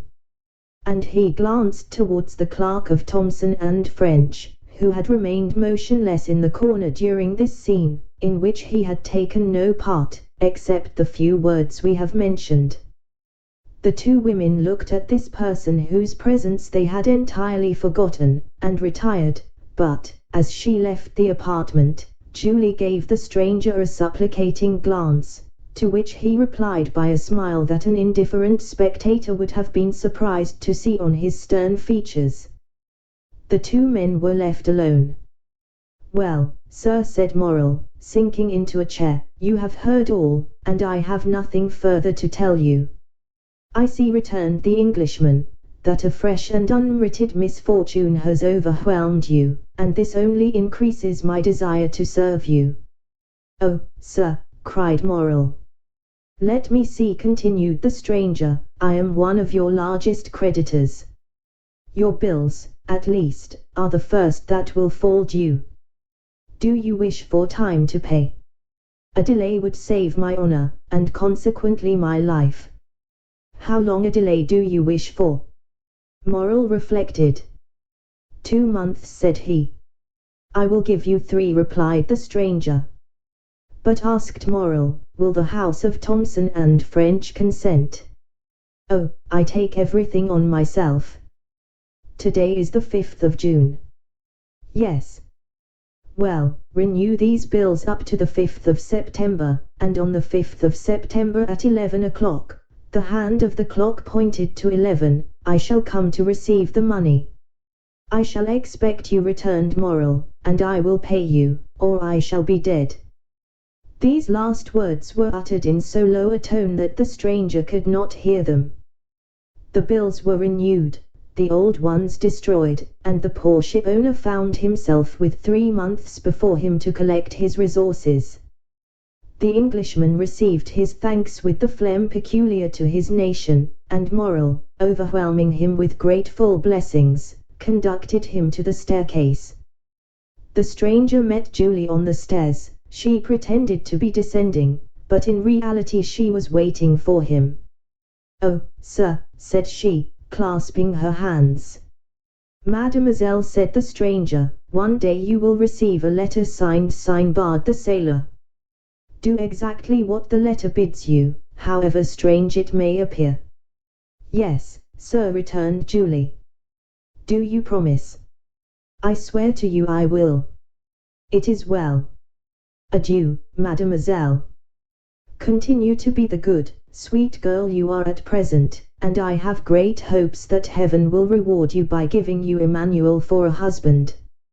Julie uttered a faint cry, blushed like a rose, and leaned against the baluster. The stranger waved his hand, and continued to descend. In the court he found Penelon, who, with a rouleau of 100 francs in either hand, seemed unable to make up his mind to retain them. "Come with me, my friend," said the Englishman, "I wish to speak to you." Chapter 30. The 5th of September. The extension provided for by the agent of Thomson and French, at the moment when Morrel expected it least, was to the poor ship owner so decided a stroke of good fortune that he almost dared to believe that fate was at length grown weary of wasting her spite upon him. The same day he told his wife, Emmanuel, and his daughter all that had occurred, and a ray of hope, if not of tranquillity, returned to the family.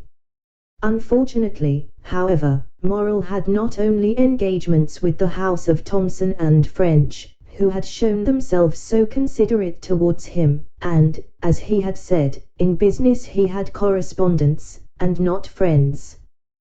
When he thought the matter over, he could by no means account for this generous conduct on the part of Thomson and French towards him, and could only attribute it to some such selfish argument as this: "We had better help a man who owes us nearly 300,000 francs, and have those 300,000 francs at the end of 3 months than hasten his ruin, and get only 6 or 8% of our money back again."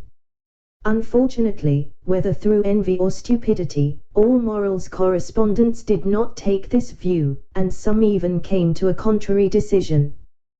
The bills signed by Morrel were presented at his office with scrupulous exactitude, and, thanks to the delay granted by the Englishman, were paid by Cockles with equal punctuality. Cockles thus remained in his accustomed tranquillity. It was Morrel alone who remembered with alarm, that if he had to repay on the 15th the 50,000 francs of M. de Beauville, and on the 30th the 32,500 francs of bills, for which, as well as the debt due to the inspector of prisons, he had time granted, he must be a ruined man. The opinion of all the commercial men was that, under the reverses which had successively weighed down Morrel, it was impossible for him to remain solvent. Great, therefore, was the astonishment when at the end of the month, he cancelled all his obligations with his usual punctuality. Still confidence was not restored to all minds, and the general opinion was that the complete ruin of the unfortunate shipowner had been postponed only until the end of the month. The month passed, and Morrel made extraordinary efforts to get in all his resources. Formerly his paper, at any date, was taken with confidence, and was even in request. Morrel now tried to negotiate bills at 90 days only, and none of the banks would give him credit. Fortunately, Morrel had some funds coming in on which he could rely, and, as they reached him, he found himself in a condition to meet his engagements when the end of July came. The agent of Thomson and French had not been again seen at Marseilles. The day after, or 2 days after his visit to Morrel, he had disappeared, and as in that city he had had no intercourse but with the mayor, the inspector of prisons, and M. Morrel. His departure left no trace except in the memories of these three persons. As to the sailors of the Pharaon, they must have found snug berths elsewhere, for they also had disappeared. Captain Gourmand, recovered from his illness, had returned from Parma. He delayed presenting himself at Morrel's, but the owner, hearing of his arrival, went to see him.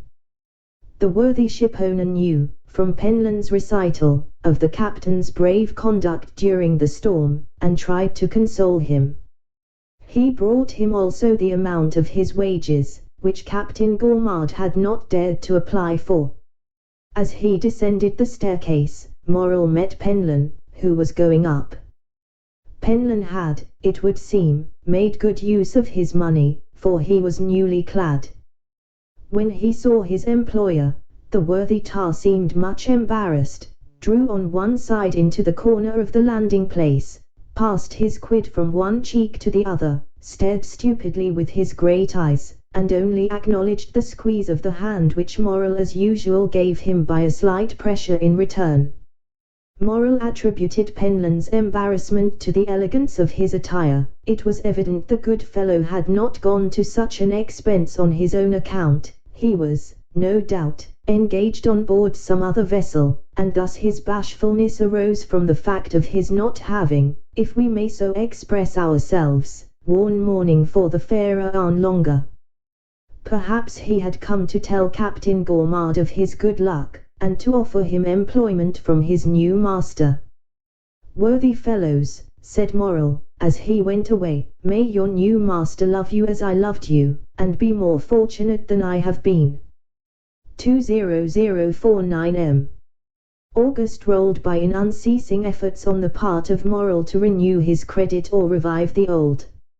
On the 20th of August it was known at Marseilles that he had left town in the mail coach, and then it was said that the bills would go to protest at the end of the month, and that Morrel had gone away and left his chief clerk Emmanuel, and his cashier Cockles, to meet the creditors. But, contrary to all expectation, when the 31st of August came, the house opened as usual, and Cockles appeared behind the grating of the counter, examined all bills presented with the usual scrutiny, and, from first to last, paid all with the usual precision. There came in, moreover, 2 drafts which M. Morrel had fully anticipated, and which Cockles paid as punctually as the bills which the shipowner had accepted. All this was incomprehensible, and then, with the tenacity peculiar to prophets of bad news, the failure was put off until the end of September. On the 1st, Morrel returned. He was awaited by his family with extreme anxiety, for from this journey to Paris they hoped great things. Morrel had thought of Danglars, who was now immensely rich, and had lain under great obligations to Morrel in former days, since to him it was owing that Danglars entered the service of the Spanish banker, with whom he had laid the foundations of his vast wealth. It was said at this moment that Danglars was worth from 6 to 8 millions of francs, and had unlimited credit.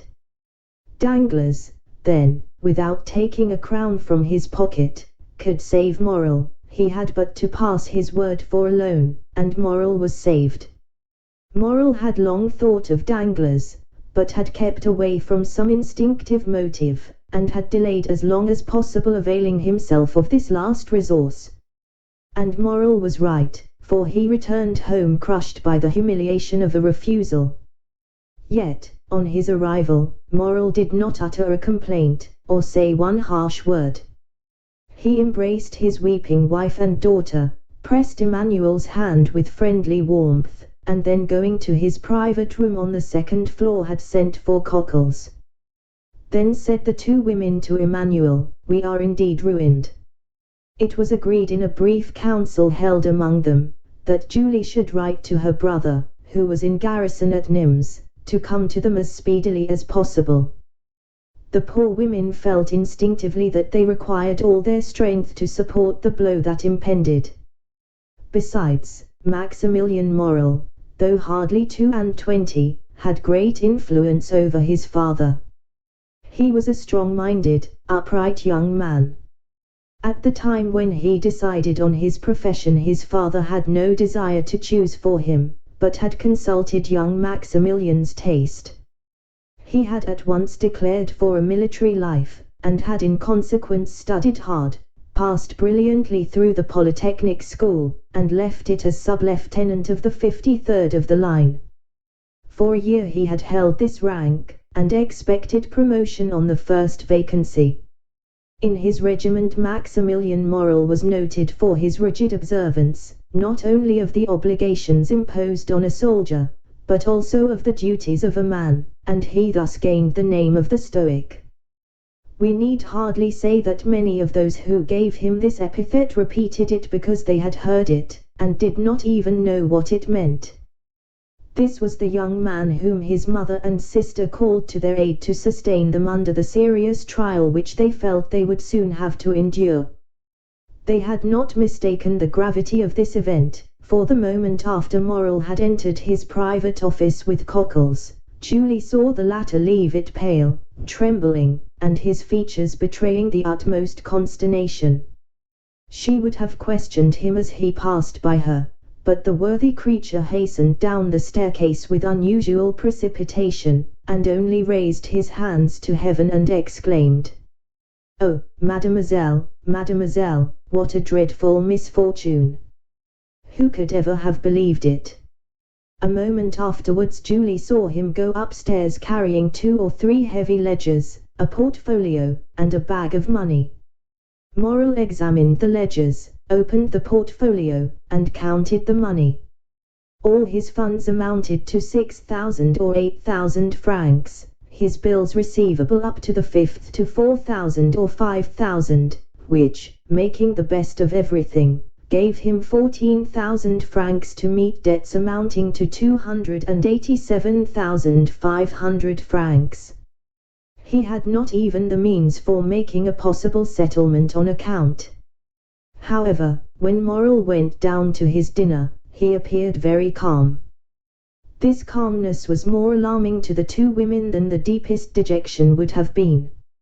After dinner Morel usually went out and used to take his coffee at the Club of the Fascines, and read the Semaphore.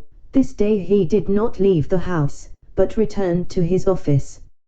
As to Cockles, he seemed completely bewildered. For part of the day he went into the courtyard, seated himself on a stone with his head bare and exposed to the blazing sun. Emmanuel tried to comfort the women, but his eloquence faltered. The young man was too well acquainted with the business of the house, not to feel that a great catastrophe hung over the Morel family. Night came. The 2 women had watched, hoping that when he left his room Morel would come to them, but they heard him pass before their door, and trying to conceal the noise of his footsteps. They listened. He went into his sleeping room, and fastened the door inside. Madame Morel sent her daughter to bed, and half an hour after Julie had retired, she rose, took off her shoes, and went stealthily along the passage, to see through the keyhole what her husband was doing. In the passage she saw a retreating shadow. It was Julie, who, uneasy herself, had anticipated her mother. The young lady went towards Madame Morel. "He is writing," she said. They had understood each other without speaking. Madame Morel looked again through the keyhole. Morel was writing, but Madame Morel remarked, what her daughter had not observed, that her husband was writing on stamped paper. The terrible idea that he was writing his will flashed across her. She shuddered, and yet had not strength to utter a word.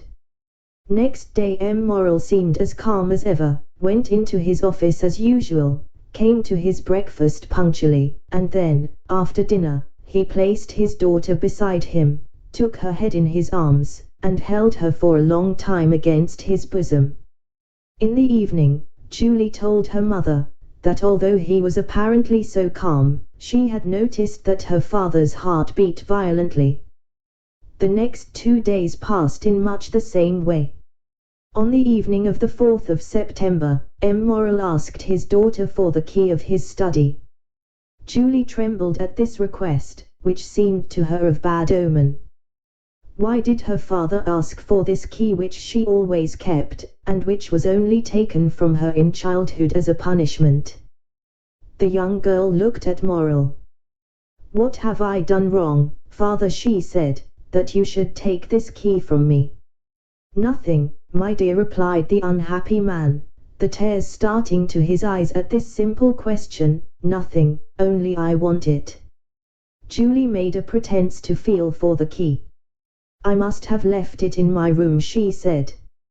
And she went out, but instead of going to her apartment she hastened to consult Emmanuel. "Do not give this key to your father," said he, "and tomorrow morning, if possible, do not quit him for a moment." She questioned Emmanuel, but he knew nothing, or would not say what he knew. During the night, between the 4th and 5th of September, Madame Morel remained listening for every sound, and, until 3 o'clock in the morning, she heard her husband pacing the room in great agitation. It was 3 o'clock when he threw himself on the bed. The mother and daughter passed the night together. They had expected Maximilian since the previous evening. At 8 o'clock in the morning Morel entered their chamber. He was calm, but the agitation of the night was legible in his pale and careworn visage. They did not dare to ask him how he had slept. Morel was kinder to his wife, more affectionate to his daughter, than he had ever been. He could not cease gazing at and kissing the sweet girl. Julie, mindful of Emmanuel's request, was following her father when he quitted the room, but he said to her quickly, "Remain with your mother, dearest." Julie wished to accompany him. "I wish you to do so," said he. This was the first time Morel had ever so spoken, but he said it in a tone of paternal kindness, and Julie did not dare to disobey. She remained at the same spot standing mute and motionless. An instant afterwards the door opened, she felt two arms encircle her, and a mouth pressed her forehead. She looked up and uttered an exclamation of joy. 20053 m. "Maximilian, my dearest brother," she cried.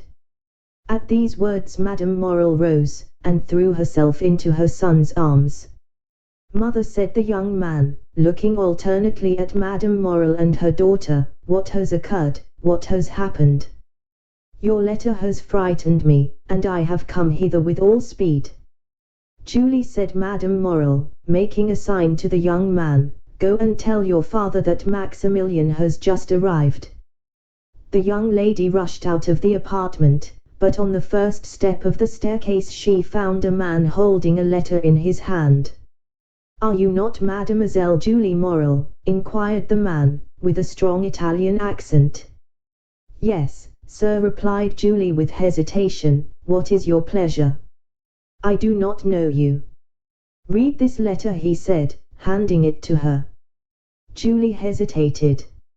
"It concerns the best interests of your father," said the messenger. The young girl hastily took the letter from him. She opened it quickly and read. "Go this moment to the Alstermailhen, enter the house number 15, ask the porter for the key of the room on the 5th floor, enter the apartment, take from the corner of the mantelpiece a purse netted in red silk, and give it to your father. It is important that he should receive it before 11 o'clock. You promised to obey me implicitly. Remember your oath. Sign Bard the sailor." The young girl uttered a joyful cry, raised her eyes, looked round to question the messenger, but he had disappeared. She cast her eyes again over the note to peruse it a second time, and saw there was a postscript. She read, "It is important that you should fulfill this mission in person and alone. If you go accompanied by any other person, or should anyone else go in your place, the porter will reply that he does not know anything about it." This postscript decreased greatly the young girl's happiness. Was there nothing to fear? Was there not some snare laid for her? Her innocence had kept her in ignorance of the dangers that might assail a young girl of her age.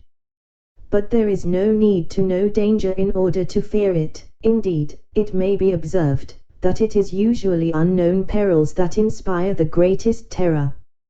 Julie hesitated, and resolved to take counsel. Yet, through a singular impulse, it was neither to her mother nor her brother that she applied, but to Emmanuel. She hastened down and told him what had occurred on the day when the agent of Thomson and French had come to her father's, related the scene on the staircase, repeated the promise she had made, and showed him the letter. "You must go, then, mademoiselle," said Emmanuel. "Go there," murmured Julie. "Yes, I will accompany you." "But did you not read that I must be alone?" said Julie. "And you shall be alone," replied the young man. "I will await you at the corner of the Rue du Musée, and if you are so long absent as to make me uneasy, I will hasten to rejoin you, and woe to him of whom you shall have cause to complain to me." "Then, Emmanuel," said the young girl with hesitation, "it is your opinion that I should obey this invitation?" "Yes. Did not the messenger say your father's safety depended upon it?" "But what danger threatens him, then, Emmanuel?" she asked. Emmanuel hesitated a moment, but his desire to make Julie decide immediately made him reply. "Listen," he said, "today is the 5th of September, is it not?" "Yes." "Today, then, at 11 o'clock, your father has nearly 300,000 francs to pay." "Yes, we know that." "Well, then," continued Emmanuel, "we have not 15,000 francs in the house. What will happen then?" "Why, if today before 11 o'clock your father has not found someone who will come to his aid, he will be compelled at 12 o'clock to declare himself a bankrupt." "Oh, come, then, come," cried she, hastening away with the young man. During this time, Madame Morel had told her son everything. The young man knew quite well that, after the succession of misfortunes which had befallen his father, great changes had taken place in the style of living and housekeeping, but he did not know that matters had reached such a point. He was thunderstruck. Then, rushing hastily out of the apartment, he ran upstairs, expecting to find his father in his study, but he rapped there in vain. While he was yet at the door of the study he heard the bedroom door open, turned, and saw his father. Instead of going direct to his study, M. Morel had returned to his bedchamber, which he was only this moment quitting. Morel uttered a cry of surprise at the sight of his son, of whose arrival he was ignorant.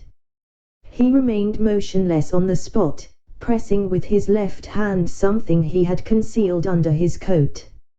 Maximilian sprang down the staircase, and threw his arms round his father's neck, but suddenly he recoiled, and placed his right hand on Morel's breast.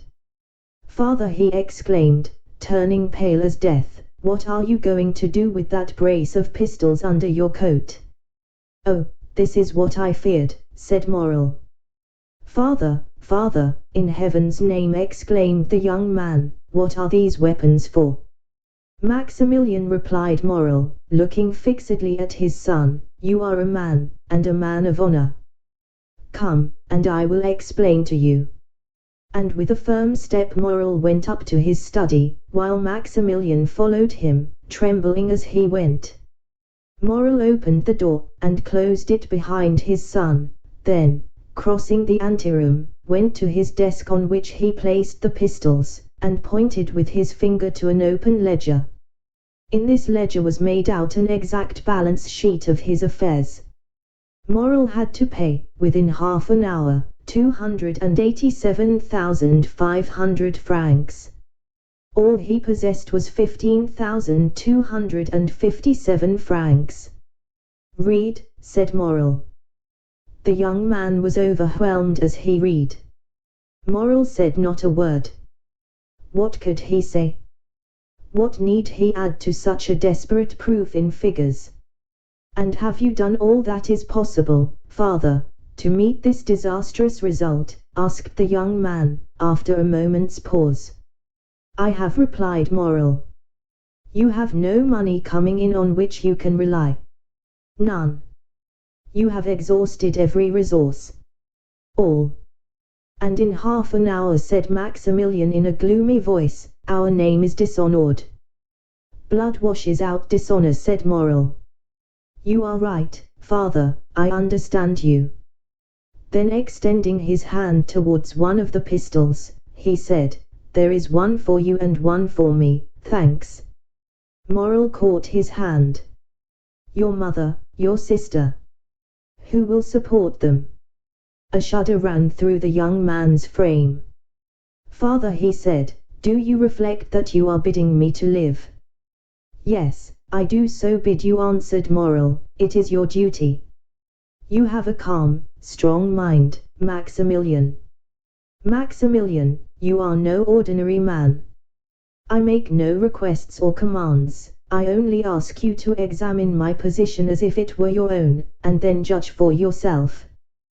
The young man reflected for a moment, then an expression of sublime resignation appeared in his eyes, and with a slow and sad gesture he took off his 2 epaulets, the insignia of his rank. Be it so, then, my father, he said, extending his hand to Moral. Die in peace, my father, I will live. Moral was about to cast himself on his knees before his son, but Maximilian caught him in his arms, and those 2 noble hearts were pressed against each other for a moment. You know it is not my fault, said Moral. 20057 Maximilian smiled. I know, father, you are the most honorable man I have ever known. Good, my son. And now there is no more to be said, go and rejoin your mother and sister. My father, said the young man, bending his knee, bless me. Moral took the head of his son between his 2 hands, drew him forward, and kissing his forehead several times said, Oh, yes, yes, I bless you in my own name, and in the name of 3 generations of irreproachable men, who say through me, the edifice which misfortune has destroyed, Providence may build up again. On seeing me die such a death, the most inexorable will have pity on you. To you, perhaps, they will accord the time they have refused to me. Then do your best to keep our name free from dishonor. Go to work, labor, young man, struggle ardently and courageously, live, yourself, your mother and sister, with the most rigid economy, so that from day to day the property of those whom I leave in your hands may augment and fructify. Reflect how glorious a day it will be, how grand, how solemn, that day of complete restoration, on which you will say in this very office, my father died because he could not do what I have this day done, but he died calmly and peaceably, because in dying he knew what I should do. My father, cried the young man, why should you not live? If I live, all would be changed. If I live, interest would be converted into doubt, pity into hostility. If I live, I am only a man who has broken his word, failed in his engagements, in fact, only a bankrupt. If, on the contrary, I die, remember, Maximilian, my corpse is that of an honest but unfortunate man. Living, my best friends would avoid my house. Dead, all Marseilles will follow me in tears to my last home. Living, you would feel shame at my name. Dead, you may raise your head and say, I am the son of him you killed, because, for the first time, he has been compelled to break his word. The young man uttered a groan, but appeared resigned. And now, said Moral, leave me alone, and endeavor to keep your mother and sister away. Will you not see my sister once more? Asked Maximilian. A last but final hope was concealed by the young man in the effect of this interview, and therefore he had suggested it. Moral shook his head. I saw her this morning, and bade her adieu. "Have you no particular commands to leave with me, my father?" inquired Maximilian in a faltering voice. "Yes, my son, and a sacred command." "Say it, my father." "The house of Thomson and French is the only one who, from humanity, or, it may be, selfishness, it is not for me to read men's hearts, has had any pity for me. Its agent, who will in 10 minutes present himself to receive the amount of a bill of 287,500 francs, I will not say granted, but offered me 3 months. Let this house be the first repaid, my son, and respect this man."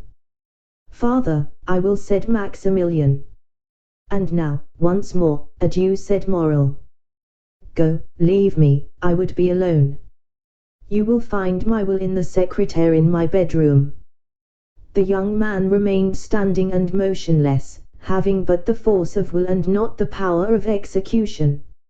"Hear me, Maximilian," said his father.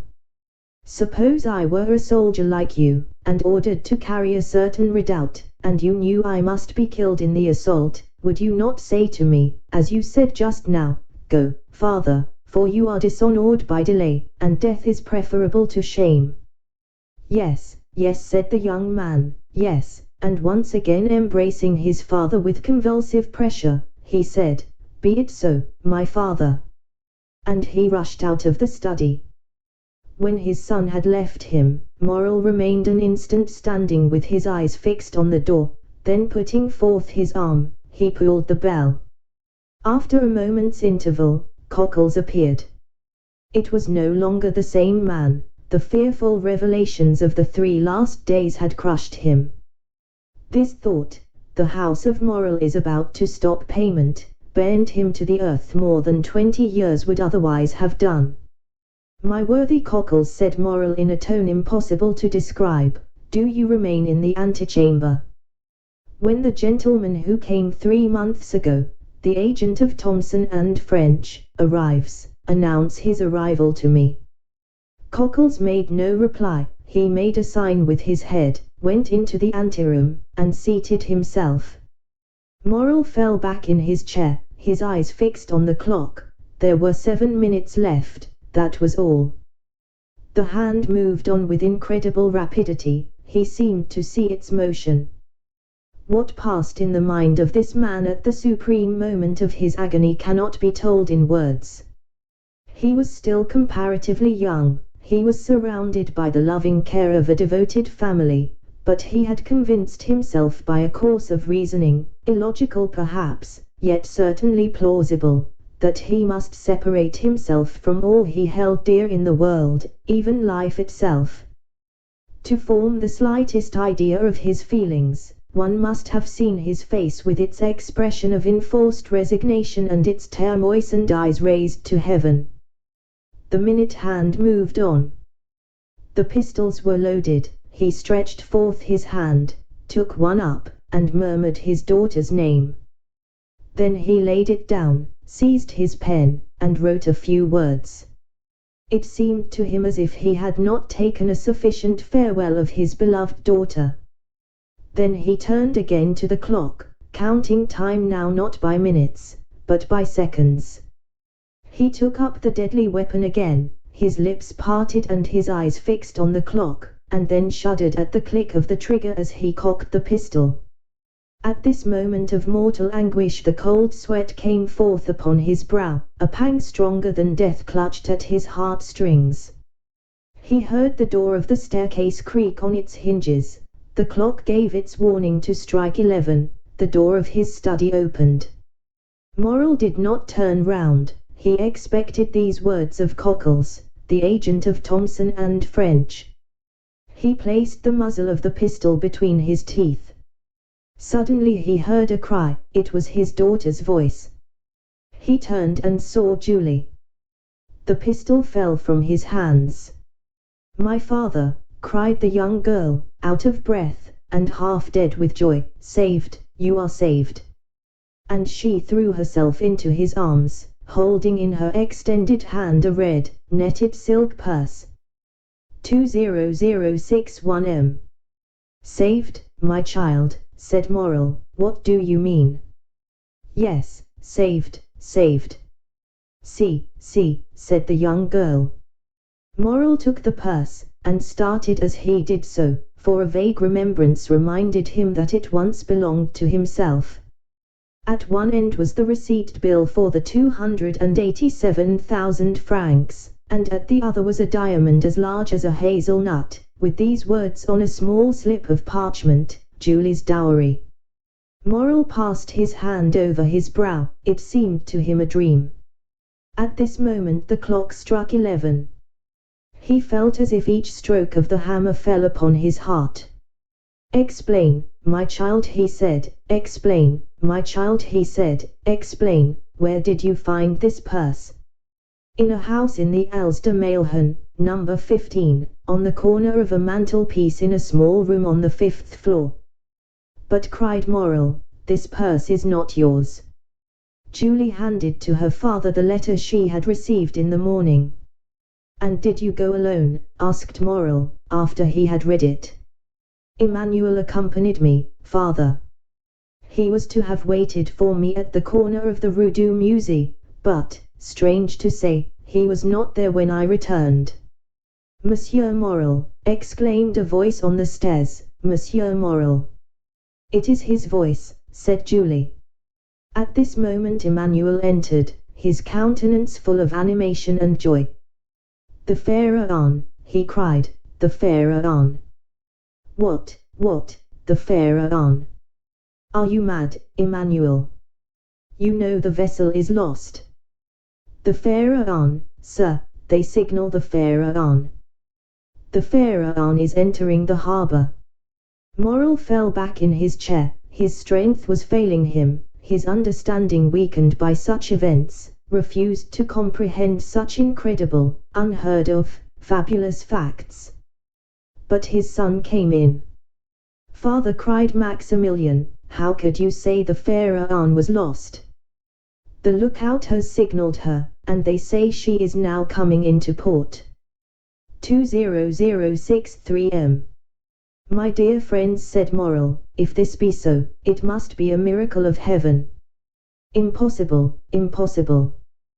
But what was real and not less incredible was the purse he held in his hand, the acceptance receipt, the splendid diamond. Ah, sir, exclaimed Cockles, what can it mean, the Pharaon?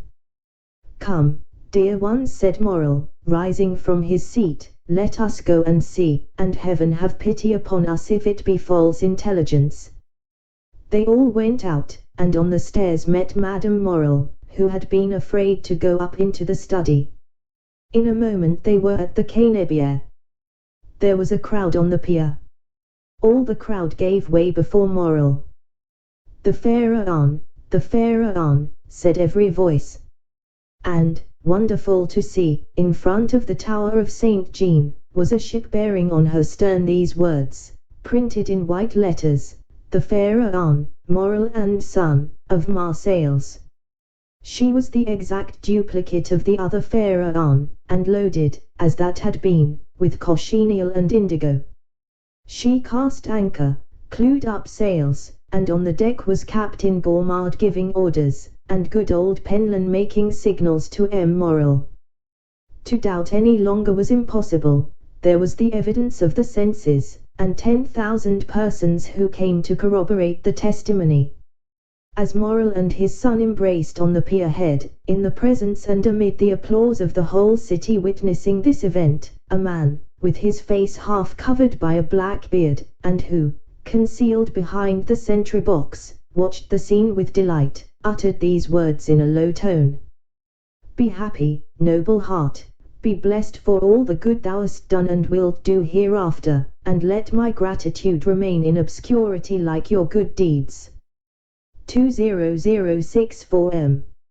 And with a smile expressive of supreme content, he left his hiding place, and without being observed, descended one of the flights of steps provided for debarkation, and hailing 3 times, shouted Jacopo, Jacopo, Jacopo. Then a launch came to shore, took him on board, and conveyed him to a yacht splendidly fitted up, on whose deck he sprung with the activity of a sailor. Thence he once again looked towards Morrel, who, weeping with joy, was shaking hands most cordially with all the crowd around him, and thanking with a look the unknown benefactor whom he seemed to be seeking in the skies. "And now," said the unknown, "farewell kindness, humanity, and gratitude. Farewell to all the feelings that expand the heart. I have been heaven's substitute to recompense the good, now the God of vengeance yields to me his power to punish the wicked." At these words he gave a signal, and, as if only awaiting this signal, the yacht instantly put out to sea. Chapter 31. Italy, Sinbad the Sailor. Towards the beginning of the year 1838, two young men belonging to the First Society of Paris, the Viscount Albert de Morcerf and the Baron Franz d'Épinay, were at Florence. They had agreed to see the carnival at Rome that year, and that Franz, who for the last 3 or 4 years had inhabited Italy, should act as cicerone to Albert. As it is no inconsiderable affair to spend the carnival at Rome, especially when you have no great desire to sleep on the Piazza del Popolo, or the Campo Vaccino, they wrote to Signor Pastrini, the proprietor of the Hotel de Londres, Piazza di Ispina, to reserve comfortable apartments for them. Signor Pastrini replied that he had only 2 rooms and a parlor on the 3rd floor, which he offered at the low charge of a louis per diem. They accepted his offer, but wishing to make the best use of the time that was left, Albert started for Naples. As for Franz, he remained at Florence, and after having passed a few days in exploring the paradise of the Cascine, and spending 2 or 3 evenings at the houses of the Florentine nobility, he took a fancy into his head, having already visited Corsica, the cradle of Bonaparte, to visit Elba, the waiting place of Napoleon. One evening he cast off the painter of a sailboat from the iron ring that secured it to the dock at Leghorn, wrapped himself in his coat and lay down, and said to the crew, "To the island of Elba."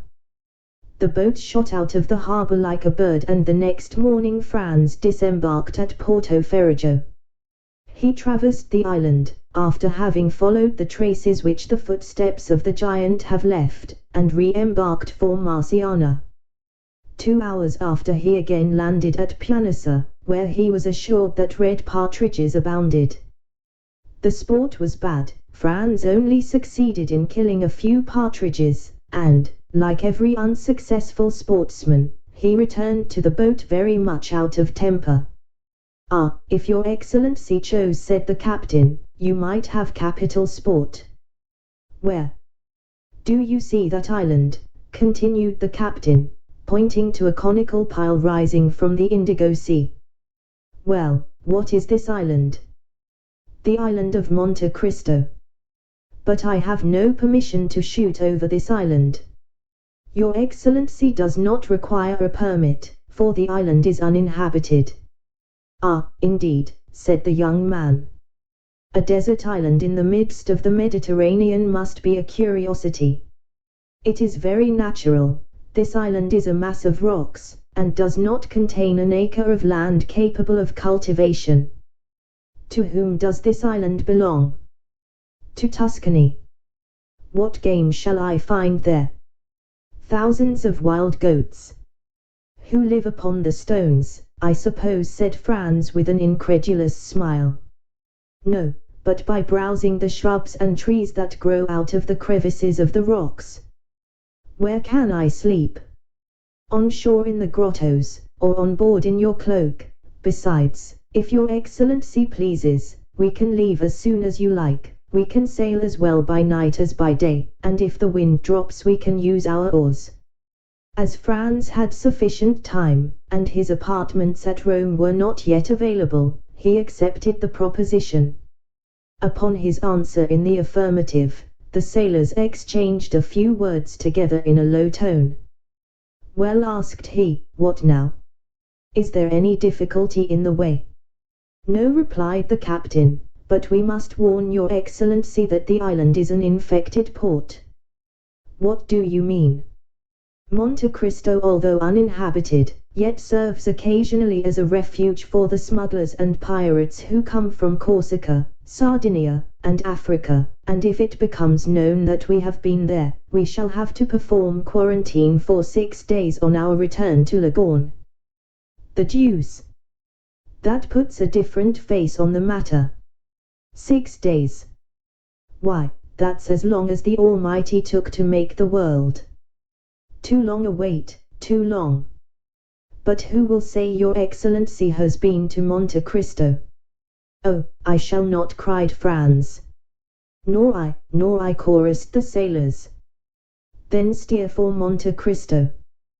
The captain gave his orders, the helm was put up, and the boat was soon sailing in the direction of the island. Franz waited until all was in order, and when the sail was filled, and the 4 sailors had taken their places, 3 forward, and 1 at the helm, he resumed the conversation. Gaetano, said he to the captain, you tell me Monte Cristo serves as a refuge for pirates, who are, it seems to me, a very different kind of game from the goats. Yes, your Excellency, and it is true. I knew there were smugglers, but I thought that since the capture of Algiers, and the destruction of the Regency, pirates existed only in the romances of Cooper and Captain Marryat. Your Excellency is mistaken, there are pirates, like the bandits who were believed to have been exterminated by Pope Leo XII, and who yet, every day, rob travellers at the gates of Rome. Has not your Excellency heard that the French charge d'affaires was robbed 6 months ago within 500 paces of Velletri? Oh, yes, I heard that.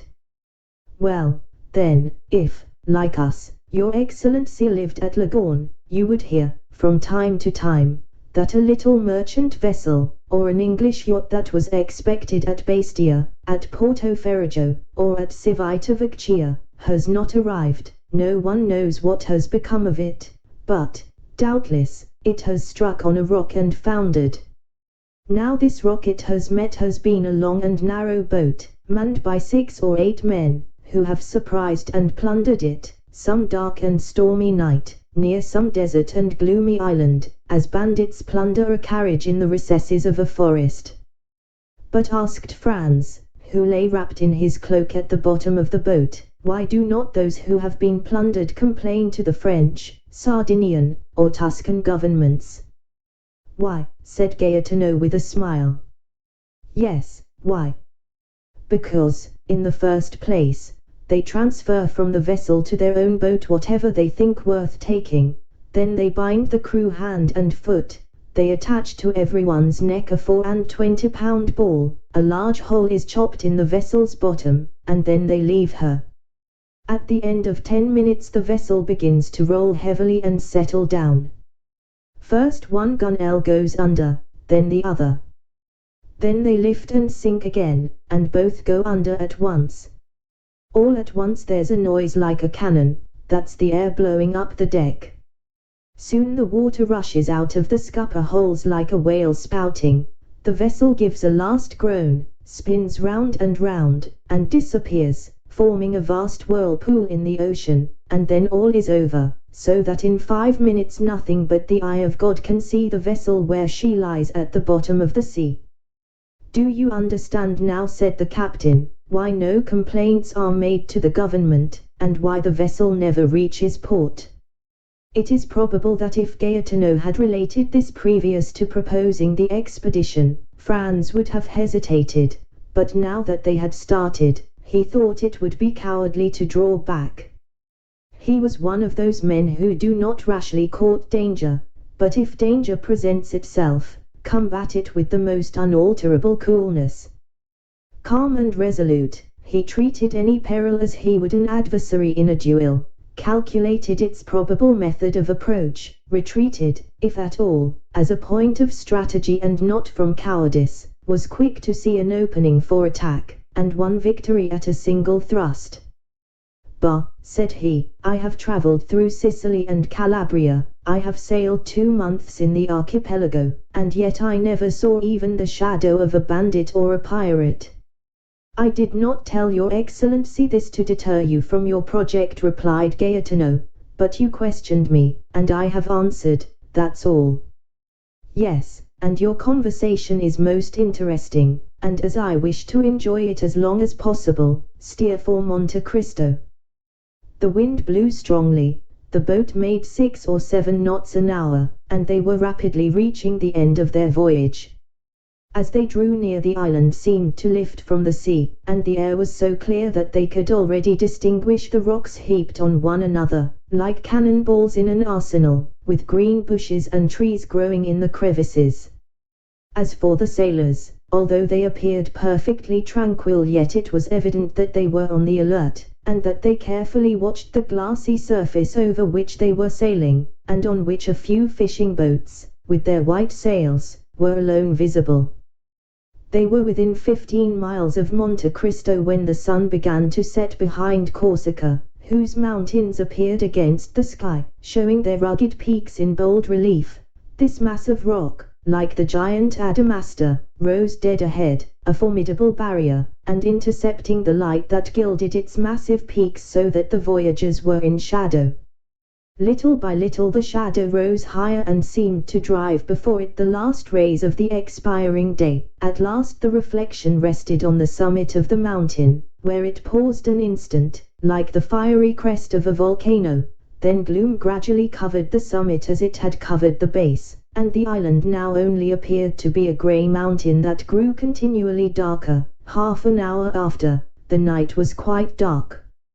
Fortunately, the mariners were used to these latitudes, and knew every rock in the Tuscan archipelago, for in the midst of this obscurity Franz was not without uneasiness. Corsica had long since disappeared, and Monte Cristo itself was invisible, but the sailors seemed, like the lynx, to see in the dark, and the pilot who steered did not evince the slightest hesitation.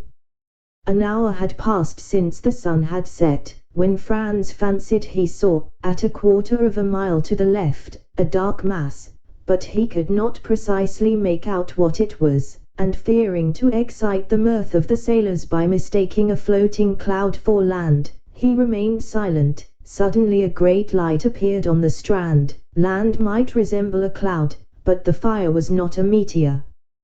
"What is this light?" asked he. "Hush," said the captain, "it is a fire." "But you told me the island was uninhabited."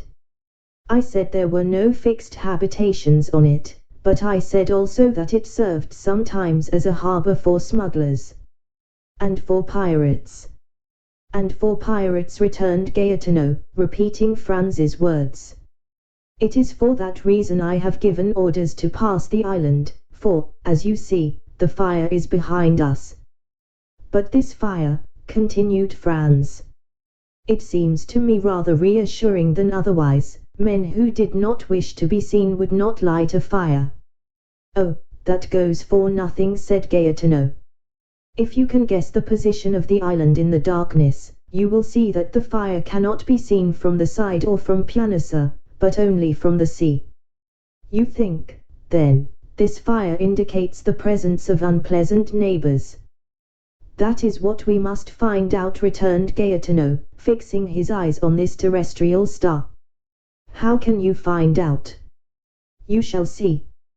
Gaetano consulted with his companions, and after 5 minutes' discussion a maneuver was executed which caused the vessel to tack about. They returned the way they had come, and in a few minutes the fire disappeared, hidden by an elevation of the land.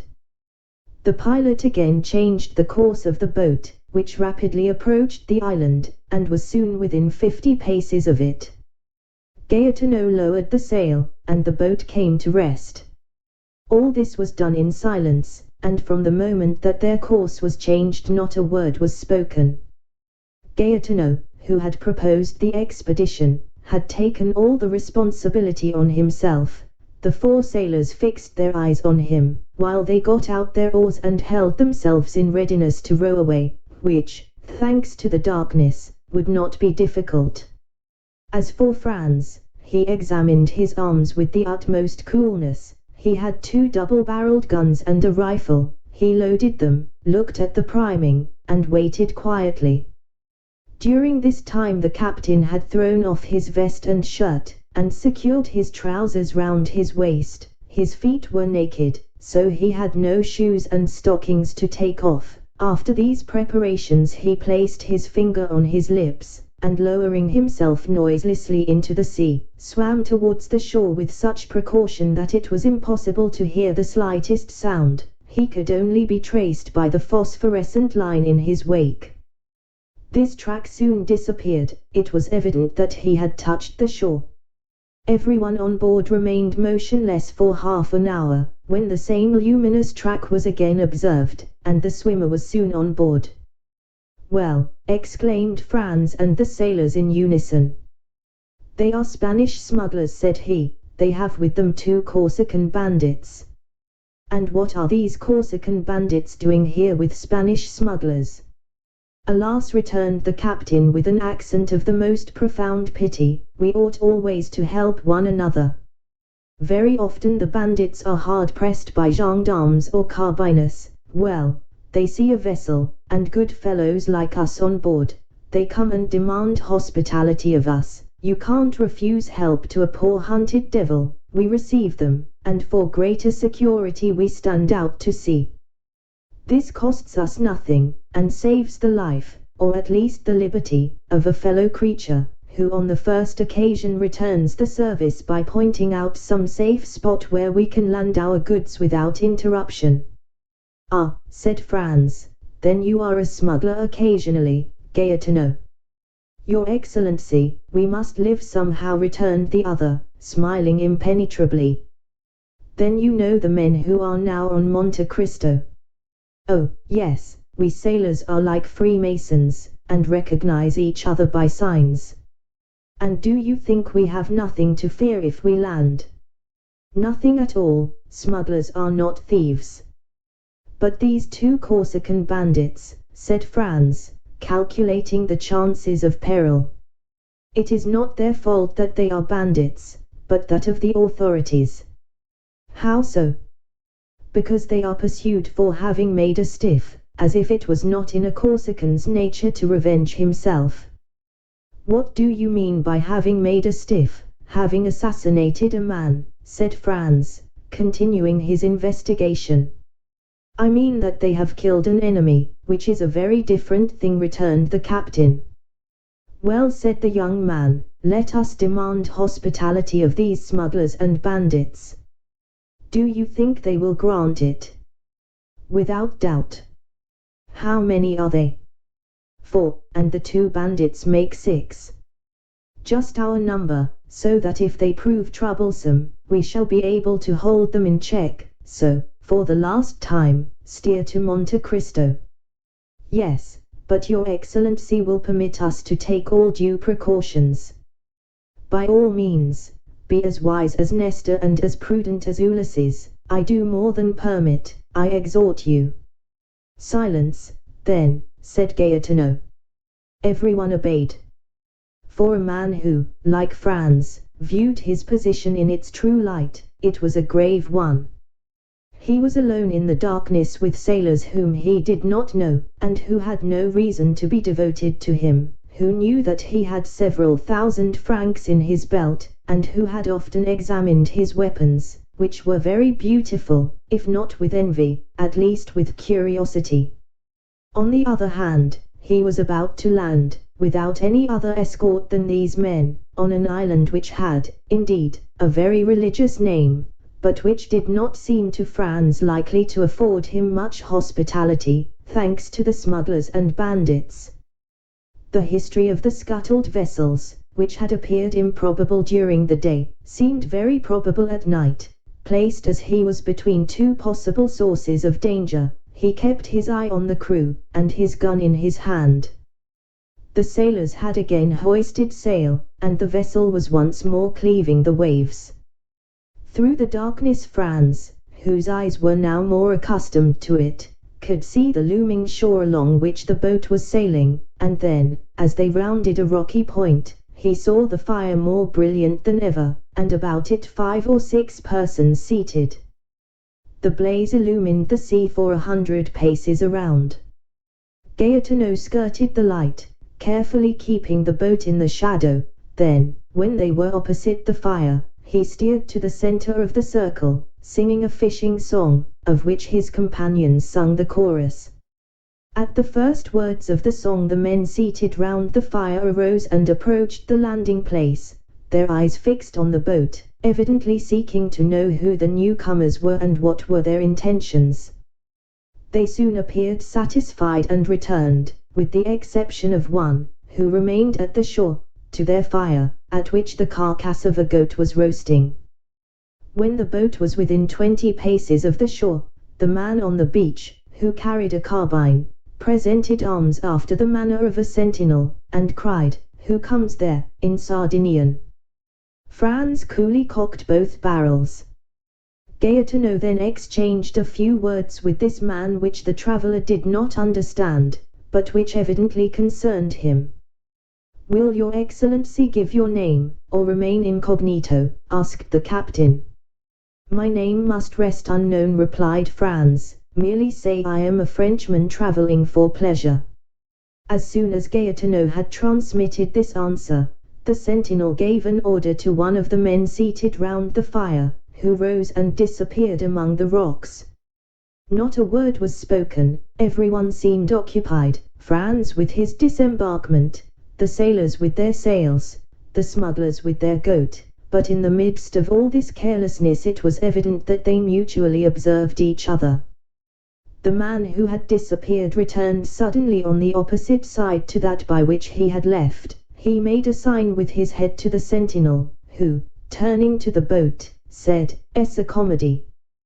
The Italian essa comedy is untranslatable. It means at once, "Come, enter, you are welcome, make yourself at home, you are the master." It is like that Turkish phrase of Molière's that so astonished the bourgeois gentleman by the number of things implied in its utterance. The sailors did not wait for a second invitation. 4 strokes of the oar brought them to land. Gaetano sprang to shore, exchanged a few words with the sentinel, then his comrades disembarked, and lastly came Franz. One of his guns was swung over his shoulder, Gaetano had the other, and a sailor held his rifle. His dress, half artist, half dandy, did not excite any suspicion, and, consequently, no disquietude.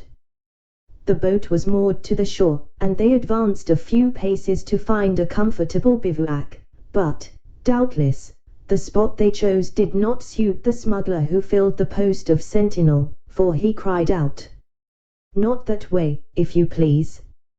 Gaetano faltered an excuse, and advanced to the opposite side, while 2 sailors kindled torches at the fire to light them on their way.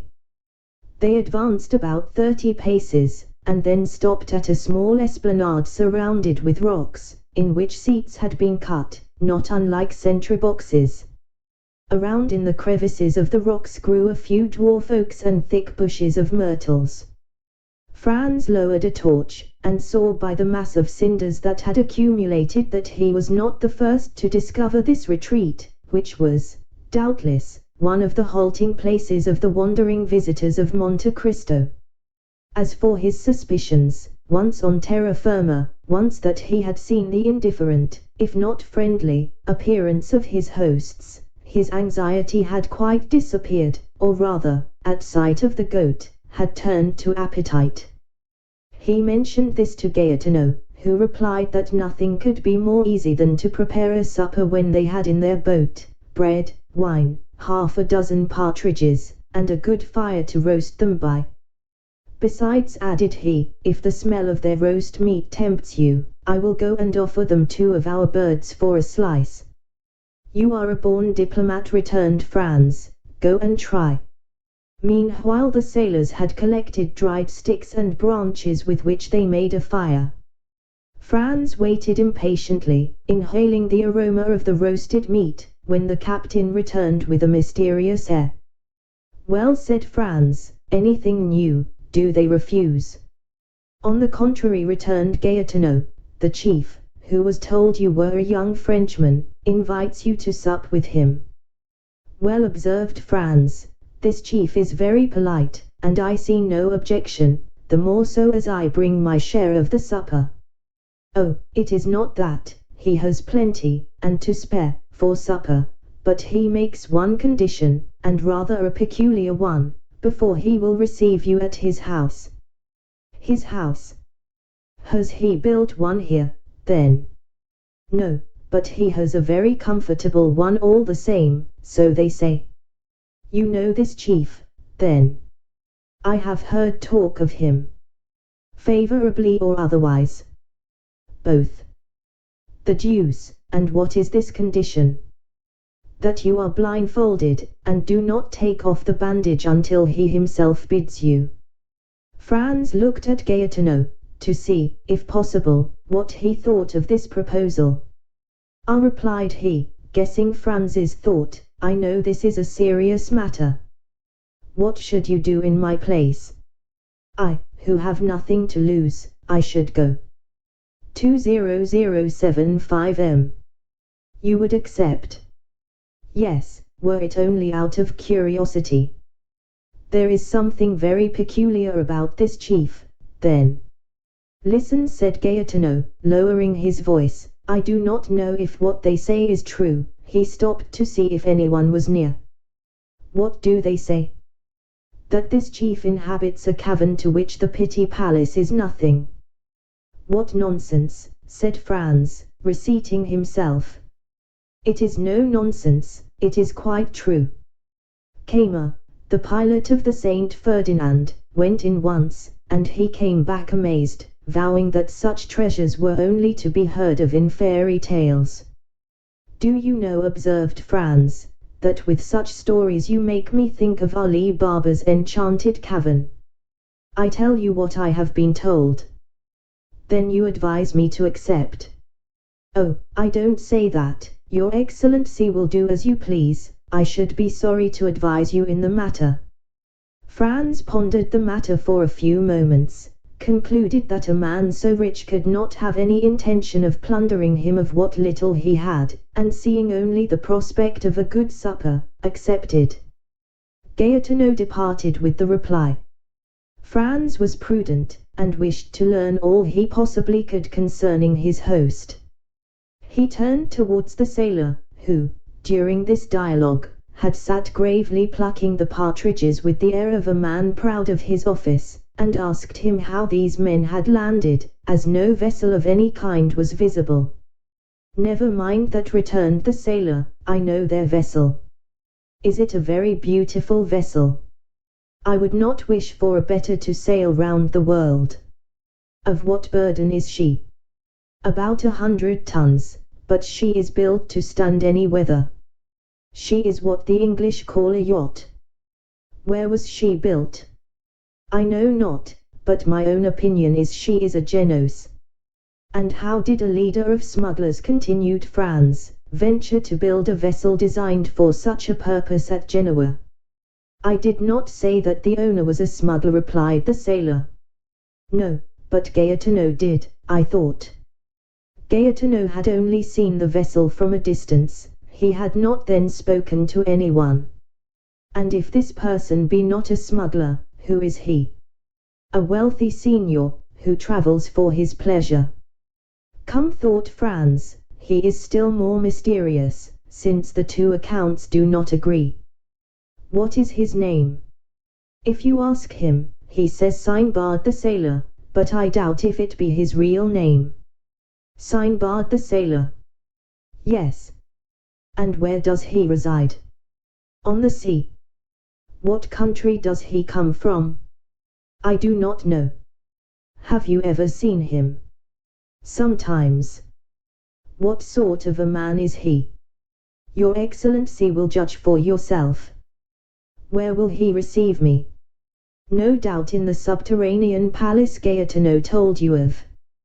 Have you never had the curiosity, when you have landed and found this island deserted, to seek for this enchanted palace? Oh, yes, more than once, but always in vain. We examined the grotto all over, but we never could find the slightest trace of any opening. They say that the door is not opened by a key, but a magic word. decidedly, muttered Franz. This is an Arabian Nights adventure. His Excellency waits for you, said a voice, which he recognized as that of the sentinel. He was accompanied by 2 of the yacht's crew. Franz drew his handkerchief from his pocket, and presented it to the man who had spoken to him. Without uttering a word, they bandaged his eyes with a care that showed their apprehensions of his committing some indiscretion. Afterwards he was made to promise that he would not make the least attempt to raise the bandage. He promised. Then his 2 guides took his arms, and he went on, guided by them, and preceded by the sentinel. After going about 30 paces, he smelled the appetizing odor of the kid that was roasting, and knew thus that he was passing the bivouac. They then led him on about 50 paces farther, evidently advancing towards that part of the shore where they would not allow Gaetano to go, a refusal he could now comprehend. Presently, by a change in the atmosphere, he knew that they were entering a cave. After going on for a few seconds more he heard a crackling, and it seemed to him as though the atmosphere again changed, and became balmy and perfumed. At length his feet touched on a thick and soft carpet, and his guides let go their hold of him. There was a moment's silence, and then a voice, in excellent French, although with a foreign accent, said, "Welcome, sir. I beg you will remove your bandage." It may be supposed, then, Franz did not wait for a repetition of this permission, but took off the handkerchief, and found himself in the presence of a man from 38 to 40 years of age, dressed in a Tunisian costume, that is to say, a red cap with a long blue silk tassel, a vest of black cloth embroidered with gold, pantaloons of deep red, large and full gaiters of the same color, embroidered with gold like the vest, and yellow slippers. He had a splendid cashmere round his waist, and a small sharp and crooked cangia was passed through his girdle. Although of a paleness that was almost livid, this man had a remarkably handsome face. His eyes were penetrating and sparkling, his nose, quite straight, and projecting direct from the brow, was of the pure Greek type, while his teeth, as white as pearls, were set off to admiration by the black moustache that encircled them. His pallor was so peculiar, that it seemed to pertain to one who had been long entombed, and who was incapable of resuming the healthy glow and hue of life. He was not particularly tall, but extremely well made, and, like the men of the South, had small hands and feet. But what astonished Franz, who had treated Gaetano's description as a fable, was the splendor of the apartment in which he found himself. The entire chamber was lined with crimson brocade, worked with flowers of gold. In a recess was a kind of divan, surmounted with a stand of Arabian swords in silver scabbards, and the handles resplendent with gems. From the ceiling hung a lamp of Venetian glass, of beautiful shape and color, while the feet rested on a Turkey carpet, in which they sunk to the instep. Tapestry hung before the door by which Franz had entered, and also in front of another door, leading into a second apartment which seemed to be brilliantly illuminated. The host gave Franz time to recover from his surprise, and, moreover, returned look for look, not even taking his eyes off him. "Sir," he said, after a pause, "1,000 excuses for the precaution taken in your introduction hither, but as, during the greater portion of the year, this island is deserted, if the secret of this abode were discovered, I should doubtless find on my return my temporary retirement in a state of great disorder, which would be exceedingly annoying, not for the loss it occasioned me, but because I should not have the certainty I now possess of separating myself from all the rest of mankind at pleasure. Let me now endeavor to make you forget this temporary unpleasantness, and offer you what no doubt you did not expect to find here, that is to say, a tolerable supper and pretty comfortable beds." "Foi, my dear sir," replied Franz, "make no apologies. I have always observed that they bandage people's eyes who penetrate enchanted palaces. For instance, those of Raoul in the Huguenots, and really I have nothing to complain of, for what I see makes me think of the wonders of the Arabian Nights. 20079 Alas! I may say with Luke, alas, if I could have anticipated the honor of your visit, I would have prepared for it. But such as is my hermitage, it is at your disposal, such as is my supper, it is yours to share, if you will. Ali, is the supper ready? At this moment the tapestry moved aside, and a Nubian, black as ebony, and dressed in a plain white tunic, made a sign to his master that all was prepared in the dining room. Now said the unknown to Franz, I do not know if you are of my opinion, but I think nothing is more annoying than to remain 2 or 3 hours together without knowing by name or appellation how to address one another. Pray observe, that I too much respect the laws of hospitality to ask your name or title. I only request you to give me one by which I may have the pleasure of addressing you. As for myself, that I may put you at your ease, I tell you that I am generally called Sinbad the Sailor. And I replied, Franz will tell you, as I only require his wonderful lamp to make me precisely like Aladdin, that I see no reason why at this moment I should not be called Aladdin. That will keep us from going away from the East, whither I am tempted to think I have been conveyed by some good genius. Well, then, Signor Aladdin, replied the singular amphitryon, you heard our repast announced. Will you now take the trouble to enter the dining room, your humble servant going first to show the way? At these words, moving aside the tapestry, Sinbad preceded his guest. Franz now looked upon another scene of enchantment.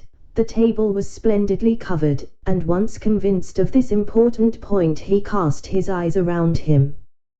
The dining room was scarcely less striking than the room he had just left. It was entirely of marble, with antique bas-reliefs of priceless value, and at the 4 corners of this apartment, which was oblong, were 4 magnificent statues, having baskets in their hands.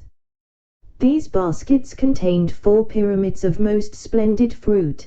There were Sicily pineapples, pomegranates from Malaga, oranges from the Balearic Isles, peaches from France, and dates from Tunis.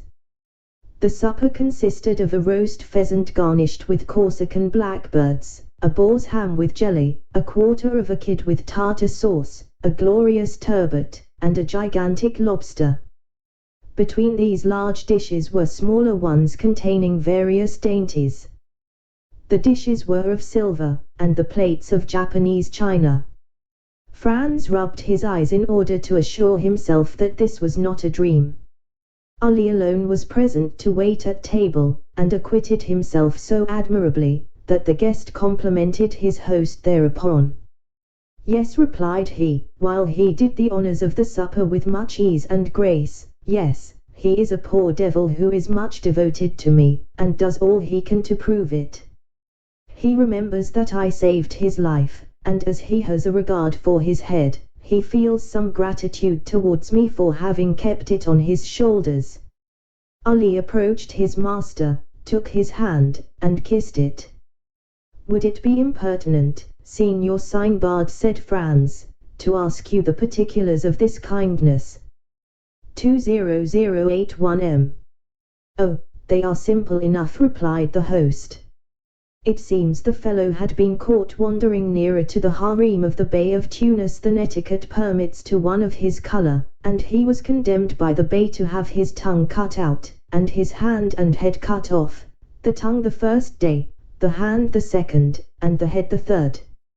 I always had a desire to have a mute in my service, so learning the day his tongue was cut out, I went to the Bey, and proposed to give him for Ali a splendid double-barreled gun, which I knew he was very desirous of having. He hesitated a moment, he was so very desirous to complete the poor devil's punishment. But when I added to the gun an English cutlass with which I had shivered his Highness's yataghan to pieces, the Bey yielded, and agreed to forgive the hand and head, but on condition that the poor fellow never again set foot in Tunis. This was a useless clause in the bargain, for whenever the coward sees the first glimpse of the shores of Africa, he runs down below, and can only be induced to appear again when we are out of sight of that quarter of the globe. Franz remained a moment silent and pensive, hardly knowing what to think of the half-kindness, half-cruelty, with which his host related the brief narrative. And like the celebrated sailor whose name you have assumed, he said, by way of changing the conversation, you pass your life in traveling. Yes. I made a vow at a time when I little thought I should ever be able to accomplish it, said the unknown with a singular smile, and I made some others also which I hope I may fulfill in due season. Although Sinbad pronounced these words with much calmness, his eyes gave forth gleams of extraordinary ferocity. You have suffered a great deal, sir, said Franz inquiringly. Sinbad started and looked fixedly at him, as he replied, What makes you suppose so? Everything, answered Franz, your voice, your look, your pallid complexion, and even the life you lead. I live the happiest life possible, the real life of a pasha. I am king of all creation. I am pleased with one place, and stay there. I get tired of it, and leave it. I am free as a bird and have wings like one. My attendants obey my slightest wish. Sometimes I amuse myself by delivering some bandit or criminal from the bonds of the law. Then I have my mode of dispensing justice, silent and sure, without respite or appeal, which condemns or pardons, and which no one sees. Ah, if you had tasted my life, you would not desire any other, and would never return to the world unless you had some great project to accomplish there. Revenge, for instance, observed Franz. The unknown fixed on the young man one of those looks which penetrate into the depth of the heart and thoughts. And why revenge? He asked. Because, replied Franz, you seem to me like a man who, persecuted by society, has a fearful account to settle with it. Ah, responded Sinbad, laughing with his singular laugh, which displayed his white and sharp teeth. You have not guessed rightly. Such as you see me, I am, a sort of philosopher, and one day perhaps I shall go to Paris to rival Monsieur Repin, and the man in the little blue cloak. And will that be the first time you ever took that journey? Yes, it will. I must seem to you by no means curious, but I assure you that it is not my fault I have delayed it so long. It will happen one day or the other. 20083 M. And do you propose to make this journey very shortly? I do not know, it depends on circumstances which depend on certain arrangements. I should like to be there at the time you come, and I will endeavor to repay you, as far as lies in my power, for your liberal hospitality displayed to me at Monte Cristo. I should avail myself of your offer with pleasure, replied the host, but, unfortunately, if I go there, it will be, in all probability, incognito. The supper appeared to have been supplied solely for Franz, for the unknown scarcely touched one or two dishes of the splendid banquet to which his guest did ample justice. Then Ali brought on the dessert, or rather took the baskets from the hands of the statues and placed them on the table. Between the two baskets he placed a small silver cup with a silver cover. The care with which Ali placed this cup on the table roused Franz's curiosity. He raised the cover and saw a kind of greenish paste, something like preserved angelica, but which was perfectly unknown to him. He replaced the lid, as ignorant of what the cup contained as he was before he had looked at it, and then casting his eyes towards his host he saw him smile at his disappointment. You cannot guess, said he, what there is in that small vase, can you? No, I really cannot. Well, then, that green preserve is nothing less than the ambrosia which had served at the table of Jupiter. But, replied Franz, this ambrosia, no doubt, in passing through mortal hands has lost its heavenly appellation and assumed a human name, in vulgar phrase, What may you term this composition, for which, to tell the truth, I do not feel any particular desire? Ah, thus it is that our material origin is revealed, cried Sinbad. We frequently pass so near to happiness without seeing, without regarding it, or if we do see and regard it, yet without recognizing it. Are you a man for the substantials, and is gold your god? Taste this, and the mines of Peru, Gujarat, and Golconda are open to you. Are you a man of imagination, a poet? Taste this, and the boundaries of possibility disappear, the fields of infinite space open to you. You advance free in heart, free in mind, into the boundless realms of unfettered reverie. Are you ambitious, and do you seek after the greatnesses of the earth? Taste this, and in an hour you will be a king, not a king of a petty kingdom hidden in some corner of Europe like France, Spain, or England, but king of the world, king of the universe, king of creation. Without bowing at the feet of Satan, you will be king and master of all the kingdoms of the earth. Is it not tempting what I offer you, and is it not an easy thing, since it is only to do thus? Look. At these words he uncovered the small cup which contained the substance so lauded, took a teaspoonful of the magic sweetmeat, raised it to his lips, and swallowed it slowly with his eyes half shut and his head bent backwards. Franz did not disturb him whilst he absorbed his favorite sweetmeat, but when he had finished, he inquired, "What, then, is this precious stuff?" "Did you ever hear," he replied, "of the old man of the mountain, who attempted to assassinate Philippe Auguste?" "Of course I have." "Well, you know he reigned over a rich valley which was overhung by the mountain whence he derived his picturesque name. In this valley were magnificent gardens planted by Hassan ben Sabah, and in these gardens isolated pavilions. Into these pavilions he admitted the elect, and there, says Marco Polo, gave them to eat a certain herb, which transported them to paradise, in the midst of ever-blooming shrubs, ever-ripe fruit, and ever-lovely virgins. What these happy persons took for reality was but a dream, but it was a dream so soft, so voluptuous, so enthralling, that they sold themselves body and soul to him who gave it to them, and obedient to his orders as to those of a deity, struck down the designated victim, died in torture without a murmur, believing that the death they underwent was but a quick transition to that life of delights of which the holy herb, now before you, had given them a slight foretaste." "Then," cried Franz, "it is hashish." "I know that, by name at least."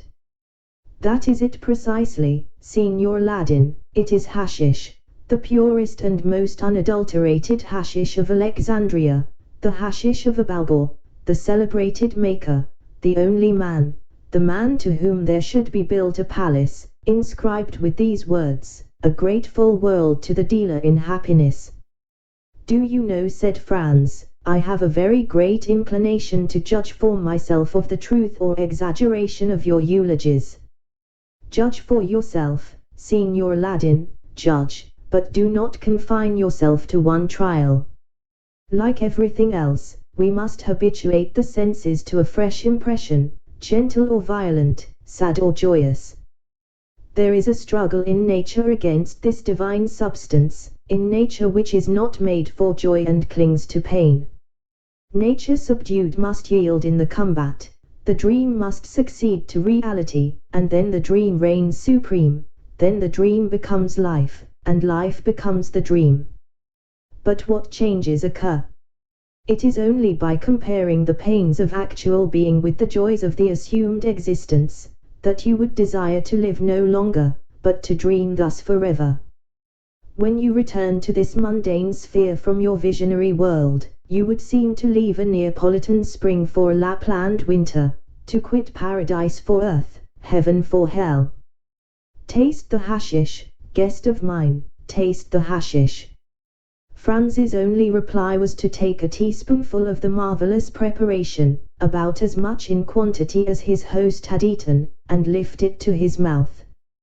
"Diable," he said, after having swallowed the divine preserve. I do not know if the result will be as agreeable as you describe, but the thing does not appear to me as palatable as you say. Because your palate has not yet been attuned to the sublimity of the substances it flavors. Tell me, the first time you tasted oysters, tea, porter, truffles, and sundry other dainties which you now adore, did you like them? Could you comprehend how the Romans stuffed their pheasants with asafoetida, and the Chinese eat swallows' nests? Eh? No. Well, it is the same with hashish. Only eat for a week, and nothing in the world will seem to you to equal the delicacy of its flavor, which now appears to you flat and distasteful. Let us now go into the adjoining chamber, which is your apartment, and Ali will bring us coffee and pipes. They both arose, and while he who called himself Sinbad, and whom we have occasionally named so, that we might, like his guest, have some title by which to distinguish him, gave some orders to the servant, Franz entered still another apartment. It was simply yet richly furnished. It was round, and a large divan completely encircled it.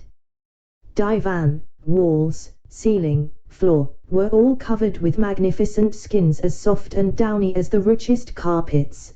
There were heavy-maned lion skins from Atlas, striped tiger skins from Bengal, panther skins from the Cape, spotted beautifully, like those that appeared to Dante, bear skins from Siberia, fox skins from Norway, and so on, and all these skins were strewn in profusion one on the other, so that it seemed like walking over the most mossy turf, or reclining on the most luxurious bed. Both laid themselves down on the divan. Chiboks with jasmine tubes and amber mouthpieces were within reach, and all prepared so that there was no need to smoke the same pipe twice. Each of them took one, which Ali lighted and then retired to prepare the coffee. There was a moment's silence, during which Sinbad gave himself up to thoughts that seemed to occupy him incessantly, even in the midst of his conversation, and Franz abandoned himself to that mute reverie, into which we always sink when smoking excellent tobacco, which seems to remove with its fume all the troubles of the mind, and to give the smoker in exchange all the visions of the soul. Ali brought in the coffee. "How do you take it?" inquired the unknown, "in the French or Turkish style, strong or weak, sugar or none, cool or boiling?" "As you please, it is ready in all ways." "I will take it in the Turkish style," replied Franz. "And you are right," said his host, "it shows you have a tendency for an Oriental life." "Ah, those Orientals, they are the only men who know how to live. As for me," he added, with one of those singular smiles which did not escape the young man, "when I have completed my affairs in Paris, I shall go and die in the East, and should you wish to see me again, you must seek me at Cairo, Baghdad, or Ispahan. 20087 M. "Marfoi," said Franz, "it would be the easiest thing in the world, for I feel eagle's wings springing out at my shoulders, and with those wings I could make a tour of the world in 24 hours. Ah, yes, the hashish is beginning its work. Well, unfurl your wings, and fly into superhuman regions, fear nothing, there is a watch over you, and if your wings, like those of Icarus, melt before the sun, we are here to ease your fall." He then said something in Arabic to Ali, who made a sign of obedience and withdrew, but not to any distance. As to Franz, a strange transformation had taken place in him. All the bodily fatigue of the day, all the preoccupation of mind which the events of the evening had brought on, disappeared as they do at the first approach of sleep, when we are still sufficiently conscious to be aware of the coming of slumber. His body seemed to acquire an airy lightness, his perception brightened in a remarkable manner, his senses seemed to redouble their power, the horizon continued to expand, but it was not the gloomy horizon of vague alarms, and which he had seen before he slept, but a blue, transparent, unbounded horizon, with all the blue of the ocean, all the spangles of the sun, all the perfumes of the summer breeze. Then, in the midst of the songs of his sailors, songs so clear and sonorous, that they would have made a divine harmony had their notes been taken down, he saw the island of Monte Cristo, no longer as a threatening rock in the midst of the waves, but as an oasis in the desert. Then, as his boat drew nearer, the songs became louder, for an enchanting and mysterious harmony rose to heaven, as if some lord had decreed to attract a soul thither, or Amphion, the enchanter, intended there to build a city. At length the boat touched the shore, but without effort, without shock, as lips touch lips, and he entered the grotto amidst continued strains of most delicious melody. He descended, or rather seemed to descend, several steps, inhaling the fresh and balmy air, like that which may be supposed to reign around the grotto of Circe, formed from such perfumes as set the mind daydreaming, and such fires as burn the very senses. And he saw again all he had seen before his sleep, from Sinbad, his singular host, to Ali, the mute attendant. Then all seemed to fade away and become confused before his eyes, like the last shadows of the magic lantern before it is extinguished, and he was again in the chamber of statues, lighted only by one of those pale and antique lamps which watch in the dead of the night over the sleep of pleasure. They were the same statues, rich in form, in attraction, and pose, with eyes of fascination, smiles of love, and bright and flowing hair. They were Phryne, Cleopatra, Messalina, those three celebrated courtesans. Then among them glided like a puree, like a Christian angel in the midst of Olympus, one of those chaste figures, those calm shadows, those soft visions, which seemed to veil its virgin brow before these marble wantons. Then the three statues advanced towards him with looks of love, and approached the couch on which he was reposing, their feet hidden in their long white tunics, their throats bare, hair flowing like waves, and assuming attitudes which the gods could not resist, but which saints withstood, and looks inflexible and ardent like those with which the serpent charms the bird. And then he gave way before looks that held him in a torturing grasp and delighted his senses as with a voluptuous kiss. It seemed to Franz that he closed his eyes, and in a last look about him saw the vision of modesty completely veiled, and then followed a dream of passion like that promised by the prophet to the elect. Lips of stone turned to flame, breasts of ice became like heated lava, so that to Franz, yielding for the first time to the sway of the drug, love was a sorrow and voluptuousness a torture, as burning mouths were pressed to his thirsty lips, and he was held in cool serpent-like embraces. The more he strove against this unhallowed passion, the more his senses yielded to its thrall, and at length, weary of a struggle that taxed his very soul, he gave way and sank back breathless and exhausted beneath the kisses of these marble goddesses, and the enchantment of his marvelous dream. Chapter 32. The Waking. When Franz returned to himself, he seemed still to be in a dream. He thought himself in a sepulchre, into which a ray of sunlight in pity scarcely penetrated. He stretched forth his hand, and touched stone. He rose to his seat, and found himself lying on his bonus in a bed of dry heather, very soft and odoriferous. The vision had fled, and as if the statues had been but shadows from the tomb, they had vanished at his waking. He advanced several paces towards the point whence the light came, and to all the excitement of his dream succeeded the calmness of reality.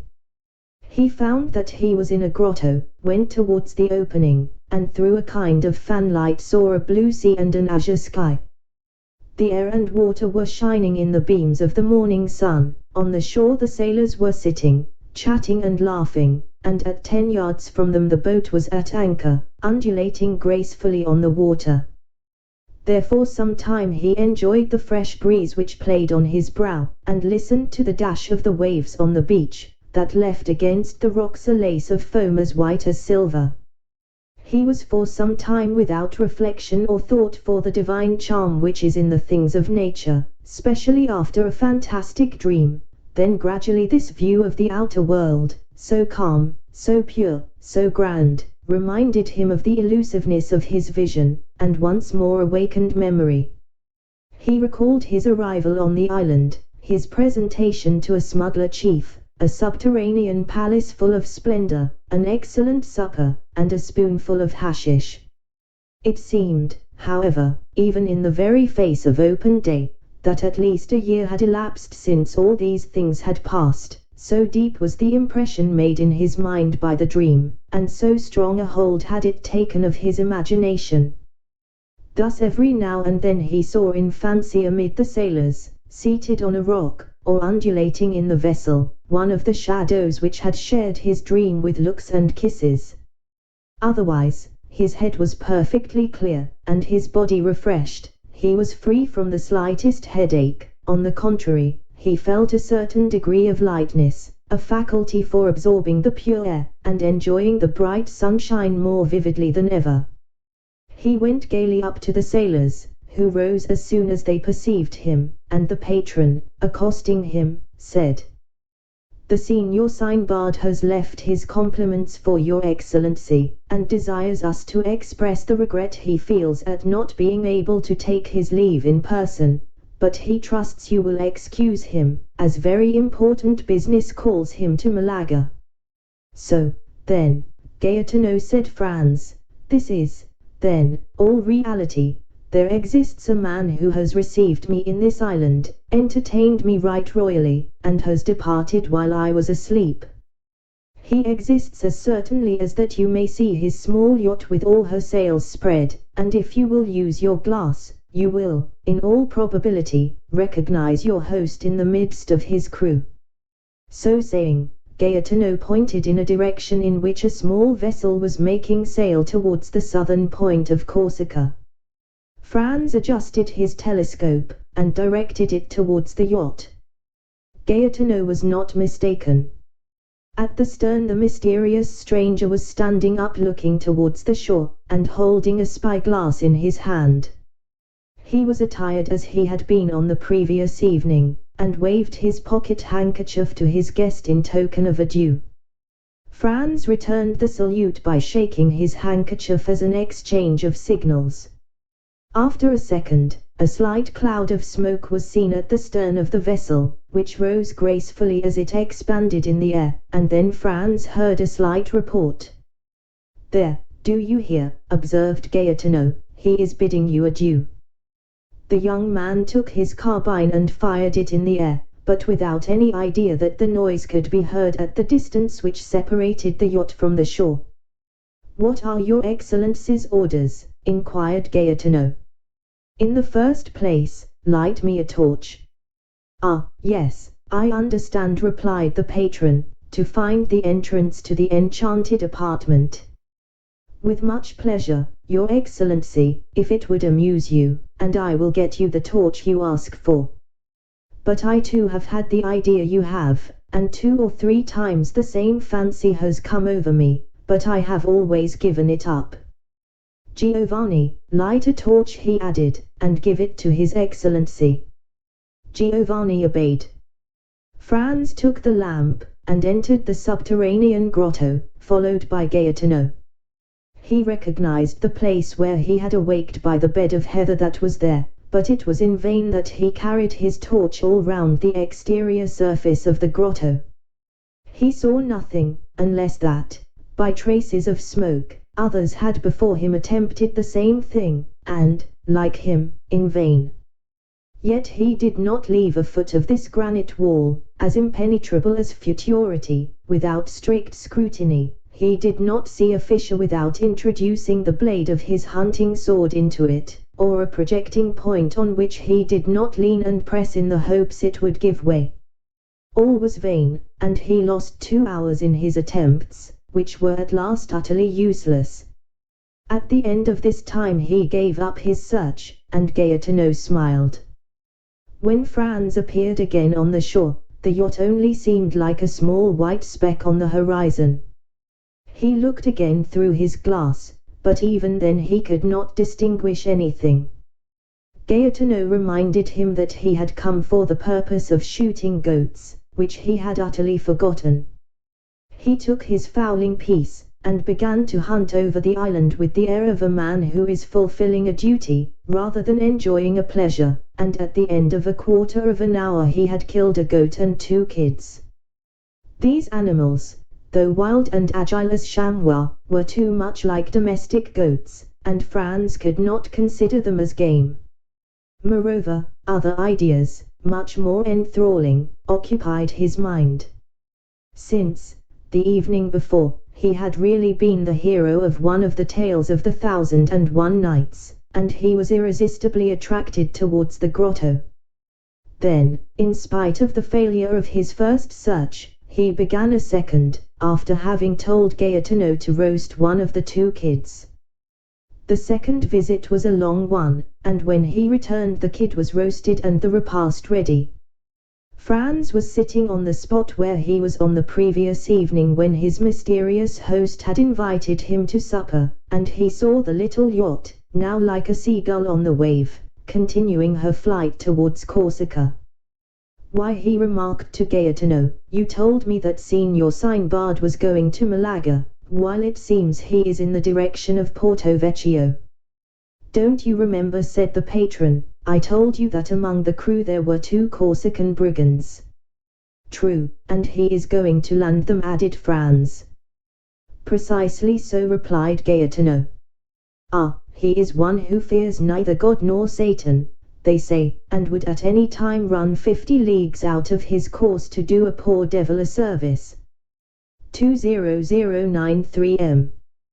But such services as these might involve him with the authorities of the country in which he practices this kind of philanthropy," said Franz. "And what cares he for that?" replied Gaetano with a laugh, "or any authorities. He smiles at them. Let them try to pursue him.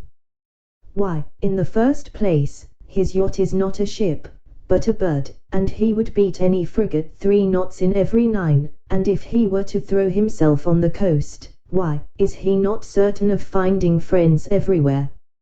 It was perfectly clear that the Signor Sinbad, Franz's host, had the honor of being on excellent terms with the smugglers and bandits along the whole coast of the Mediterranean, and so enjoyed exceptional privileges. As to Franz, he had no longer any inducement to remain at Monte Cristo. He had lost all hope of detecting the secret of the grotto. He consequently dispatched his breakfast, and, his boat being ready, he hastened on board, and they were soon under way. At the moment the boat began her course they lost sight of the yacht, as it disappeared in the Gulf of Porto Vecchio.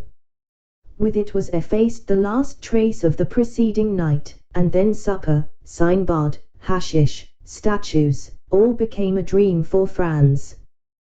The boat sailed on all day and all night, and next morning, when the sun rose, they had lost sight of Monte Cristo. When Franz had once again set foot on shore, he forgot, for the moment at least, the events which had just passed, while he finished his affairs of pleasure at Florence, and then thought of nothing but how he should rejoin his companion, who was awaiting him at Rome. He set out, and on the Saturday evening reached the Place de l'Ardouin by the mail coach.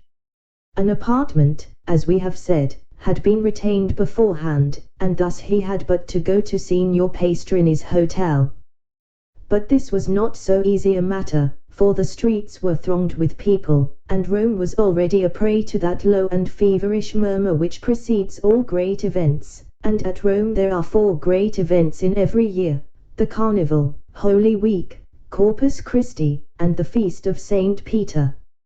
All the rest of the year the city is in that state of dull apathy, between life and death, which renders it similar to a kind of station between this world and the next, a sublime spot, a resting place full of poetry and character, and at which Franz had already halted 5 or 6 times, and at each time found it more marvelous and striking.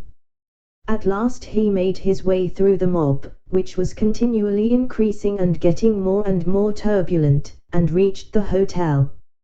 On his first inquiry he was told, with the impertinence peculiar to hired hackney coachmen and innkeepers with their houses full, that there was no room for him at the Hotel de Londres. Then he sent his card to Signor Pastrini, and asked for Albert de Morcerf. This plan succeeded, and Signor Pastrini himself ran to him, excusing himself for having made his Excellency wait, scolding the waiters, taking the candlestick from the porter, who was ready to pounce on the traveller and was about to lead him to Albert, when Morcerf himself appeared. The apartment consisted of 2 small rooms and a parlour. The 2 rooms looked onto the street, a fact which Signor Pastrini commented upon as an inappreciable advantage. The rest of the floor was hired by a very rich gentleman who was supposed to be a Sicilian or Maltese, but the host was unable to decide to which of the 2 nations the traveller belonged. "Very good, Signor Pastrini," said Franz, "but we must have some supper instantly, and a carriage for tomorrow and the following days." "As to supper," replied the landlord, "you shall be served immediately, but as for the carriage—" "What as to the carriage?" exclaimed Albert. "Come, come, Signor Pastrini, no joking, we must have a carriage." "Sir," replied the host, "we will do all in our power to procure you one, this is all I can say." "And when shall we know?" inquired Franz. "Tomorrow morning," answered the innkeeper. "Oh, the deuce, then we shall pay the more, that's all, I see plainly enough. At Drake's or Aaron's one pays 25 lire for common days, and 30 or 35 lire a day more for Sundays and feast days. Add 5 lire a day more for extras, that will make 40, and there's an end of it. I am afraid if we offer them double that we shall not procure a carriage." "Then they must put horses to mine. It is a little worse for the journey, but that's no matter." "There are no horses." Albert looked at Franz like a man who hears a reply he does not understand. "Do you understand that, my dear Franz? No horses," he said, "but can't we have post horses? They have been all hired this fortnight, and there are none left but those absolutely requisite for posting." "What are we to say to this?" asked Franz. "I say, that when a thing completely surpasses my comprehension, I am accustomed not to dwell on that thing, but to pass to another. Is supper ready, Signor Pastrini?" "Yes, Your Excellency." "Well, then, let us sup." "But the carriage and horses," said Franz. "Be easy, my dear boy, they will come in due season, it is only a question of how much shall be charged for them." Morcerf then, with that delighted philosophy which believes that nothing is impossible to a full purse or well-lined pocket-book, supped, went to bed, slept soundly, and dreamed he was racing all over Rome at carnival time in a coach with 6 horses. Chapter 33. Roman Bandits. The next morning Franz woke first, and instantly rang the bell. The sound had not yet died away when Signor Pastrini himself entered. "Well, Excellency," said the landlord triumphantly, and without waiting for Franz to question him, "I feared yesterday, when I would not promise you anything, that you were too late. There is not a single carriage to be had, that is, for the 3 last days." "Yes," returned Franz, "for the very 3 days it is most needed." "What is the matter?" said Albert, entering. "No carriage to be had." "Just so," returned Franz, "you have guessed it." "Well, your eternal city is a nice sort of place." "That is to say, Excellency," replied Pastrini, who was desirous of keeping up the dignity of the capital of the Christian world in the eyes of his guest, "that there are no carriages to be had from Sunday to Tuesday evening, but from now till Sunday you can have 50 if you please." "Ah, that is something," said Albert. "Today is Thursday, and who knows what may arrive between this and Sunday?" 10 or 12,000 travelers will arrive," replied Franz, "which will make it still more difficult." "My friend," said Morcerf, "let us enjoy the present without gloomy forebodings for the future. At least we can have a window." Where? In the Corso. Ah, a window, exclaimed Signor Pastrini, utterly impossible. There was only one left on the 5th floor of the Doria Palace, and that has been let to a Russian prince for 20 sequins a day. The two young men looked at each other with an air of stupefaction. Well, said Franz to Albert, do you know what is the best thing we can do? It is to pass the carnival at Venice. There we are sure of obtaining gondolas if we cannot have carriages. Ah, the devil, no, cried Albert, I came to Rome to see the carnival, and I will, though I see it on stilts. Bravo, an excellent idea. We will disguise ourselves as monster pulcinellos or shepherds of the lands, and we shall have complete success. Do your excellencies still wish for a carriage from now to Sunday morning? Parbleu, said Albert, do you think we are going to run about on foot in the streets of Rome, like lawyers' clerks? I hasten to comply with your excellency's wishes, only, I tell you beforehand, the carriage will cost you 6 piastres a day. And, as I am not a millionaire, like the gentleman in the next apartment, said Franz, I warn you, that as I have been 4 times before at Rome, I know the prices of all the carriages. We will give you 12 piastres for today, tomorrow, and the day after, and then you will make a good profit. But, Excellency, said Pastrini, still striving to gain his point.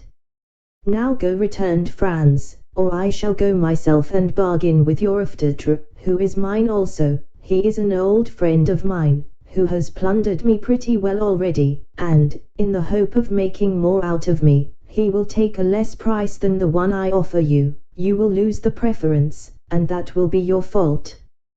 Do not give yourselves the trouble, Excellency, returned Signor Pastrini, with the smile peculiar to the Italian speculator when he confesses defeat. I will do all I can, and I hope you will be satisfied.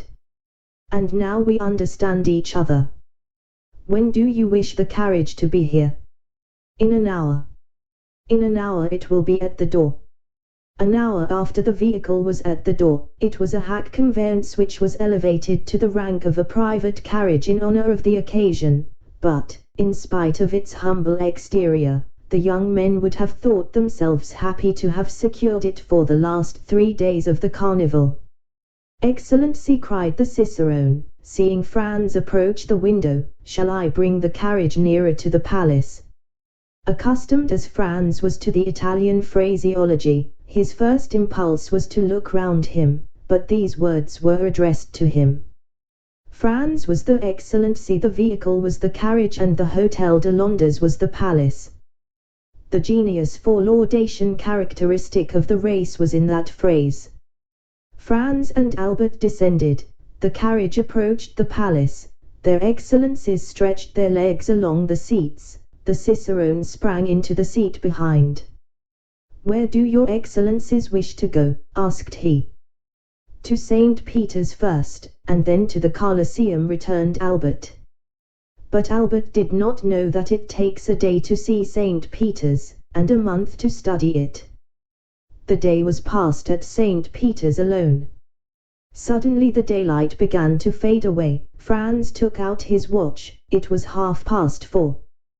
They returned to the hotel. At the door Franz ordered the coachman to be ready at 8. He wished to show Albert the Colosseum by moonlight, as he had shown him St. Peter's by daylight. When we show a friend a city one has already visited, we feel the same pride as when we point out a woman whose lover we have been. He was to leave the city by the Porta del Popolo, skirt the outer wall, and re-enter by the Porta San Giovanni. Thus they would behold the Colosseum without finding their impressions dulled by first looking on the Capitol, the Forum, the Arch of Septimus Severus, the Temple of Antoninus and Faustina, and the Via Sacra. They sat down to dinner. Signor Pastrini had promised them a banquet. He gave them a tolerable repast. At the end of the dinner he entered in person. Franz thought that he came to hear his dinner praised, and began accordingly, but at the first words he was interrupted. Excellency, said Pastrini, I am delighted to have your approbation, but it was not for that I came." "Did you come to tell us you have procured a carriage?" asked Albert, lighting his cigar. "No, and your excellencies will do well not to think of that any longer. At Rome things can or cannot be done. When you are told anything cannot be done, there is an end of it. It is much more convenient at Paris. When anything cannot be done, you pay double, and it is done directly." "That is what all the French say," returned Signor Pastrini, somewhat piqued. "For that reason, I do not understand why they travel." "But," said Albert, emitting a volume of smoke and balancing his chair on its hind legs, "only madmen, or blockheads like us, ever do travel. Men in their senses do not quit their hotel in the Rue du Helder, their walk on the Boulevard de Gand, and the Café de Paris." It is of course understood that Albert resided in the aforesaid street, appeared every day on the fashionable walk, and dined frequently at the only restaurant where you can really dine, that is, if you are on good terms with its waiters. Signor Pastrini remained silent a short time. It was evident that he was musing over this answer, which did not seem very clear. "But," said Franz, in his turn interrupting his host's meditations, "you had some motive for coming here. May I beg to know what it was?" 20099 M. "Ah, yes, you have ordered your carriage at 8 o'clock precisely." "I have." "You intend visiting Il Coliseo?" "You mean the Colosseum." "It is the same thing."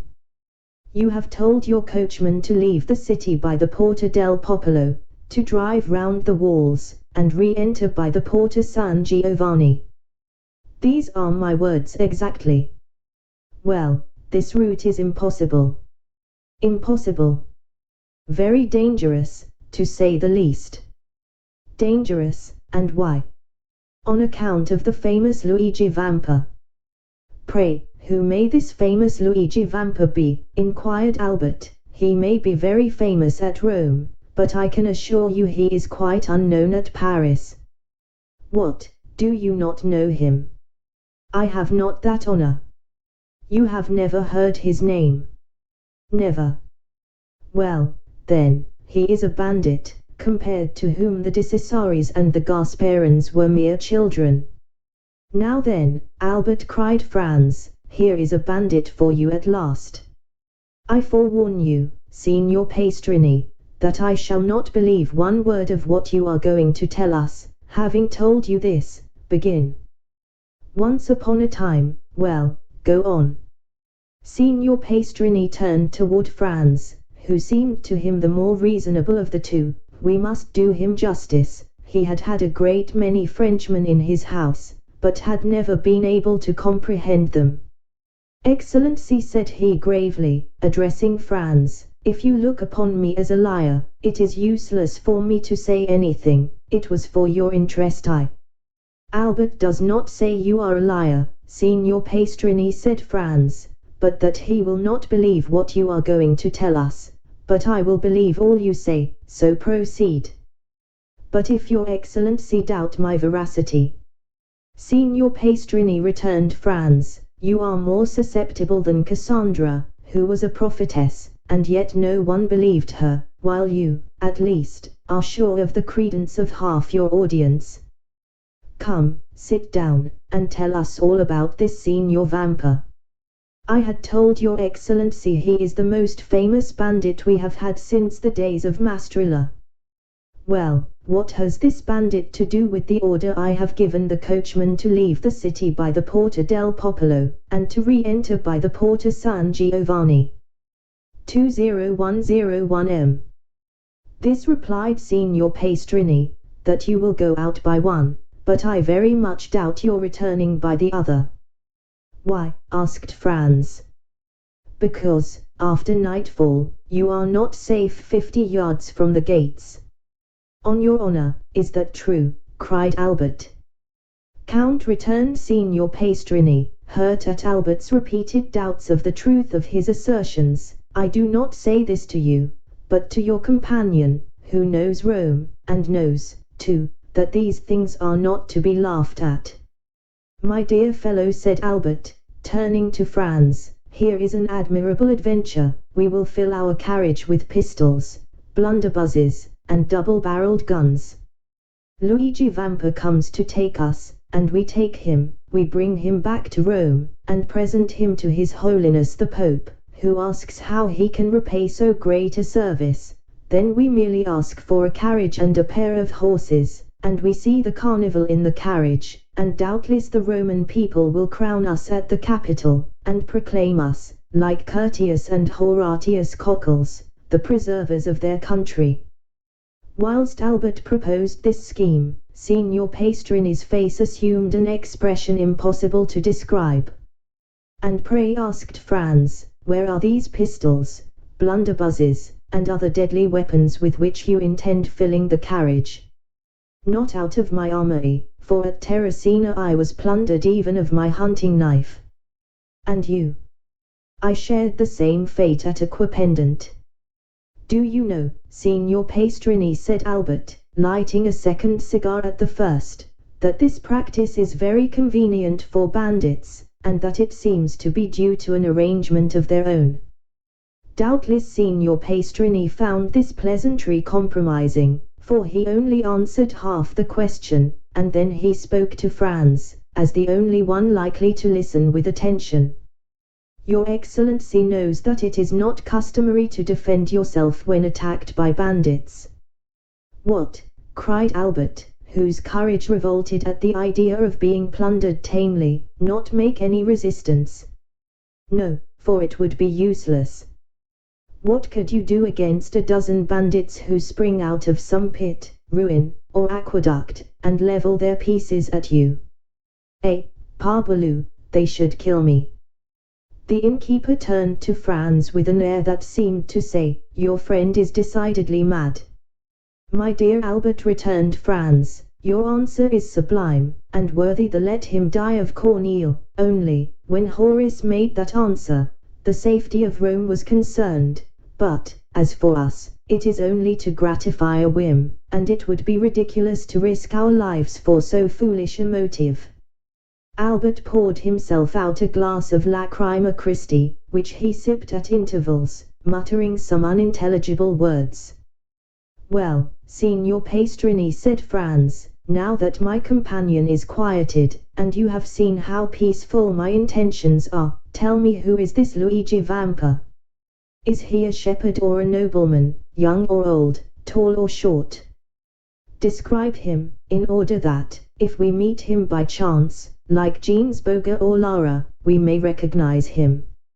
You could not apply to anyone better able to inform you on all these points, for I knew him when he was a child, and one day that I fell into his hands, going from Frontino to Aletri, he, fortunately for me, recollected me, and set me free, not only without ransom, but made me a present of a very splendid watch, and related his history to me.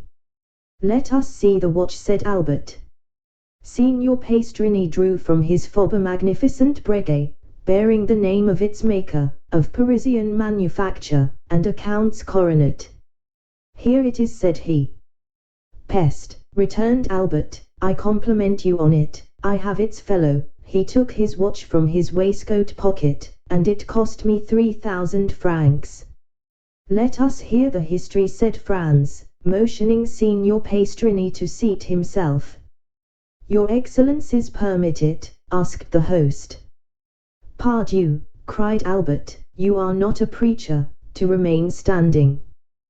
The host sat down, after having made each of them a respectful bow, which meant that he was ready to tell them all they wished to know concerning Luigi Vampa. You tell me, said Franz, at the moment Signor Pastrini was about to open his mouth, that you knew Luigi Vampa when he was a child. He is still a young man, then. A young man, he is only 22, he will gain himself a reputation. What do you think of that, Albert, at 22 to be thus famous? Yes, and at his age, Alexander, Caesar, and Napoleon, who have all made some noise in the world, were quite behind him. So continued Franz, the hero of this history is only 22. Scarcely so much. Is he tall or short? Of the middle height, about the same stature as His Excellency, returned the host, pointing to Albert. Thanks for the comparison, said Albert, with a bow. Go on, Signor Pastrini, continued Franz, smiling at his friend's susceptibility. To what class of society does he belong? He was a shepherd boy attached to the farm of the Count of San Felice, situated between Palestrina and the Lake of Gabri. He was born at Pampinara, and entered the Count's service when he was 5 years old. His father was also a shepherd, who owned a small flock, and lived by the wool and the milk, which he sold at Rome. When quite a child, the little Vampa displayed a most extraordinary precocity. One day, when he was 7 years old, he came to the curate of Palestrina, and asked to be taught to read. It was somewhat difficult, for he could not quit his flock, but the good curate went every day to say mass at a little hamlet too poor to pay a priest, and which, having no other name, was called Borgo. He told Luigi that he might meet him on his return, and that then he would give him a lesson, warning him that it would be short, and that he must profit as much as possible by it. The child accepted joyfully. Every day Luigi led his flock to graze on the road that leads from Palestrina to Borgo. Every day, at 9 o'clock in the morning, the priest and the boy sat down on a bank by the wayside, and the little shepherd took his lesson out of the priest's breviary. At the end of 3 months he had learned to read. This was not enough, he must now learn to write. The priest had a writing teacher at Rome make 3 alphabets, one large, one middling, and one small, and pointed out to him that by the help of a sharp instrument he could trace the letters on a slate, and thus learn to write. The same evening, when the flock was safe at the farm, the little Luigi hastened to the smith at Palestrina, took a large nail, heated and sharpened it, and formed a sort of stylus. The next morning he gathered an armful of pieces of slate and began. At the end of 3 months he had learned to write. The curate, astonished at his quickness and intelligence, made him a present of pens, paper, and a penknife. This demanded new effort, but nothing compared to the first. At the end of a week he wrote as well with this pen as with the stylus. The curate related the incident to the Count of San Felice, who sent for the little shepherd, made him read and write before him, ordered his attendant to let him eat with the domestics, and to give him 2 piastres a month. With this, Luigi purchased books and pencils. He applied his imitative powers to everything, and, like Giotto, when young, he drew on his slate sheep, houses, and trees.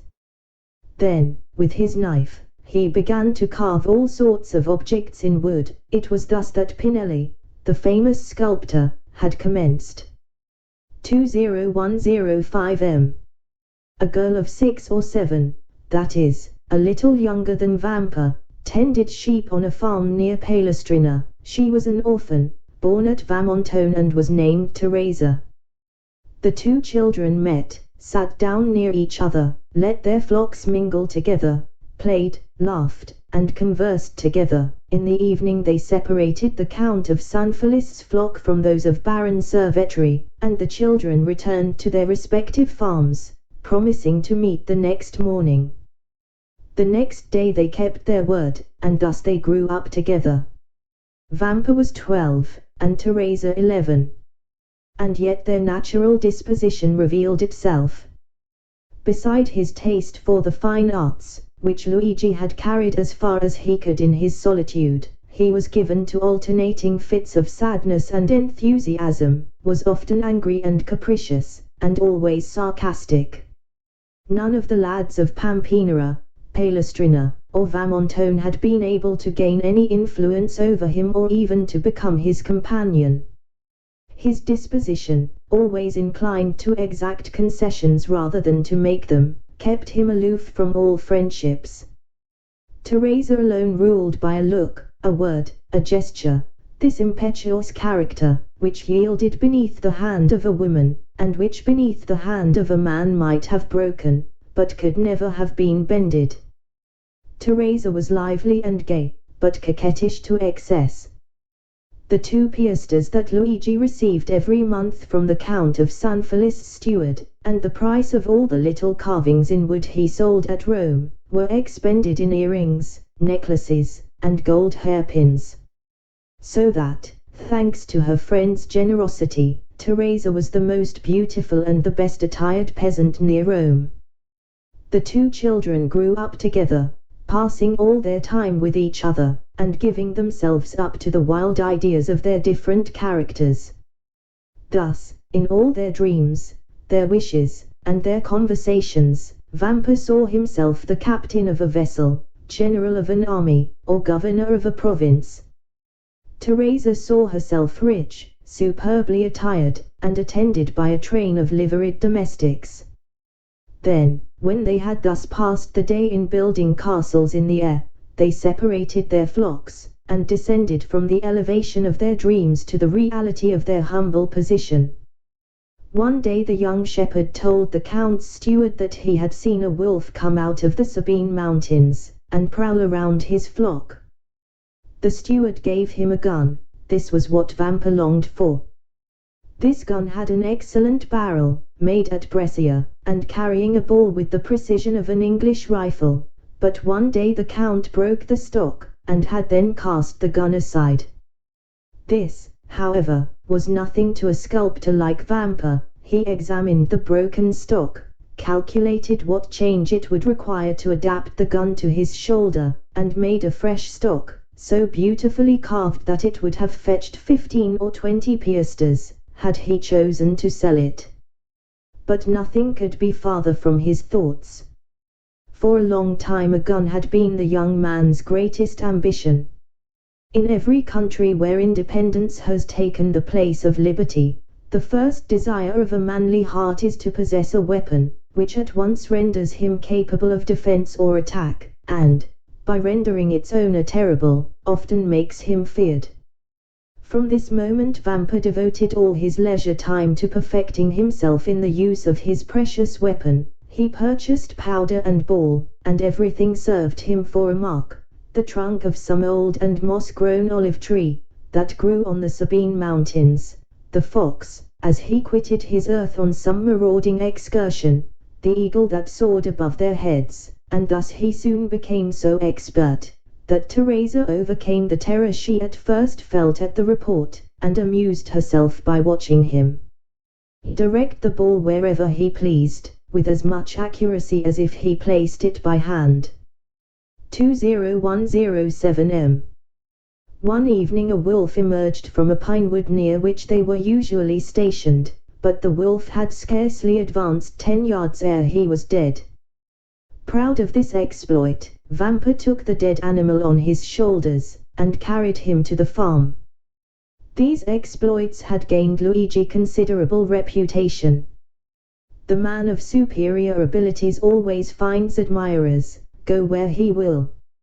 He was spoken of as the most adroit, the strongest, and the most courageous contadino for 10 leagues around, and although Teresa was universally allowed to be the most beautiful girl of the Sabines, no one had ever spoken to her of love, because it was known that she was beloved by Vampa. And yet the 2 young people had never declared their affection.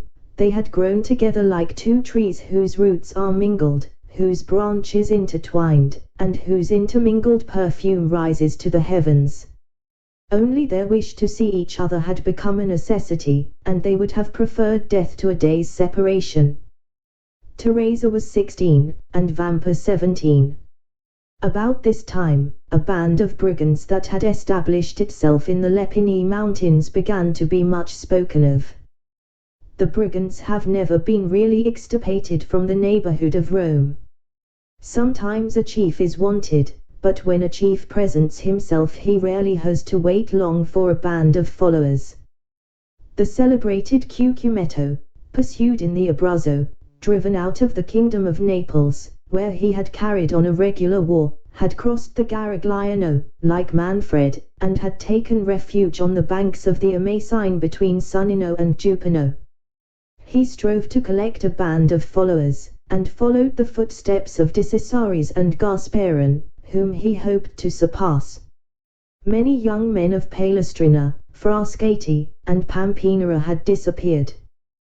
Their disappearance at first caused much disquietude, but it was soon known that they had joined Cucumetto. After some time Cucumetto became the object of universal attention. The most extraordinary traits of ferocious daring and brutality were related of him. One day he carried off a young girl, the daughter of a surveyor of Frosinone. The bandits' laws are positive: a young girl belongs first to him who carries her off, then the rest draw lots for her, and she is abandoned to their brutality until death relieves her sufferings. When their parents are sufficiently rich to pay a ransom, a messenger is sent to negotiate. The prisoner is hostage for the security of the messenger. Should the ransom be refused, the prisoner is irrevocably lost. The young girl's lover was in Cucumetto's troop. His name was Carlini. When she recognized her lover, the poor girl extended her arms to him, and believed herself safe. But Carlini felt his heart sink, for he but too well knew the fate that awaited her. However, as he was a favorite with Cucumetto, as he had for 3 years faithfully served him, and as he had saved his life by shooting a dragoon who was about to cut him down, he hoped the chief would have pity on him. He took Cucumetto one side, while the young girl, seated at the foot of a huge pine that stood in the center of the forest, made a veil of her picturesque headdress to hide her face from the lascivious gaze of the bandits. There he told the chief all, his affection for the prisoner, their promises of mutual fidelity, and how every night, since he had been near, they had met in some neighboring ruins. 20109 M. It so happened that night that Cucumetto had sent Carlini to a village, so that he had been unable to go to the place of meeting. Cucumetto had been there, however, by accident, as he said, and had carried the maiden off. Carlini besought his chief to make an exception in Rita's favor, as her father was rich, and could pay a large ransom. Cucumetto seemed to yield to his friend's entreaties, and bade him find a shepherd to send to Rita's father at Frosinone. Carlini flew joyfully to Rita, telling her she was saved, and bidding her write to her father, to inform him what had occurred, and that her ransom was fixed at 300 piastres. 12 hours' delay was all that was granted, that is, until 9 the next morning. The instant the letter was written, Carlini seized it, and hastened to the plain to find a messenger. He found a young shepherd watching his flock.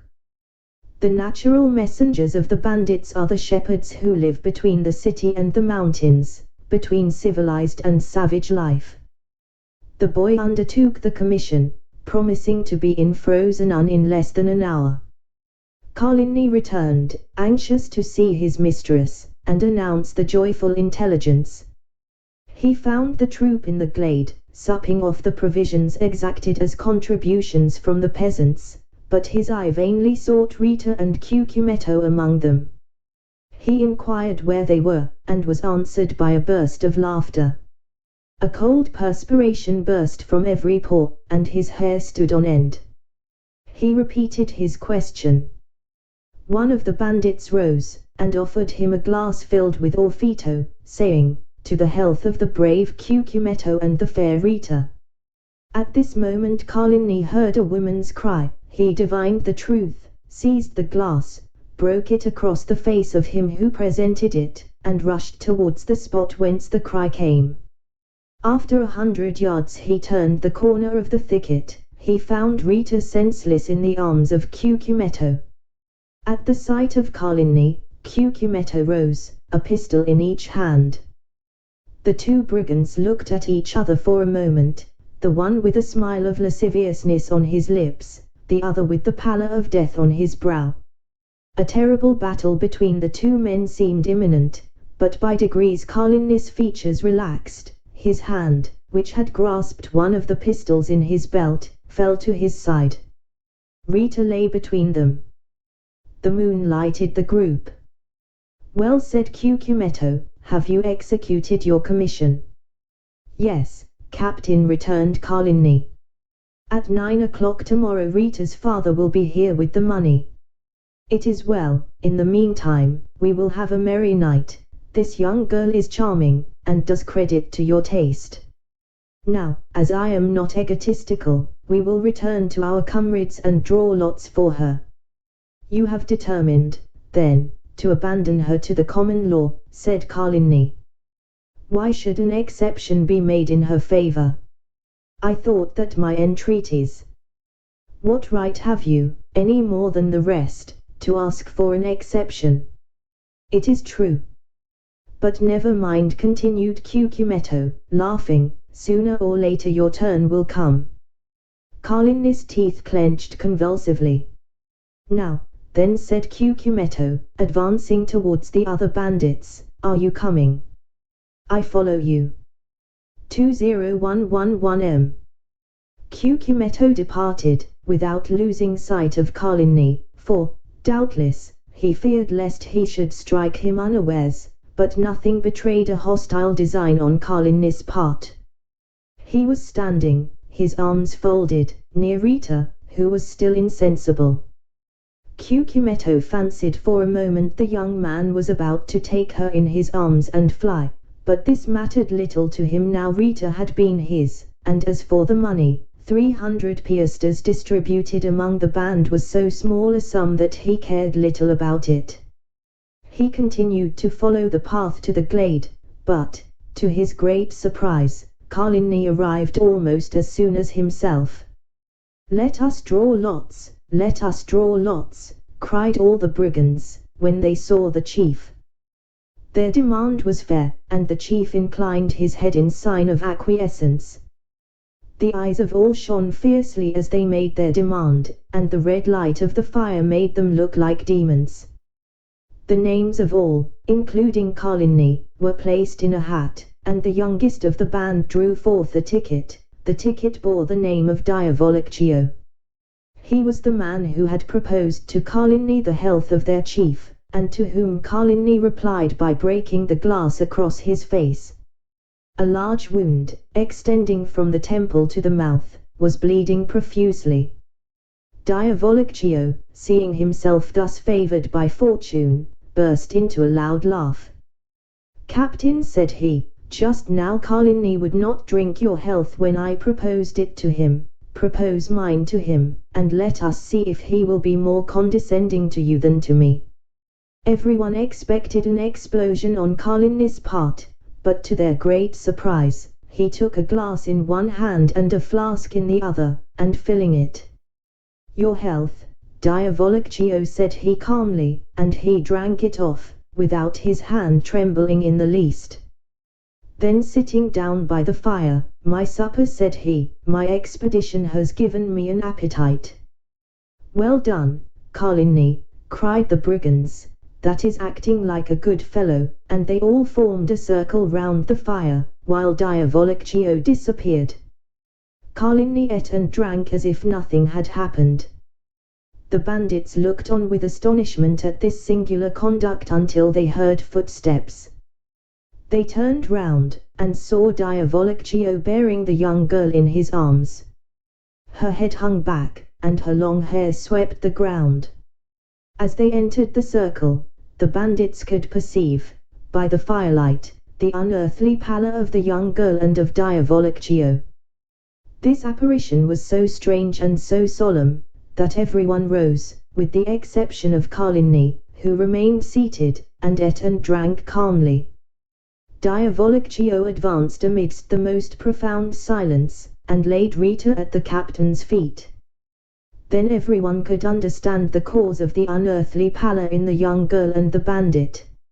A knife was plunged up to the hilt in Rita's left breast. Everyone looked at Carlini. The sheath at his belt was empty. "Ah, said the chief, "I now understand why Carlini stayed behind. All savage natures appreciate a desperate deed. No other of the bandits would, perhaps, have done the same, but they all understood what Coligny had done. Now, then, cried Coligny, rising in his turn, and approaching the corpse, his hand on the butt of one of his pistols, "Does anyone dispute the possession of this woman with me?" "No," returned the chief, "she is thine." Coligny raised her in his arms, and carried her out of the circle of firelight. Cucumetto placed his sentinels for the night, and the bandits wrapped themselves in their cloaks, and lay down before the fire. At midnight the sentinel gave the alarm, and in an instant all were on the alert. It was Rita's father, who brought his daughter's ransom in person. "Here," said he, to Cucumetto, "here are 300 piastres, give me back my child." But the chief, without taking the money, made a sign to him to follow. The old man obeyed. They both advanced beneath the trees, through whose branches streamed the moonlight. Cucumetto stopped at last, and pointed to two persons grouped at the foot of a tree. "There," said he, "demand thy child of Coligny, he will tell thee what has become of her," and he returned to his companions. The old man remained motionless. He felt that some great and unforeseen misfortune hung over his head. At length he advanced toward the group, the meaning of which he could not comprehend. As he approached, Coligny raised his head, and the forms of two persons became visible to the old man's eyes. A woman lay on the ground, her head resting on the knees of a man, who was seated by her. As he raised his head, the woman's face became visible. The old man recognized his child, and Coligny recognized the old man. "I expected thee," said the bandit to Rita's father. "Wretch," returned the old man, "what hast thou done?" And he gazed with terror on Rita, pale and bloody, a knife buried in her bosom. A ray of moonlight poured through the trees, and lighted up the face of the dead. "Cucumetto had violated thy daughter," said the bandit. "I loved her, therefore I slew her, for she would have served as the sport of the whole band." The old man spoke not, and grew pale as death. "Now," continued Coligny, "if I have done wrongly, avenge her," and withdrawing the knife from the wound in Rita's bosom, he held it out to the old man with one hand, while with the other he tore open his vest. "Thou hast done well," returned the old man in a hoarse voice, "embrace me, my son." 20115 Coligny threw himself, sobbing like a child, into the arms of his mistress's father. These were the first tears the man of blood had ever wept. "Now," said the old man, "aid me to bury my child." Coligny fetched 2 pickaxes, and the father and the lover began to dig at the foot of a huge oak, beneath which the young girl was to repose. When the grave was formed, the father embraced her first, and then the lover. Afterwards, one taking the head, the other the feet, they placed her in the grave. Then they knelt on each side of the grave, and said the prayers of the dead. Then, when they had finished, they cast the earth over the corpse, until the grave was filled. Then, extending his hand, the old man said, "I thank you, my son, and now leave me alone." "Yet," replied Coligny. "Leave me, I command you." Coligny obeyed, rejoined his comrades, folded himself in his cloak, and soon appeared to sleep as soundly as the rest. It had been resolved the night before to change their encampment. An hour before daybreak, Cucumetto aroused his men, and gave the word to march. But Coligny would not quit the forest, without knowing what had become of Rita's father. He went toward the place where he had left him. He found the old man suspended from one of the branches of the oak which shaded his daughter's grave. He then took an oath of bitter vengeance over the dead body of the one and the tomb of the other. But he was unable to complete this oath, for 2 days afterwards, in an encounter with the Roman Carbinus, Coligny was killed. There was some surprise, however, that, as he was with his face to the enemy, he should have received a ball between his shoulders. That astonishment ceased when one of the brigands remarked to his comrades that Cucumetto was stationed 10 paces in Carlini's rear when he fell. On the morning of the departure from the forest of Frosinone he had followed Carlini in the darkness, and heard this oath of vengeance, and, like a wise man, anticipated it. They told 10 other stories of this bandit chief, each more singular than the other. Thus, from Fondi to Perusia, everyone trembles at the name of Cucumetto. These narratives were frequently the theme of conversation between Luigi and Teresa. The young girl trembled very much at hearing the stories, but Vampa reassured her with a smile, tapping the butt of his good fowling piece, which threw its ball so well, and if that did not restore her courage, he pointed to a crow, perched on some dead branch, took aim, touched the trigger, and the bird fell dead at the foot of the tree. Time passed on, and the 2 young people had agreed to be married when Vampa should be 20 and Teresa 19 years of age. They were both orphans, and had only their employer's leave to ask, which had been already sought and obtained. One day when they were talking over their plans for the future, they heard 2 or 3 reports of firearms, and then suddenly a man came out of the wood, near which the 2 young persons used to graze their flocks, and hurried towards them. When he came within hearing, he exclaimed, "I am pursued, can you conceal me?" They knew full well that this fugitive must be a bandit, but there is an innate sympathy between the Roman brigand and the Roman peasant, and the latter is always ready to aid the former. Vampa, without saying a word, hastened to the stone that closed up the entrance to their grotto, drew it away, made a sign to the fugitive to take refuge there, in a retreat unknown to everyone, closed the stone upon him, and then went and resumed his seat by Teresa. Instantly afterwards 4 carbineers, on horseback, appeared on the edge of the wood. 3 of them appeared to be looking for the fugitive, while the 4th dragged a brigand prisoner by the neck. The 3 carbineers looked about carefully on every side, saw the young peasants, and galloping up, began to question them. They had seen no one. "That is very annoying," said the brigadier, "for the man we are looking for is the chief." "Cucumetto!" cried Luigi and Teresa at the same moment. "Yes," replied the brigadier, "and as his head is valued at 1,000 Roman crowns, there would have been 500 for you, if you had helped us to catch him." The 2 young persons exchanged looks. The brigadier had a moment's hope. 500 Roman crowns are 3,000 lire, and 3,000 lire are a fortune for 2 poor orphans who are going to be married. "Yes, it is very annoying," said Vampa, "but we have not seen him." Then the carbineers scoured the country in different directions, but in vain. Then, after a time, they disappeared. Vampa then removed the stone, and Cucumetto came out. Through the crevices in the granite he had seen the 2 young peasants talking with the carbineers, and guessed the subject of their parley. He had read in the countenances of Luigi and Teresa their steadfast resolution not to surrender him, and he drew from his pocket a purse full of gold, which he offered to them. But Vampa raised his head proudly. As to Teresa, her eyes sparkled when she thought of all the fine gowns and gay jewelry she could buy with this purse of gold.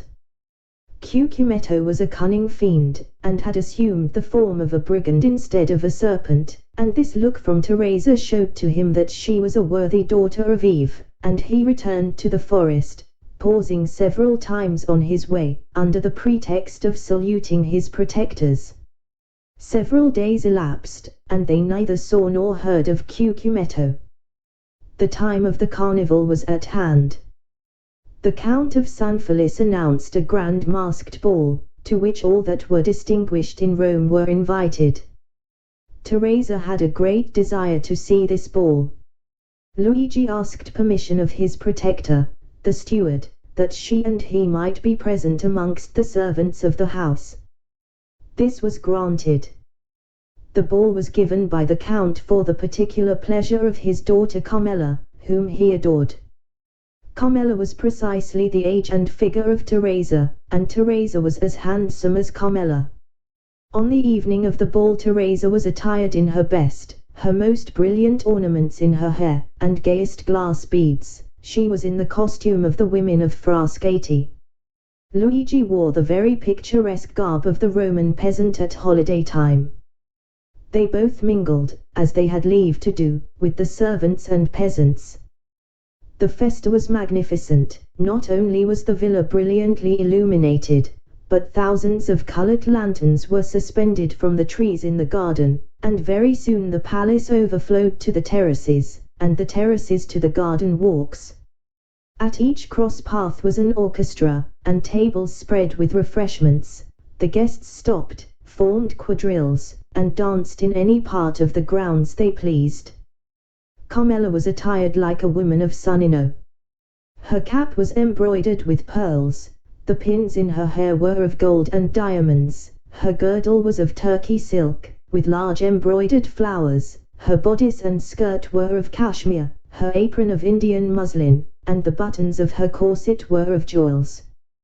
Two of her companions were dressed, the one as a woman of Nettuno, and the other as a woman of La Riccia.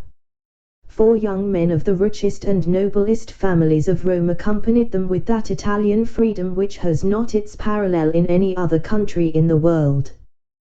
They were attired as peasants of Albano, Velletri, Civita Castellana, and Sora. We need hardly add that these peasant costumes, like those of the young women, were brilliant with gold and jewels. Carmela wished to form a quadrille, but there was one lady wanting. Carmela looked all around her, but not one of the guests had a costume similar to her own, or those of her companions. The Count of San Felice pointed out Teresa, who was hanging on Luigi's arm in a group of peasants.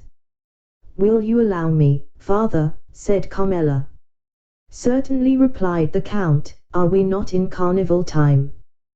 Carmela turned towards the young man who was talking with her, and saying a few words to him, pointed with her finger to Teresa. The young man looked, bowed in obedience, and then went to Teresa, and invited her to dance in a quadrille directed by the Count's daughter. Teresa felt a flush pass over her face. She looked at Luigi, who could not refuse his assent. Luigi slowly relinquished Teresa's arm, which he had held beneath his own, and Teresa, accompanied by her elegant cavalier, took her appointed place with much agitation in the aristocratic quadrille. Certainly, in the eyes of an artist, the exact and strict costume of Teresa had a very different character from that of Carmela and her companions, and Teresa was frivolous and coquettish, and thus the embroidery and muslins, the cashmere waist girdles, all dazzled her, and the reflection of sapphires and diamonds almost turned her giddy brain. Luigi felt a sensation hitherto unknown arising in his mind. It was like an acute pain which gnawed at his heart, and then thrilled through his whole body. He followed with his eye each movement of Teresa and her cavalier. When their hands touched, he felt as though he should swoon, every pulse beat with violence, and it seemed as though a bell were ringing in his ears. When they spoke, although Teresa listened timidly and with downcast eyes to the conversation of her cavalier, as Luigi could read in the ardent looks of the good-looking young man that his language was that of praise, it seemed as if the whole world was turning round with him, and all the voices of hell were whispering in his ears ideas of murder and assassination. Then, fearing that his paroxysm might get the better of him, he clutched with one hand the branch of a tree against which he was leaning, and with the other convulsively grasped the dagger with a carved handle which was in his belt, and which, unwittingly, he drew from the scabbard from time to time. Luigi was jealous.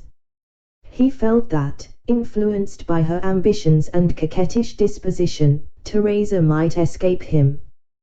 The young peasant girl, at first timid and scared, soon recovered herself.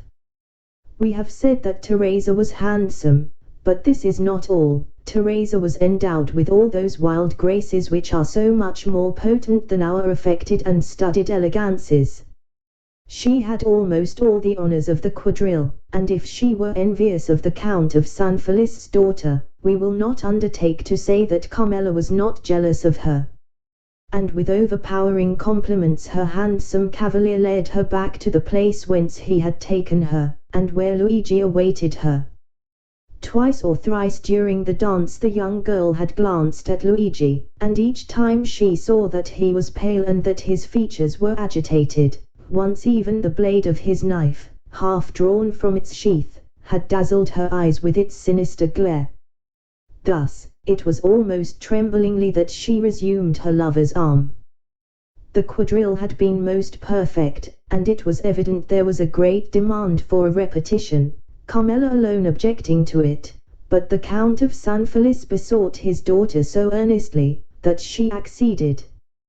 One of the cavaliers then hastened to invite Teresa, without whom it was impossible for the quadrille to be formed, but the young girl had disappeared. The truth was, that Luigi had not felt the strength to support another such trial, and, half by persuasion and half by force, he had removed Teresa toward another part of the garden.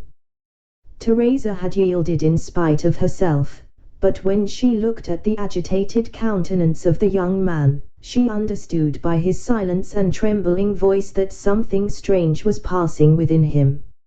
She herself was not exempt from internal emotion, and without having done anything wrong, yet fully comprehended that Luigi was right in reproaching her. Why, she did not know, but yet she did not the less feel that these reproaches were merited. However, to Teresa's great astonishment, Luigi remained mute, and not a word escaped his lips the rest of the evening. When the chill of the night had driven away the guests from the gardens, and the gates of the villa were closed on them for the festa indoors, he took Teresa quite away, and as he left her at her home, he said, "Teresa, what were you thinking of as you danced opposite the young Countess of San Felice?" "I thought," replied the young girl, with all the frankness of her nature, "that I would give half my life for a costume such as she wore." "And what said your cavalier to you?" "He said it only depended on myself to have it, and I had only one word to say." "He was right," said Luigi. "Do you desire it as ardently as you say?" "Yes." "Well, then, you shall have it." The young girl, much astonished, raised her head to look at him, but his face was so gloomy and terrible that her words froze to her lips. As Luigi spoke thus, he left her. Teresa followed him with her eyes into the darkness as long as she could, and when he had quite disappeared, she went into the house with a sigh. 20121M. That night a memorable event occurred, due, no doubt, to the imprudence of some servant who had neglected to extinguish the lights. The villa of San Felice took fire in the rooms adjoining the very apartment of the lovely Carmela. Awakened in the night by the light of the flames, she sprang out of bed, wrapped herself in a dressing gown, and attempted to escape by the door, but the corridor by which she hoped to fly was already a prey to the flames.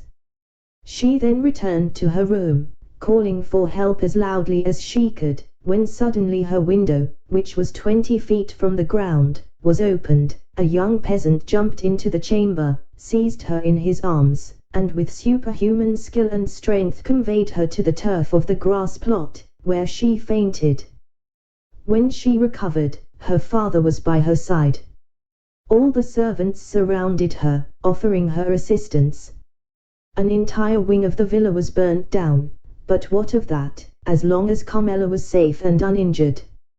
Her preserver was everywhere sought for, but he did not appear. He was inquired after, but no one had seen him. Carmela was greatly troubled that she had not recognized him. As the Count was immensely rich, excepting the danger Carmela had run, and the marvelous manner in which she had escaped, made that appear to him rather a favor of Providence than a real misfortune. The loss occasioned by the conflagration was to him but a trifle. The next day, at the usual hour, the two young peasants were on the borders of the forest. Luigi arrived first. He came toward Teresa in high spirits, and seemed to have completely forgotten the events of the previous evening. The young girl was very pensive, but seeing Luigi so cheerful, she on her part assumed a smiling air, which was natural to her when she was not excited or in a passion. Luigi took her arm beneath his own, and led her to the door of the grotto.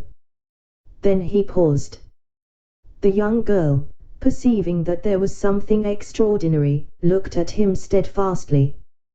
"Teresa," said Luigi, "yesterday evening you told me you would give all the world to have a costume similar to that of the Count's daughter." "Yes," replied Teresa with astonishment, "but I was mad to utter such a wish." And I replied, "Very well, you shall have it." "Yes," replied the young girl, whose astonishment increased at every word uttered by Luigi, "but of course your reply was only to please me." "I have promised no more than I have given you, Teresa," said Luigi proudly. "Go into the grotto and dress yourself." At these words he drew away the stone, and showed Teresa the grotto, lighted up by two wax lights, which burnt on each side of a splendid mirror. On a rustic table, made by Luigi, were spread out the pearl necklace and the diamond pins, and on a chair at the side was laid the rest of the costume. Teresa uttered a cry of joy, and, without inquiring whence this attire came, or even thanking Luigi, darted into the grotto, transformed into a dressing room. Luigi pushed the stone behind her, for on the crest of a small adjacent hill which cut off the view toward Palestrina, he saw a traveler on horseback, stopping a moment, as if uncertain of his road, and thus presenting against the blue sky that perfect outline which is peculiar to distant objects in southern climes. When he saw Luigi, he put his horse into a gallop and advanced toward him. Luigi was not mistaken. The traveler, who was going from Palestrina to Tivoli, had mistaken his way. The young man directed him, but as at a distance of a quarter of a mile the road again divided into three ways, and on reaching these the traveler might again stray from his route, he begged Luigi to be his guide. Luigi threw his cloak on the ground, placed his carbine on his shoulder, and freed from his heavy covering, preceded the traveler with the rapid step of a mountaineer, which a horse can scarcely keep up with. In 10 minutes Luigi and the traveler reached the crossroads. On arriving there, with an air as majestic as that of an emperor, he stretched his hand towards that one of the roads which the traveler was to follow. "That is your road, Excellency, and now you cannot again mistake." "And here is your recompense," said the traveler, offering the young herdsman some small pieces of money. "Thank you," said Luigi, drawing back his hand, "I render a service, I do not sell it." "Well," replied the traveler, who seemed used to this difference between the servility of a man of the cities and the pride of the mountaineer, "if you refuse wages, you will, perhaps, accept a gift." "Ah, yes, that is another thing." "Then," said the traveler, "take these 2 Venetian sequins and give them to your bride, to make herself a pair of earrings." "And then do you take this poniard," said the young herdsman, "you will not find one better carved between Albano and Civita Castellana." "I accept it," answered the traveler, "but then the obligation will be on my side, for this poniard is worth more than 2 sequins. For a dealer perhaps, but for me, who engraved it myself, it is hardly worth a piastra." "What is your name?" inquired the traveler. "Luigi Vampa," replied the shepherd, with the same air as he would have replied, "Alexander, King of Macedon." "And yours?" "I," said the traveler, "am called Sinbad the sailor." Franz d'Epinay started with surprise. "Sinbad the sailor," he said. "Yes," replied the narrator, "that was the name which the traveler gave to Vampa as his own." "Well, and what may you have to say against this name?" inquired Albert. "It is a very pretty name, and the adventures of the gentleman of that name amused me very much in my youth." I must confess." Franz said no more. The name of Sinbad the sailor, as may well be supposed, awakened in him a world of recollections, as had the name of the Count of Monte Cristo on the previous evening. "Proceed," said he to the host. Vampa put the 2 sequins haughtily into his pocket, and slowly returned by the way he had gone. As he came within 200 or 300 paces of the grotto, he thought he heard a cry. He listened to know whence this sound could proceed. A moment afterwards he thought he heard his own name pronounced distinctly. The cry proceeded from the grotto. He bounded like a chamois, cocking his carbine as he went, and in a moment reached the summit of a hill opposite to that on which he had perceived the traveller. 3 cries for help came more distinctly to his ear. He cast his eyes around him and saw a man carrying off Teresa, as Nessus, the centaur, carried Deianira. This man, who was hastening towards the wood, was already 3/4 of the way on the road from the grotto to the forest. Vampa measured the distance. The man was at least 200 paces in advance of him, and there was not a chance of overtaking him. The young shepherd stopped, as if his feet had been rooted to the ground. Then he put the butt of his carbine to his shoulder, took aim at the ravisher, followed him for a second in his track, and then fired. The ravisher stopped suddenly, his knees bent under him, and he fell with Teresa in his arms. The young girl rose instantly, but the man lay on the earth struggling in the agonies of death. Vampa then rushed towards Teresa, for at 10 paces from the dying man her legs had failed her, and she had dropped on her knees, so that the young man feared that the ball that had brought down his enemy, had also wounded his betrothed. Fortunately, she was unscathed, and it was fright alone that had overcome Teresa. When Luigi had assured himself that she was safe and unharmed, he turned towards the wounded man. He had just expired, with clenched hands, his mouth in a spasm of agony, and his hair on end in the sweat of death. His eyes remained open and menacing. Vampa approached the corpse, and recognized Cucumetto. From the day on which the bandit had been saved by the 2 young peasants, he had been enamored of Teresa, and had sworn she should be his. From that time he had watched them, and profiting by the moment when her lover had left her alone, had carried her off, and believed he at length had her in his power, when the ball, directed by the unerring skill of the young herdsman, had pierced his heart. Vampa gazed on him for a moment without betraying the slightest emotion, while, on the contrary, Teresa, shuddering in every limb, dared not approach the slain ruffian but by degrees, and threw a hesitating glance at the dead body over the shoulder of her lover. Suddenly Vampa turned toward his mistress. "Ah," said he, "good, good. You are dressed, it is now my turn to dress myself." 20125 Teresa was clothed from head to foot in the garb of the Count of San Felice's daughter. Vampa took Cucumetto's body in his arms and conveyed it to the grotto, while in her turn Teresa remained outside. If a second traveller had passed, he would have seen a strange thing, a shepherdess watching her flock, clad in a cashmere gown, with earrings and necklace of pearls, diamond pins, and buttons of sapphires, emeralds, and rubies. He would, no doubt, have believed that he had returned to the times of Florian, and would have declared, on reaching Paris, that he had met an alpine shepherdess seated at the foot of the Sabine hill. At the end of a quarter of an hour Vampa quitted the grotto. His costume was no less elegant than that of Teresa.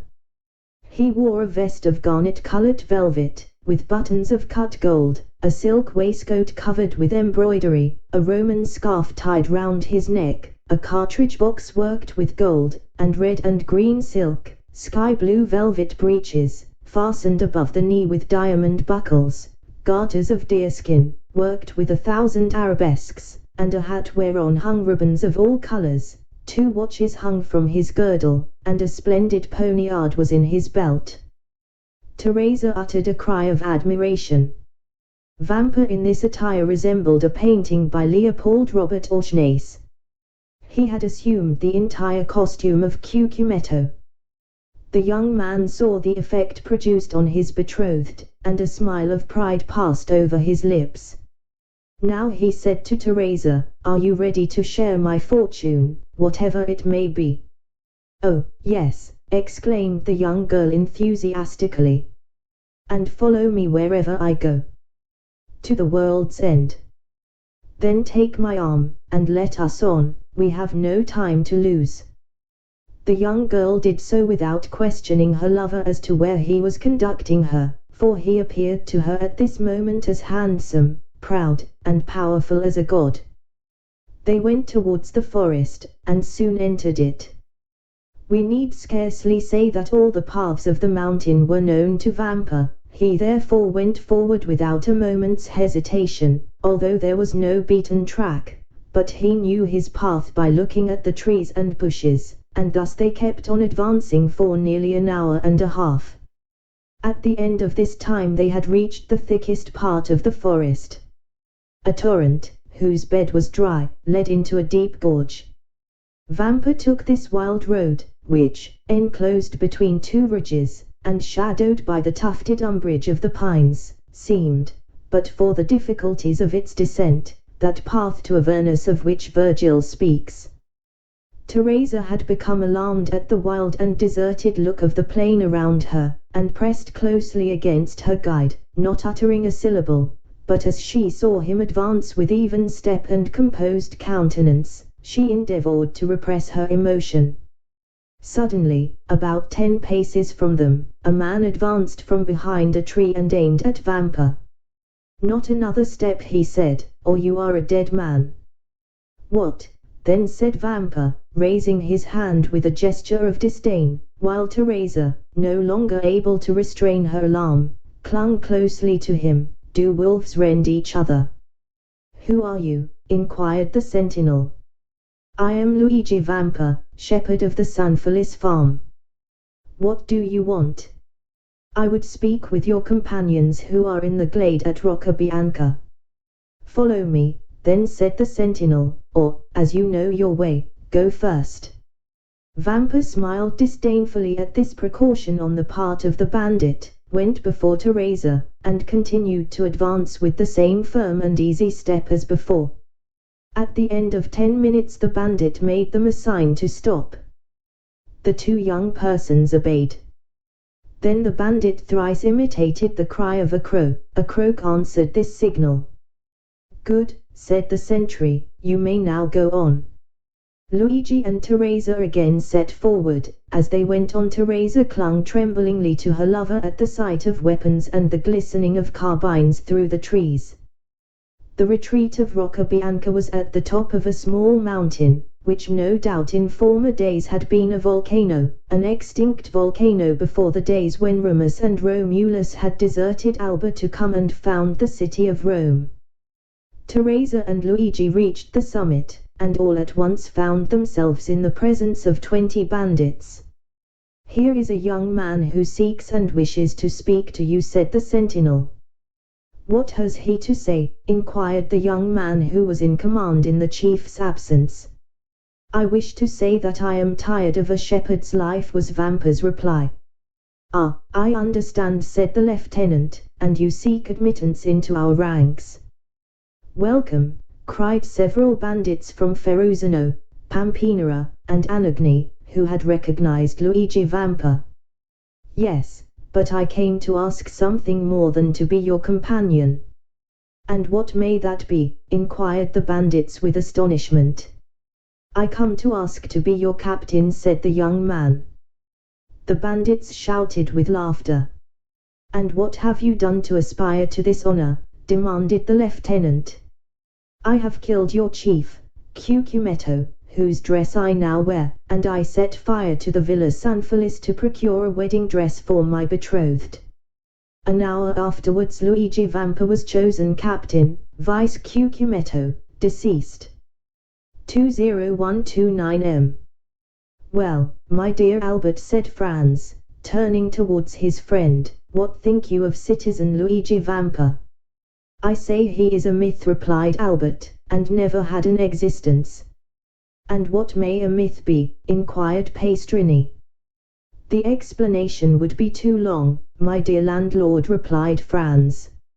And you say that Signor Vampa exercises his profession at this moment in the environs of Rome, and with a boldness of which no bandit before him ever gave an example. Then the police have vainly tried to lay hands on him. Why, you see, he has a good understanding with the shepherds in the plains, the fishermen of the Tiber, and the smugglers of the coast. They seek for him in the mountains, and he is on the waters.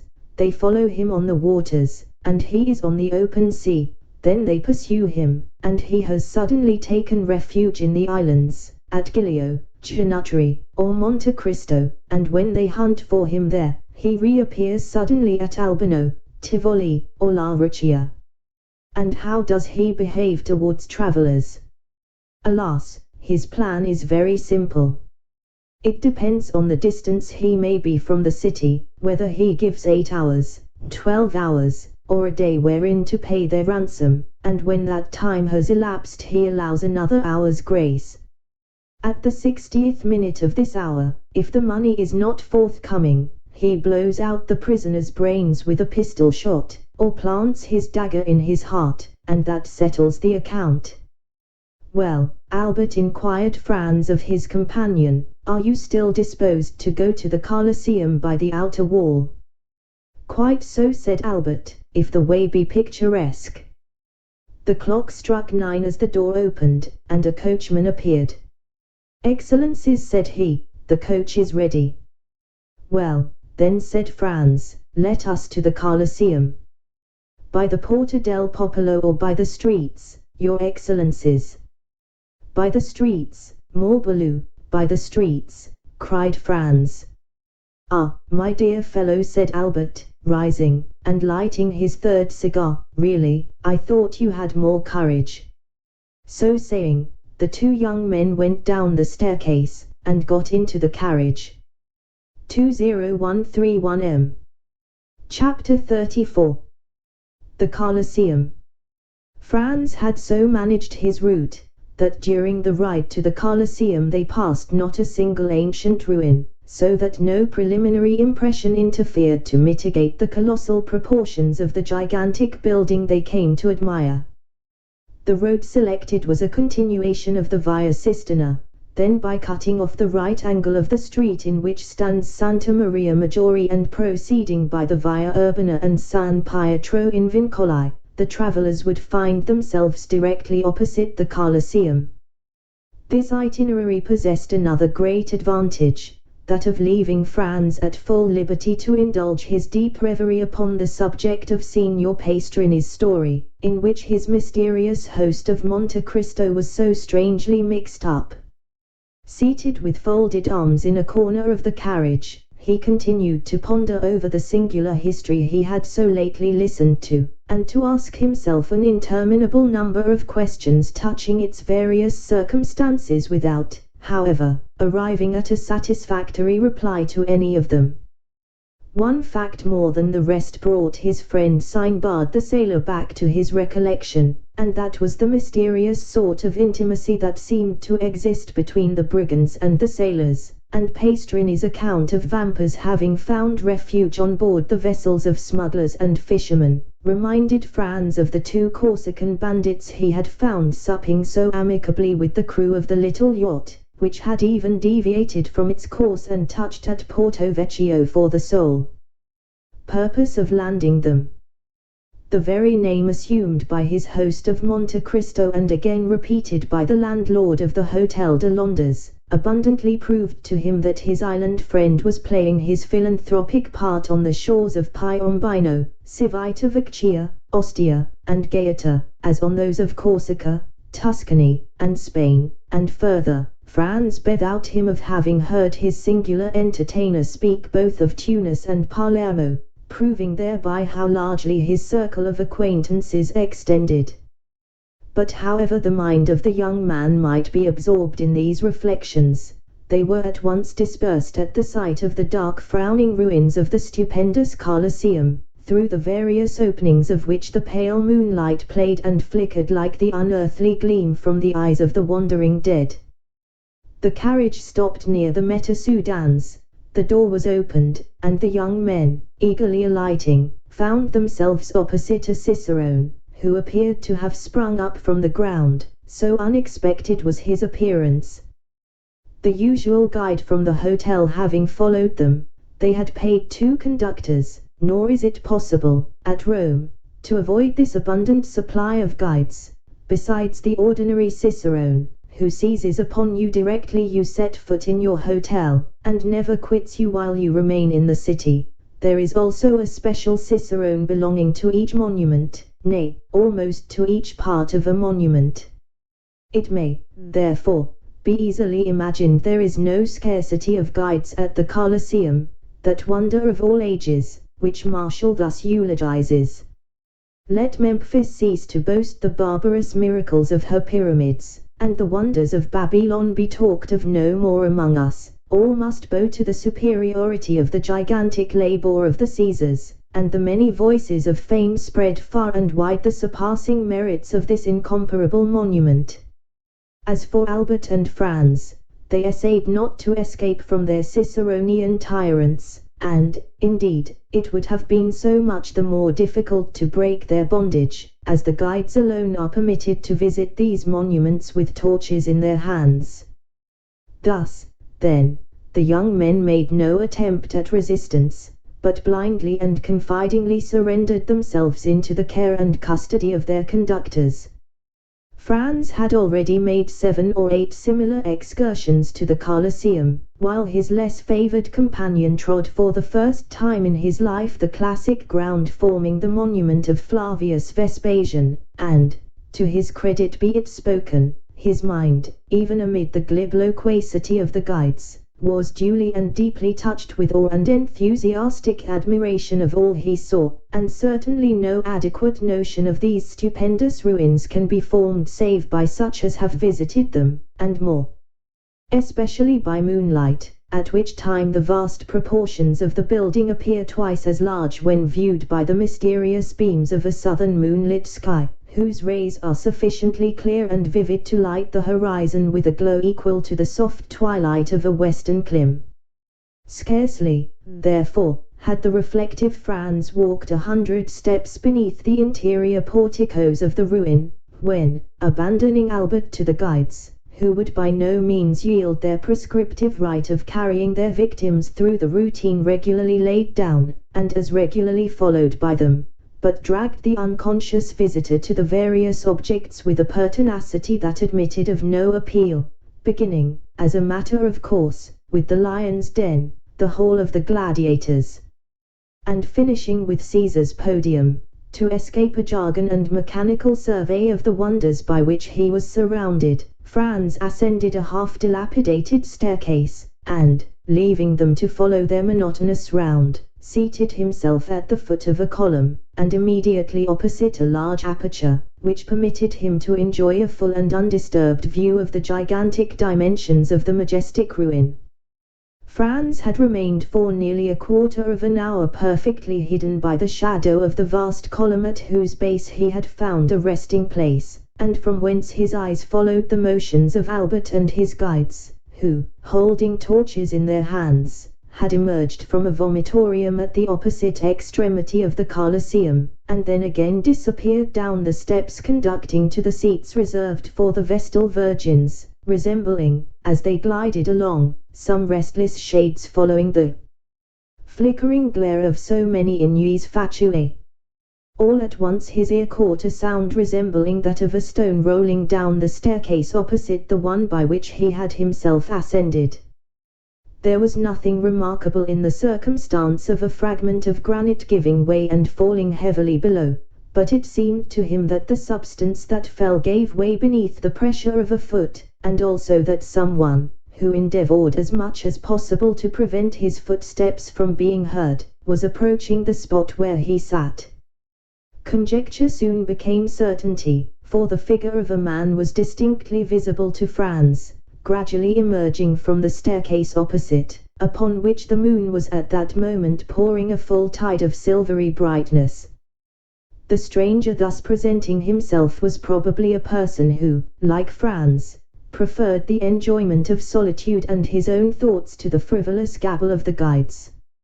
And his appearance had nothing extraordinary in it, but the hesitation with which he proceeded, stopping and listening with anxious attention at every step he took, convinced Franz that he expected the arrival of some person. By a sort of instinctive impulse, Franz withdrew as much as possible behind his pillar. About 10 feet from the spot where he and the stranger were, the roof had given way, leaving a large round opening, through which might be seen the blue vault of heaven, thickly studded with stars. Around this opening, which had, possibly, for ages permitted a free entrance to the brilliant moonbeams that now illumined the vast pile, grew a quantity of creeping plants, whose delicate green branches stood out in bold relief against the clear azure of the firmament, while large masses of thick, strong fibrous shoots forced their way through the chasm, and hung floating to and fro, like so many waving strings. The person whose mysterious arrival had attracted the attention of Franz stood in a kind of half-light, that rendered it impossible to distinguish his features, although his dress was easily made out. He wore a large brown mantle, one fold of which, thrown over his left shoulder, served likewise to mask the lower part of his countenance, while the upper part was completely hidden by his broad-brimmed hat. The lower part of his dress was more distinctly visible by the bright rays of the moon, which, entering through the broken ceiling, shed their refulgent beams on feet cased in elegantly made boots of polished leather, over which descended fashionably cut trousers of black cloth. 20135 m. From the imperfect means Franz had of judging, he could only come to one conclusion, that the person whom he was thus watching certainly belonged to no inferior station of life. Some few minutes had elapsed, and the stranger began to show manifest signs of impatience, when a slight noise was heard outside the aperture in the roof, and almost immediately a dark shadow seemed to obstruct the flood of light that had entered it, and the figure of a man was clearly seen gazing with eager scrutiny on the immense space beneath him. Then, as his eye caught sight of him in the mantle, he grasped a floating mass of thickly matted boughs, and glided down by their help to within 3 or 4 feet of the ground, and then leaped lightly on his feet. The man who had performed this daring act with so much indifference wore the Transtivia costume. "I beg your Excellency's pardon for keeping you waiting," said the man, in the Roman dialect, "but I don't think I'm many minutes after my time. 10 o'clock has just struck by the clock of St. John Latran." "Say not a word about being late," replied the stranger in purest Tuscan, "'tis I who am too soon. But even if you had caused me to wait a little while, I should have felt quite sure that the delay was not occasioned by any fault of yours."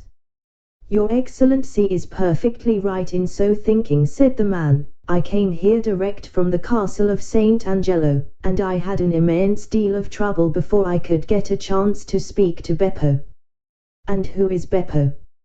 "Oh, Beppo is employed in the prison, and I give him so much a year to let me know what is going on within His Holiness's castle." "Indeed. You are a provident person, I see." "Why, you see, no one knows what may happen. Perhaps some of these days I may be entrapped, like poor Peppino, and may be very glad to have some little nibbling mouse to gnaw the meshes of my net, and so help me out of prison." "Briefly, what did you learn?" "That 2 executions of considerable interest will take place the day after tomorrow at 2 o'clock, as is customary at Rome at the commencement of all great festivals. One of the culprits will be Mazzolato. 3 He is an atrocious villain, who murdered the priest who brought him up, and deserves not the smallest pity. The other sufferer is sentenced to be decapitato. 4 And he, your Excellency, is poor Peppino. The fact is, that you have inspired not only the pontifical government, but also the neighboring states, with such extreme fear, that they are glad of all opportunity of making an example. But Peppino did not even belong to my band. He was merely a poor shepherd, whose only crime consisted in furnishing us with provisions, which makes him your accomplice to all intents and purposes. But mark the distinction with which he is treated. Instead of being knocked on the head as you would be if once they caught hold of you, he is simply sentenced to be guillotined, by which means, too, the amusements of the day are diversified, and there is a spectacle to please every spectator. Without reckoning the wholly unexpected one I am preparing to surprise them with. My good friend, said the man in the cloak, excuse me for saying that you seem to me precisely in the mood to commit some wild or extravagant act. Perhaps I am, but one thing I have resolved on, and that is, to stop at nothing to restore a poor devil to liberty, who has got into this scrape solely from having served me. I should hate and despise myself as a coward did I desert the brave fellow in his present extremity. And what do you mean to do? To surround the scaffold with 20 of my best men, who, at a signal from me, will rush forward directly Peppino is brought for execution, and, by the assistance of their stilettos, drive back the guard, and carry off the prisoner. That seems to me as hazardous as uncertain, and convinces me that my scheme is far better than yours. And what is your Excellency's project? Just this. I will so advantageously bestow 2,000 piastres, that the person receiving them shall obtain a respite till next year for Peppino, and during that year, another skillfully placed 1,000 piastres will afford him the means of escaping from his prison. And do you feel sure of succeeding? Pardieu, exclaimed the man in the cloak, suddenly expressing himself in French. What did your Excellency say? Inquired the other.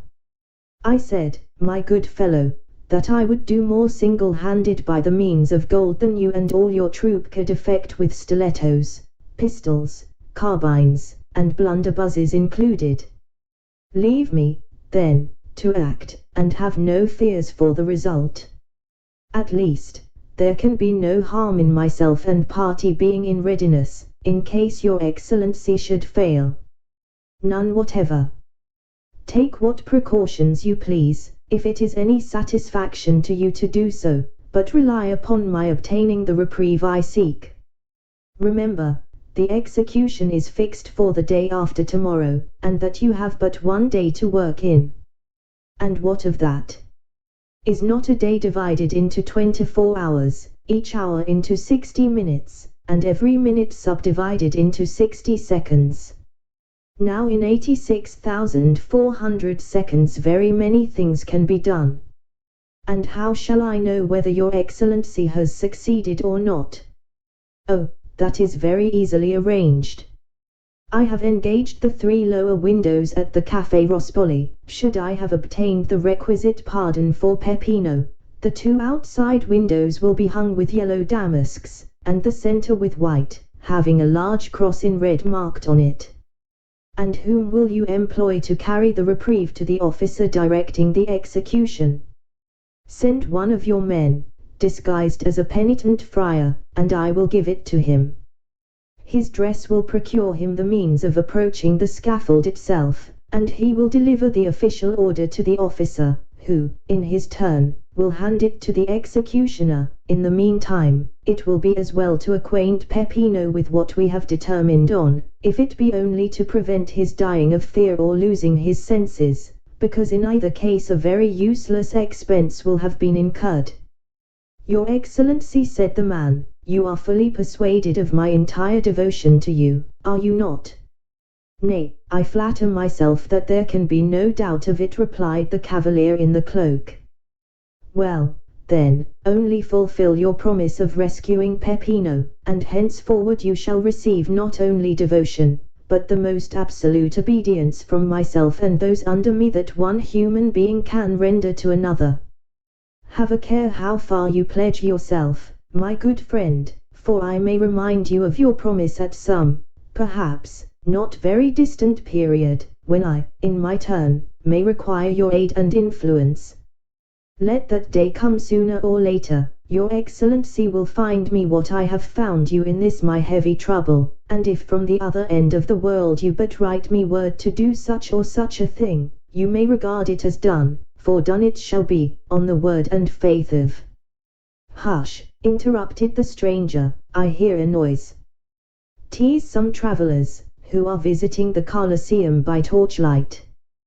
'Twere better we should not be seen together. Those guides are nothing but spies, and might possibly recognize you, and, however I may be honored by your friendship, my worthy friend, if once the extent of our intimacy were known, I am sadly afraid both my reputation and credit would suffer thereby. Well, then, if you obtain the reprieve, the middle window at the Café Rospoli will be hung with white damask, bearing a red cross. And if you fail, then all 3 windows will have yellow draperies. And then, my good fellow, use your daggers in any way you please, and I further promise you to be there as a spectator of your prowess. We understand each other perfectly, then. Adieu, Your Excellency, depend upon me as firmly as I do upon you. Saying these words, the Transteverin disappeared down the staircase, while his companion, muffling his features more closely than before in the folds of his mantle, passed almost close to Franz, and descended to the arena by an outward flight of steps. The next minute Franz heard himself called by Albert, who made the lofty building re-echo with the sound of his friend's name. Franz, however, did not obey the summons till he had satisfied himself that the 2 men whose conversation he had overheard were at a sufficient distance to prevent his encountering them in his descent. In 10 minutes after the strangers had departed, Franz was on the road to the Piazza di Ispina, listening with studied indifference to the learned dissertation delivered by Albert, after the manner of Pliny and Calpurnius, touching the iron-pointed nets used to prevent the ferocious beasts from springing on the spectators. Franz let him proceed without interruption, and, in fact, did not hear what was said. He longed to be alone, and free to ponder over all that had occurred. One of the 2 men, whose mysterious meeting in the Colosseum he had so unintentionally witnessed, was an entire stranger to him, but not so the other, and though Franz had been unable to distinguish his features, from his being either wrapped in his mantle or obscured by the shadow, the tones of his voice had made too powerful an impression on him the first time he had heard them for him ever again to forget them, hear them when or where he might.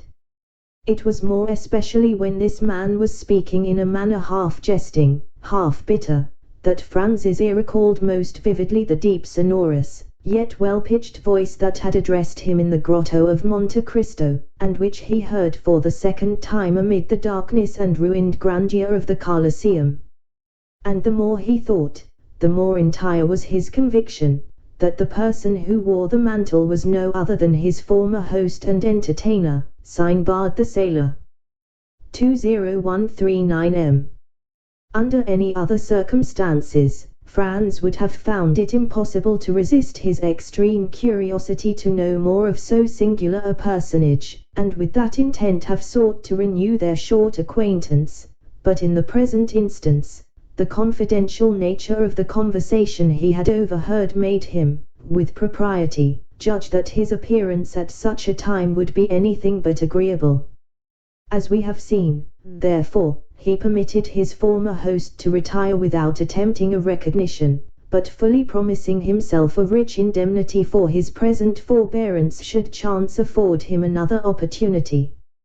In vain did Franz endeavor to forget the many perplexing thoughts which assailed him, in vain did he court the refreshment of sleep. Slumber refused to visit his eyelids, and the night was passed in feverish contemplation of the chain of circumstances tending to prove the identity of the mysterious visitant to the Colosseum with the inhabitant of the grotto of Monte Cristo, and the more he thought, the firmer grew his opinion on the subject.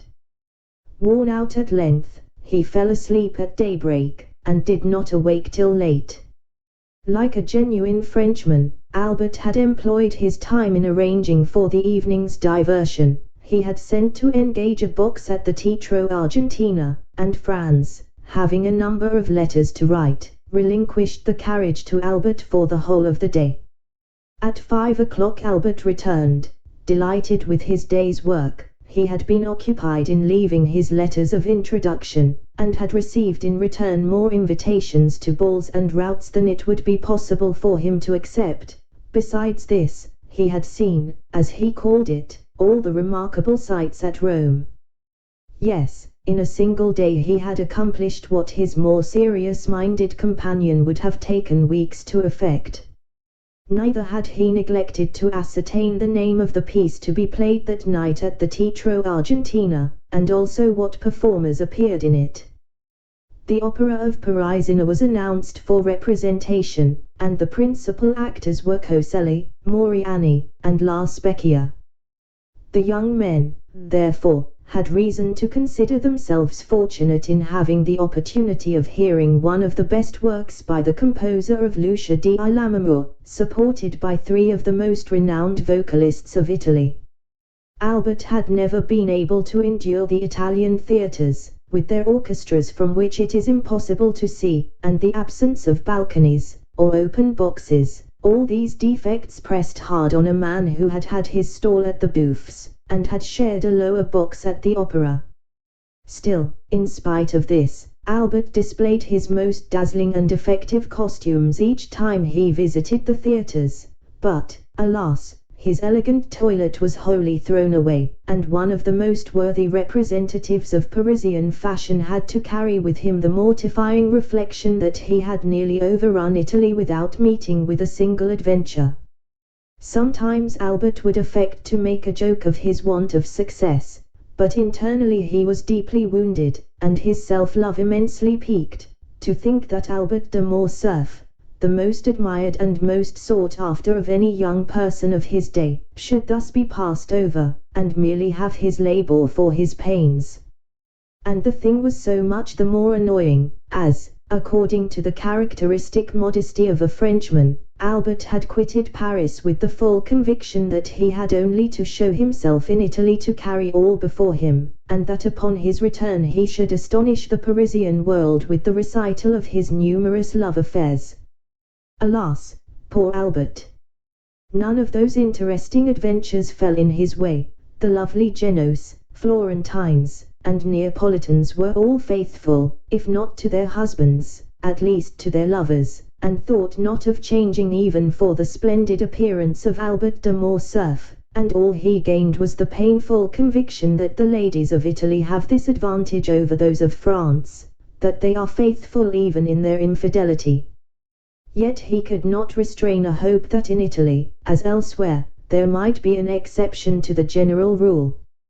Albert, besides being an elegant, well-looking young man, was also possessed of considerable talent and ability. Moreover, he was a viscount, a recently created one, certainly, but in the present day it is not necessary to go as far back as Noah in tracing a descent, and a genealogical tree is equally estimated, whether dated from 1399 or merely 1815. But to crown all these advantages, Albert de Morcerf commanded an income of 50,000 livres, a more than sufficient sum to render him a personage of considerable importance in Paris.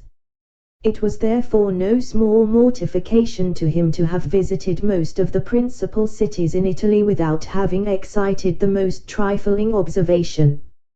Albert, however, hoped to indemnify himself for all these slights and indifferences during the carnival, knowing full well that among the different states and kingdoms in which this festivity is celebrated, Rome is the spot where even the wisest and gravest throw off the usual rigidity of their lives, and deign to mingle in the follies of this time of liberty and relaxation.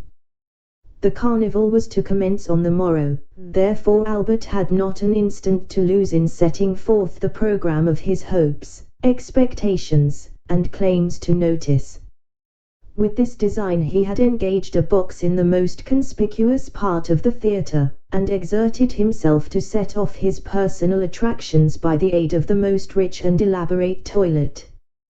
The box taken by Albert was in the first circle, although each of the 3 tiers of boxes is deemed equally aristocratic, and is, for this reason, generally styled the nobility's boxes, and although the box engaged for the 2 friends was sufficiently capacious to contain at least a dozen persons, it had cost less than would be paid at some of the French theatres for one admitting merely 4 occupants. Another motive had influenced Albert's selection of his seat. Who knew but that, thus advantageously placed, he might not in truth attract the notice of some fair Roman, and an introduction might ensue that would procure him the offer of a seat in a carriage, or a place in a princely balcony, from which he might behold the gaieties of the carnival. These united considerations made Albert more lively and anxious to please than he had hitherto been. Totally disregarding the business of the stage, he leaned from his box and began attentively scrutinizing the beauty of each pretty woman, aided by a powerful opera glass, but, alas, this attempt to attract notice wholly failed. Not even curiosity had been excited, and it was but too apparent that the lovely creatures, into whose good graces he was desirous of stealing, were all so much engrossed with themselves, their lovers, or their own thoughts, that they had not so much as noticed him or the manipulation of his glass. The truth was, that the anticipated pleasures of the carnival, with the Holy Week that was to succeed it, so filled every fair breast, as to prevent the least attention being bestowed even on the business of the stage. The actors made their entries and exits unobserved or unthought of. At certain conventional moments, the spectators would suddenly cease their conversation, or rouse themselves from their musings, to listen to some brilliant effort of Moriani's, a well-executed recitative by Coselli, or to join in loud applause at the wonderful powers of La Specchia. But that momentary excitement over, they quickly relapsed into their former state of preoccupation or interesting conversation. Towards the close of the first act, the door of a box which had been hitherto vacant was opened. A lady entered to whom Franz had been introduced in Paris, where indeed, he had imagined she still was. The quick eye of Albert caught the involuntary start with which his friend beheld the new arrival, and, turning to him, he said hastily, "Do you know the woman who has just entered that box?" "Yes, what do you think of her?" "Oh, she is perfectly lovely. What a complexion! And such magnificent hair." "Is she French?" "No, a Venetian." "And her name is?" "Countess G. Ah, I know her by name," exclaimed Albert. "She is said to possess as much wit and cleverness as beauty. I was to have been presented to her when I met her at Madame Villefort's ball." "Shall I assist you in repairing your negligence?" asked Franz. "My dear fellow, are you really on such good terms with her as to venture to take me to her box?" "Why, I have only had the honor of being in her society and conversing with her 3 or 4 times in my life, but you know that even such an acquaintance as that might warrant my doing what you ask." At that instant, the Countess perceived Franz, and graciously waved her hand to him, to which he replied by a respectful inclination of the head. "Upon my word," said Albert, "you seem to be on excellent terms with the beautiful Countess." "You are mistaken in thinking so," returned Franz calmly, "but you merely fall into the same error which leads so many of our countrymen to commit the most egregious blunders. I mean that of judging the habits and customs of Italy and Spain by our Parisian notions. Believe me, nothing is more fallacious than to form any estimate of the degree of intimacy you may suppose existing among persons by the familiar terms they seem upon. There is a similarity of feeling at this instant between ourselves and the Countess, nothing more." "Is there, indeed, my good fellow? Pray tell me, is it sympathy of heart?" "No, of taste," continued Franz gravely. And in what manner has this congeniality of mind been evinced? By the Countess's visiting the Colosseum, as we did last night, by moonlight, and nearly alone. You were with her, then? I was. And what did you say to her? Oh, we talked of the illustrious dead of whom that magnificent ruin is a glorious monument. Upon my word, cried Albert, you must have been a very entertaining companion alone, or all but alone, with a beautiful woman in such a place of sentiment as the Colosseum, and yet to find nothing better to talk about than the dead. All I can say is, if ever I should get such a chance, the living should be my theme. 20143M. And you will probably find your theme ill-chosen. But, said Albert, breaking in upon his discourse, never mind the past, let us only remember the present. Are you not going to keep your promise of introducing me to the fair subject of our remarks? Certainly, directly the curtain falls on the stage. What a confounded long time this first act lasts. I believe, on my soul, that they never mean to finish it. Oh, yes, they will, only listen to that charming finale. How exquisitely Coselli sings his part. But what an awkward, inelegant fellow he is. Well, then, what do you say to La Specchia? Did you ever see anything more perfect than her acting? Why, you know, my dear fellow, when one has been accustomed to Malibran and Sontag, such singers as these don't make the same impression on you they perhaps do on others. At least, you must admire Moriani's style and execution. I never fancied men of his dark, ponderous appearance singing with a voice like a woman's. My good friend, said Franz, turning to him, while Albert continued to point his glass at every box in the theatre, you seem determined not to approve, you are really too difficult to please.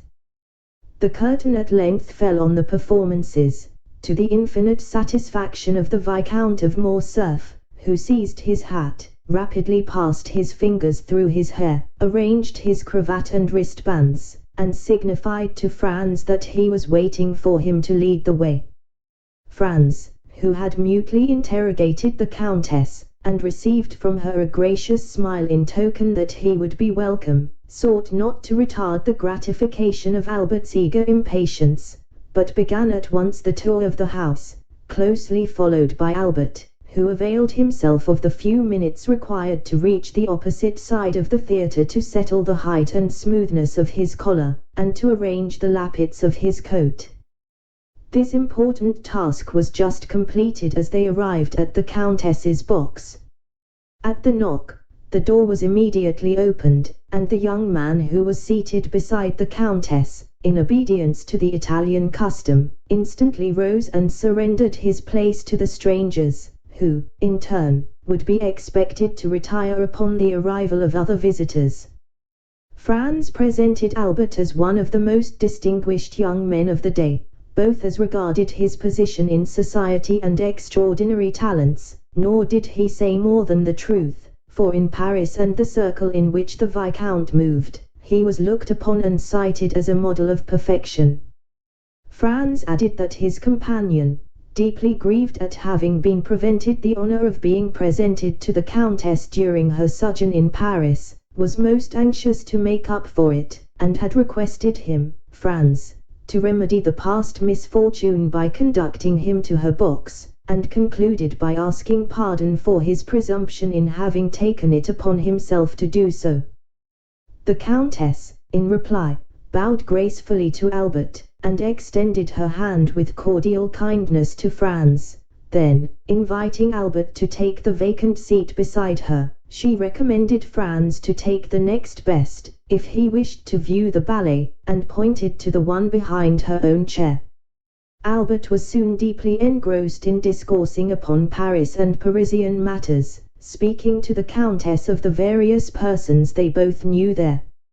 Franz perceived how completely he was in his element, and, unwilling to interfere with the pleasure he so evidently felt, took up Albert's glass, and began in his turn to survey the audience. Sitting alone, in the front of a box immediately opposite, but situated on the third row, was a woman of exquisite beauty, dressed in a Greek costume, which evidently, from the ease and grace with which she wore it, was her national attire. Behind her, but in deep shadow, was the outline of a masculine figure, but the features of this latter personage it was not possible to distinguish. Franz could not forbear breaking in upon the apparently interesting conversation passing between the Countess and Albert, to inquire of the former if she knew who was the fair Albanian opposite, since beauty such as hers was well worthy of being observed by either sex.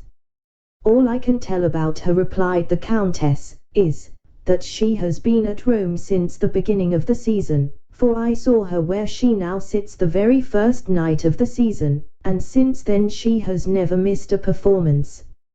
Sometimes she is accompanied by the person who is now with her, and at others she is merely attended by a black servant." "And what do you think of her personal appearance?" "Oh, I consider her perfectly lovely. She is just my idea of what Medea must have been." Franz and the Countess exchanged a smile, and then the latter resumed her conversation with Albert, while Franz returned to his previous survey of the house and company. The curtain rose on the ballet, which was one of those excellent specimens of the Italian school, admirably arranged and put on the stage by Henry, who has established for himself a great reputation throughout Italy for his taste and skill in the choreographic art, one of those masterly productions of grace, method, and elegance in which the whole corps de ballet, from the principal dancers to the humblest supernumerary, are all engaged on the stage at the same time, and 150 persons may be seen exhibiting the same attitude, or elevating the same arm or leg with a simultaneous movement, that would lead you to suppose that but one mind, one act of volition, influenced the moving mass. The ballet was called Poliska. However much the ballet might have claimed his attention, Franz was too deeply occupied with the beautiful Greek to take any note of it, while she seemed to experience an almost childlike delight in watching it, her eager, animated looks contrasting strongly with the utter indifference of her companion, who, during the whole time the piece lasted, never even moved, not even when the furious, crashing din produced by the trumpets, cymbals, and Chinese bells sounded their loudest from the orchestra. Of this he took no heed, but was, as far as appearances might be trusted, enjoying soft repose and bright celestial dreams. The ballet at length came to a close, and the curtain fell amid the loud, unanimous plaudits of an enthusiastic and delighted audience. Owing to the very judicious plan of dividing the two acts of the opera with a ballet, the pauses between the performances are very short, the singers in the opera having time to repose themselves and change their costume, when necessary, while the dancers are executing their pirouettes and exhibiting their graceful steps. The overture to the second act began, and, at the first sound of the leader's bow across his violin, Franz observed the sleeper slowly arise and approach the Greek girl, who turned around to say a few words to him, and then, leaning forward again on the railing of her box, she became as absorbed as before in what was going on. The countenance of the person who had addressed her remained so completely in the shade, that, though Franz tried his utmost, he could not distinguish a single feature. The curtain rose, and the attention of Franz was attracted by the actors, and his eyes turned from the box containing the Greek girl and her strange companion to watch the business of the stage.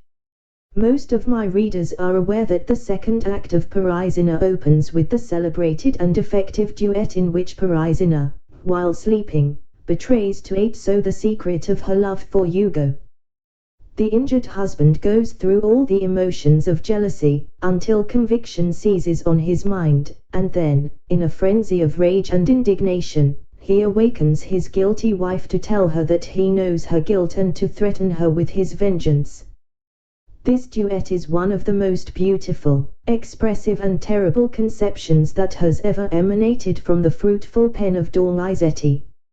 Franz now listened to it for the third time, yet its notes, so tenderly expressive and fearfully grand as the wretched husband and wife give vent to their different griefs and passions, thrilled through the soul of Franz with an effect equal to his first emotions upon hearing it. Excited beyond his usual calm demeanor, Franz rose with the audience, and was about to join the loud, enthusiastic applause that followed, but suddenly his purpose was arrested, his hands fell by his sides, and the half-uttered bravos expired on his lips. The occupant of the box in which the Greek girl sat appeared to share the universal admiration that prevailed, for he left his seat to stand up in front, so that, his countenance being fully revealed, Franz had no difficulty in recognizing him as the mysterious inhabitant of Monte Cristo, and the very same person he had encountered the preceding evening in the ruins of the Colosseum, and whose voice and figure had seemed so familiar to him. All doubt of his identity was now at an end. His singular host evidently resided at Rome. The surprise and agitation occasioned by this full confirmation of Franz's former suspicion had no doubt imparted a corresponding expression to his features, for the Countess, after gazing with a puzzled look at his face, burst into a fit of laughter, and begged to know what had happened. "Countess," returned Franz, totally unheeding her raillery, "I asked you a short time since if you knew any particulars respecting the Albanian lady opposite. I must now beseech you to inform me who and what is her husband." "Nay," answered the Countess, "I know no more of him than yourself." "Perhaps you never before noticed him." "What a question, so truly French! Do you not know that we Italians have eyes only for the man we love?" "True," replied Franz. "All I can say is," continued the Countess, taking up the lorgnette, and directing it toward the box in question, "that the gentleman, whose history I am unable to furnish, seems to me as though he had just been dug up. He looks more like a corpse permitted by some friendly grave digger to quit his tomb for a while, and revisit this earth of ours, than anything human. How ghastly pale he is!" "Oh, he is always as colorless as you now see him," said Franz. "Then you know him," almost screamed the Countess. "Oh, pray do, for heaven's sake, tell us all about, is he a vampire, or a resuscitated corpse, or what? I fancy I have seen him before, and I even think he recognizes me." "And I can well understand," said the Countess, shrugging up her beautiful shoulders, as though an involuntary shudder passed through her veins, "that those who have once seen that man will never be likely to forget him." The sensation experienced by Franz was evidently not peculiar to himself. Another, and wholly uninterested person, felt the same unaccountable awe and misgiving. "Well," inquired Franz, after the Countess had a second time directed her lorgnette at the box, "what do you think of our opposite neighbor? 20147M. "Why, that he is no other than Lord Ruthven himself in a living form." This fresh allusion to Byron 5 drew a smile to Franz's countenance, although he could but allow that if anything was likely to induce belief in the existence of vampires, it would be the presence of such a man as the mysterious personage before him. "I must positively find out who and what he is," said Franz, rising from his seat. "No, no," cried the Countess, "you must not leave me. I depend upon you to escort me home." "Oh, indeed, I cannot permit you to go." "Is it possible," whispered Franz, "that you entertain any fear?" "I'll tell you," answered the Countess. "Byron had the most perfect belief in the existence of vampires, and even assured me that he had seen them. The description he gave me perfectly corresponds with the features and character of the man before us. Oh, he is the exact personification of what I have been led to expect. The coal-black hair, large bright, glittering eyes, in which a wild, unearthly fire seems burning, the same ghastly paleness. Then observe, too, that the woman with him is altogether unlike all others of her sex. She is a foreigner, a stranger. Nobody knows who she is, or where she comes from. No doubt she belongs to the same horrible race he does, and is, like himself, a dealer in magical arts. I entreat of you not to go near him, at least tonight, and if tomorrow your curiosity still continues as great, pursue your researches if you will, but tonight you neither can nor shall. For that purpose I mean to keep you all to myself. Franz protested he could not defer his pursuit till the following day, for many reasons. Listen to me, said the Countess, and do not be so very headstrong. I am going home. I have a party at my house tonight, and therefore cannot possibly remain till the end of the opera. Now, I cannot for one instant believe you so devoid of gallantry as to refuse a lady your escort when she even condescends to ask you for it. There was nothing else left for Franz to do but to take up his hat, open the door of the box, and offer the Countess his arm. It was quite evident, by her manner, that her uneasiness was not feigned, and Franz himself could not resist a feeling of superstitious dread, so much the stronger in him, as it arose from a variety of corroborative recollections, while the terror of the Countess sprang from an instinctive belief, originally created in her mind by the wild tales she had listened to till she believed them truths. Franz could even feel her arm tremble as he assisted her into the carriage. Upon arriving at her hotel, Franz perceived that she had deceived him when she spoke of expecting company. On the contrary, her own return before the appointed hour seemed greatly to astonish the servants. "Excuse my little subterfuge," said the Countess, in reply to her companion's half-reproachful observation on the subject, "but that horrid man had made me feel quite uncomfortable, and I longed to be alone, that I might compose my startled mind." Franz essayed to smile. "Nay," said she, "do not smile, it ill accords with the expression of your countenance, and I am sure it does not spring from your heart. However, promise me one thing." "What is it?" "Promise me, I say." "I will do anything you desire, except relinquish my determination of finding out who this man is. I have more reasons than you can imagine for desiring to know who he is, from whence he came, and whither he is going. Where he comes from I am ignorant, but I can readily tell you where he is going to, and that is down below, without the least doubt." "Let us only speak of the promise you wished me to make," said Franz. "Well, then, you must give me your word to return immediately to your hotel, and make no attempt to follow this man tonight. There are certain affinities between the persons we quit and those we meet afterwards. For heaven's sake, do not serve as a conductor between that man and me. Pursue your chase after him tomorrow as eagerly as you please, but never bring him near me, if you would not see me die of terror. And now, good night, go to your rooms, and try to sleep away all recollections of this evening. For my own part, I am quite sure I shall not be able to close my eyes." So saying, the Countess quitted Franz, leaving him unable to decide whether she were merely amusing herself at his expense, or whether her fears and agitations were genuine. Upon his return to the hotel, Franz found Albert in his dressing gown and slippers, listlessly extended on a sofa, smoking a cigar.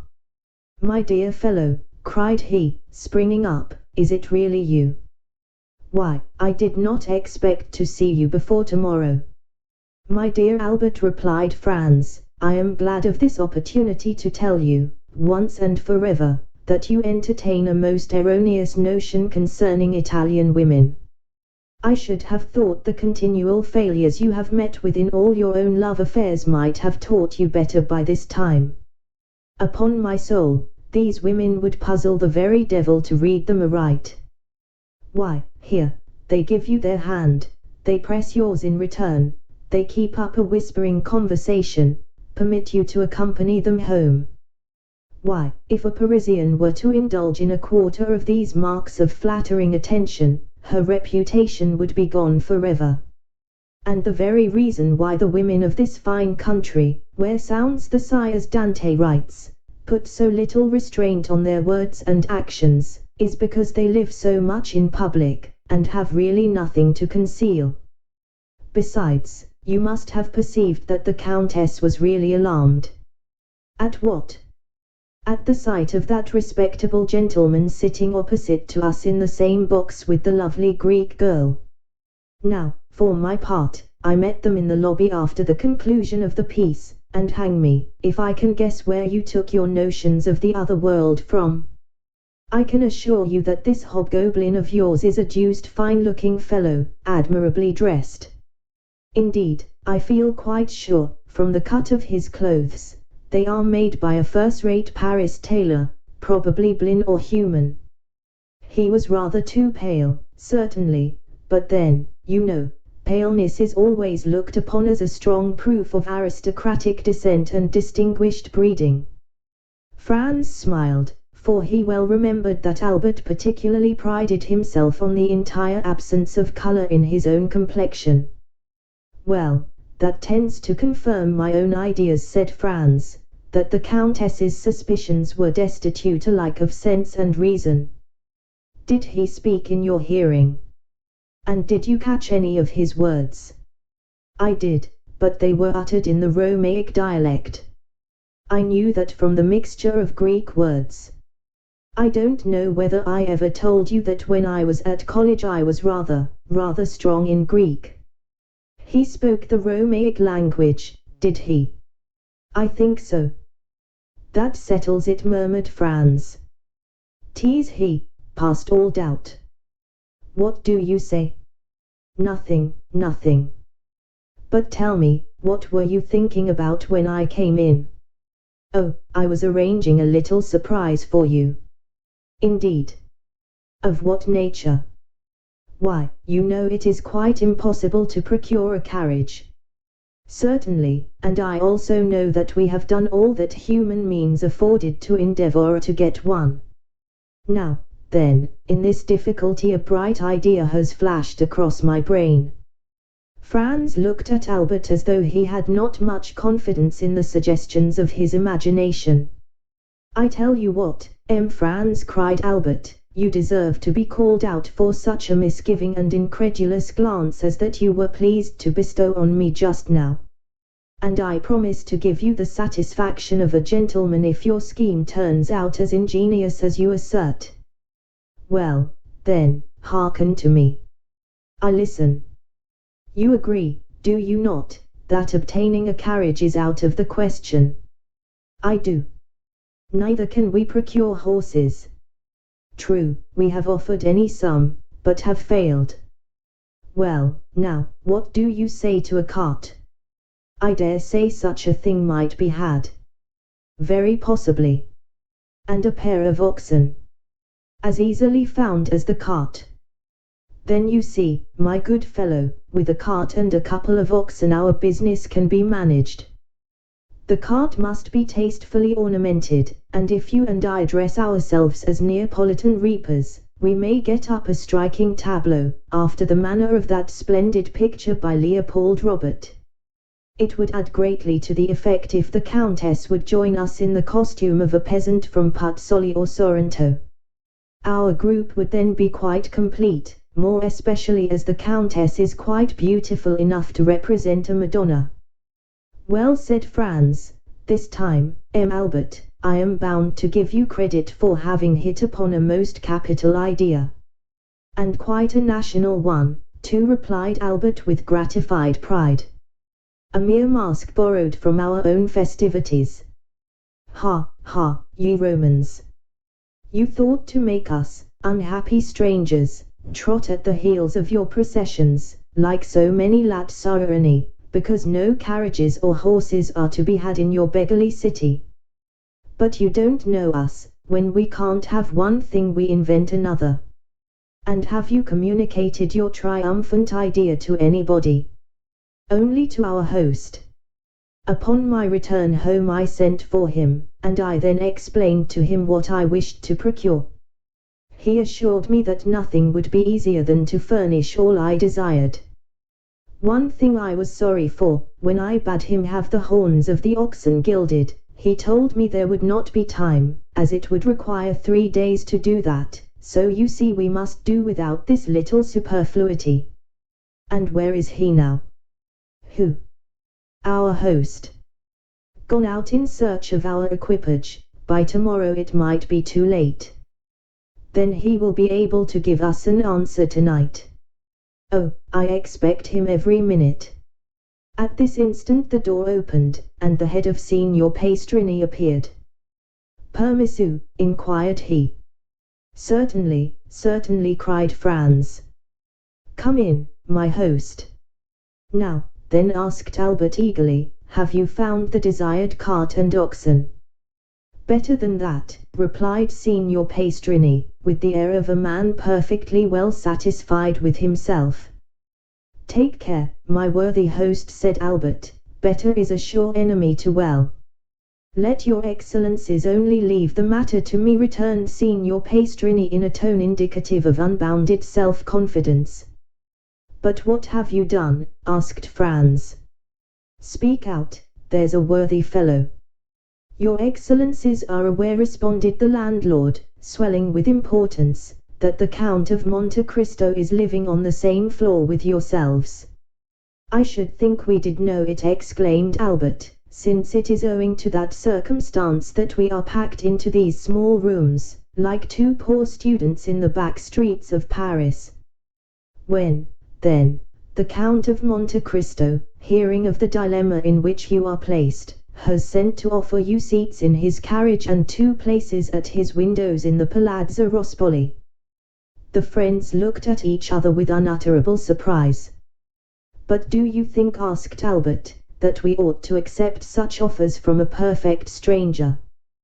What sort of person is this Count of Monte Cristo? Asked Franz of his host. A very great nobleman, but whether Maltese or Sicilian I cannot exactly say, but this I know, that he is noble as a Borghese and rich as a gold mine. It seems to me, said Franz, speaking in an undertone to Albert, that if this person merited the high panegyrics of our landlord, he would have conveyed his invitation through another channel, and not permitted it to be brought to us in this unceremonious way. He would have written, or... At this instant someone knocked at the door. Come in, said Franz. A servant, wearing a livery of considerable style and richness, appeared at the threshold, and, placing 2 cards in the landlord's hands, who forthwith presented them to the 2 young men, he said, Please to deliver these, from the Count of Monte Cristo to Vicomte Albert de Morcerf and M. Franz d'Épinay. The Count of Monte Cristo, continued the servant, begs these gentlemen's permission to wait upon them as their neighbor, and he will be honored by an intimation of what time they will please to receive him. Faith, Franz, whispered Albert, there is not much to find fault with here. Tell the Count, replied Franz, that we will do ourselves the pleasure of calling on him. The servant bowed and retired. That is what I call an elegant mode of attack, said Albert. You were quite correct in what you said, Signor Pastrini. The Count of Monte Cristo is unquestionably a man of first-rate breeding and knowledge of the world. Then you accept his offer, said the host. Of course we do, replied Albert. Still, I must own I am sorry to be obliged to give up the cart and the group of reapers, it would have produced such an effect.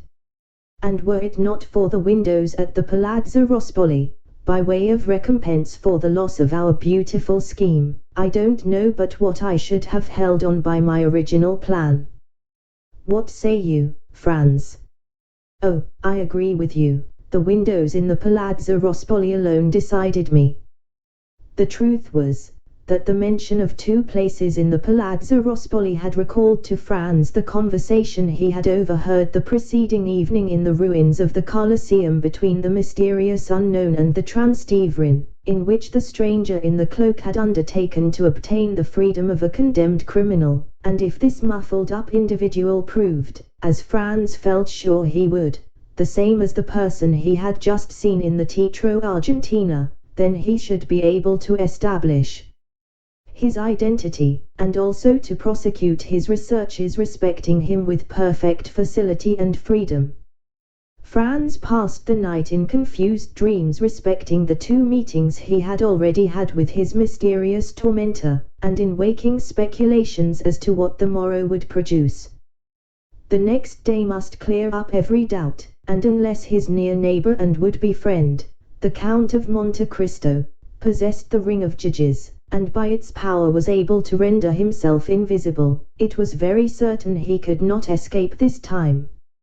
8 o'clock found Franz up and dressed, while Albert, who had not the same motives for early rising, was still soundly asleep. The first act of Franz was to summon his landlord, who presented himself with his accustomed obsequiousness. "Pray, Signor Pastrini," asked Franz, "is not some execution appointed to take place today?" "Yes, Your Excellency, but if your reason for inquiry is that you may procure a window to view it from, you are much too late." "Oh, no," answered Franz, "I had no such intention, and even if I had felt a wish to witness the spectacle, I might have done so from Monte Pincio, could I not?" "Ah," exclaimed mine host, "I did not think it likely your Excellency would have chosen to mingle with such a rabble as are always collected on that hill, which, indeed, they consider as exclusively belonging to themselves." "Very possibly I may not go," answered Franz, "but in case I feel disposed, give me some particulars of today's executions." "What particulars would your Excellency like to hear?" "Why, the number of persons condemned to suffer, their names, and description of the death they are to die." "That happens just lucky, your Excellency. Only a few minutes ago they brought me the tavolettas." "What are they?" "Sort of wooden tablets hung up at the corners of streets the evening before an execution, on which is pasted up a paper containing the names of the condemned persons, their crimes, and mode of punishment. The reason for so publicly announcing all this is, that all good and faithful Catholics may offer up their prayers for the unfortunate culprits, and, above all, beseech of heaven to grant them a sincere repentance. And these tablets are brought to you that you may add your prayers to those of the faithful, are they?" asked Franz somewhat incredulously. "Oh, dear, no, your Excellency. I have not time for anybody's affairs but my own and those of my honorable guests, but I make an agreement with the man who pastes up the papers, and he brings them to me as he would the playbills, that in case any person staying at my hotel should like to witness an execution, he may obtain every requisite information concerning the time and place, etc." "Upon my word, that is a most delicate attention on your part, Signor Pastrini," cried Franz.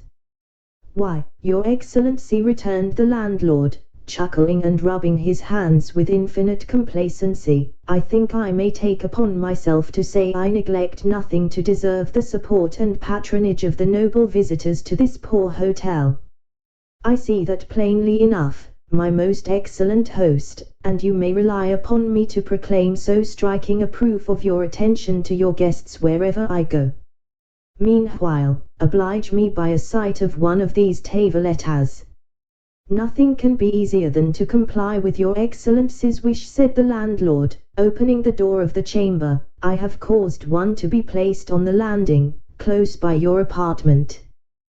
Then, taking the tablet from the wall, he handed it to Franz, who read as follows: "The public is informed that on Wednesday, the 23rd of February, being the first day of the Carnival, executions will take place in the Piazza del Popolo, by order of the Tribunal of the Rota, of two persons, named Andrea Rondolo, and Peppino, otherwise called Rocca Priori, the former found guilty of the murder of a venerable and exemplary priest, named Don Cesar Torlini, canon of the Church of St. John Latran, and the latter convicted of being an accomplice of the atrocious and sanguinary bandit Luigi Vampa and his band. The first named malefactor will be Mazzolato, the second culprit Decapitato. The prayers of all good Christians are entreated for these unfortunate men, that it may please God to awaken them to a sense of their guilt, and to grant them a hearty and sincere repentance for their crimes. This was precisely what Franz had heard the evening before in the ruins of the Colosseum. No part of the program differed. The names of the condemned persons, their crimes, and mode of punishment, all agreed with his previous information. In all probability, therefore, the Transteverin was no other than the bandit Luigi Vampa himself, and the man shrouded in the mantle the same he had known as Sinbad the Sailor, but who, no doubt, was still pursuing his philanthropic expedition in Rome, as he had already done at Porto Vecchio and Tunis. Time was getting on, however, and Franz deemed it advisable to awaken Albert, but at the moment he prepared to proceed to his chamber, his friend entered the room in perfect costume for the day. The anticipated delights of the carnival had so run in his head as to make him leave his pillow long before his usual hour. "Now, my excellent Signor Pastrini," said Franz, addressing his landlord, "since we are both ready, do you think we may proceed at once to visit the Count of Monte Cristo?" "Most assuredly," replied he. "The Count of Monte Cristo is always an early riser, and I can answer for his having been up these 2 hours. Then you really consider we shall not be intruding if we pay our respects to him directly?" 20155 M. "Oh, I am quite sure. I will take all the blame on myself if you find I have led you into an error." "Well, then, if it be so, are you ready, Albert?" "Perfectly. Let us go and return our best thanks for his courtesy." "Yes, let us do so." The landlord preceded the friends across the landing, which was all that separated them from the apartments of the Count, rang at the bell, and, upon the door being opened by a servant, said, "I Signori Francesi." The domestic bowed respectfully, and invited them to enter. They passed through 2 rooms, furnished in a luxurious manner they had not expected to see under the roof of Signor Pastrini, and were shown into an elegantly fitted-up drawing-room. The richest Turkey carpets covered the floor, and the softest and most inviting couches, easy-chairs, and sofas, offered their high-piled and yielding cushions to such as desired repose or refreshment. Splendid paintings by the first masters were ranged against the walls, intermingled with magnificent trophies of war, while heavy curtains of costly tapestry were suspended before the different doors of the room. "If your excellencies will please to be seated," said the man, "I will let the Count know that you are here." And with these words he disappeared behind one of the tapestried portieres. As the door opened, the sound of a guzla reached the ears of the young men, but was almost immediately lost, for the rapid closing of the door merely allowed one rich swell of harmony to enter. Franz and Albert looked inquiringly at each other, then at the gorgeous furnishings of the apartment. Everything seemed more magnificent at a second view than it had done at their first rapid survey. "Well," said Franz to his friend, "what think you of all this?" "Why, upon my soul, my dear fellow, it strikes me that our elegant and attentive neighbor must either be some successful stock jobber who has speculated in the fall of the Spanish funds, or some prince traveling incog." "Hush, hush," replied Franz, "we shall ascertain who and what he is. He comes." As Franz spoke, he heard the sound of a door turning on its hinges, and almost immediately afterwards the tapestry was drawn aside, and the owner of all these riches stood before the 2 young men. Albert instantly rose to meet him, but Franz remained, in a manner, spellbound on his chair, for in the person of him who had just entered he recognized not only the mysterious visitant to the Colosseum, and the occupant of the box at the Teatro Argentina, but also his extraordinary host of Monte Cristo. 20157 Chapter 35 La Mazzolata. Gentlemen, said the Count of Monte Cristo as he entered, I pray you excuse me for suffering my visit to be anticipated, but I feared to disturb you by presenting myself earlier at your apartments. Besides, you sent me word that you would come to me, and I have held myself at your disposal. Franz and I have to thank you 1,000 times, Count, returned Albert. You extricated us from a great dilemma, and we were on the point of inventing a very fantastic vehicle when your friendly invitation reached us. Indeed, returned the Count, motioning the two young men to sit down. It was the fault of that blockhead Pastrini, that I did not sooner assist you in your distress. He did not mention a syllable of your embarrassment to me, when he knows that, alone and isolated as I am, I seek every opportunity of making the acquaintance of my neighbors. As soon as I learned I could in any way assist you, I most eagerly seized the opportunity of offering my services. The two young men bowed. Franz had, as yet, found nothing to say. He had come to no determination, and as nothing in the Count's manner manifested the wish that he should recognize him, he did not know whether to make any allusion to the past, or wait until he had more proof. Besides, although sure it was he who had been in the box the previous evening, he could not be equally positive that this was the man he had seen at the Colosseum. He resolved, therefore, to let things take their course without making any direct overture to the Count. Moreover, he had this advantage: he was master of the Count's secret, while the Count had no hold on Franz, who had nothing to conceal.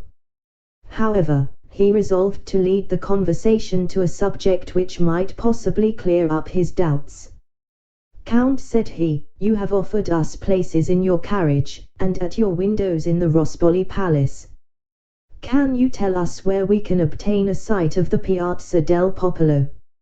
Ah, said the Count negligently, looking attentively at Morcerf, is there not something like an execution upon the Piazza del Popolo? Yes, returned Franz, finding that the Count was coming to the point he wished. Stay, I think I told my steward yesterday to attend to this. Perhaps I can render you this slight service also. He extended his hand, and rang the bell thrice.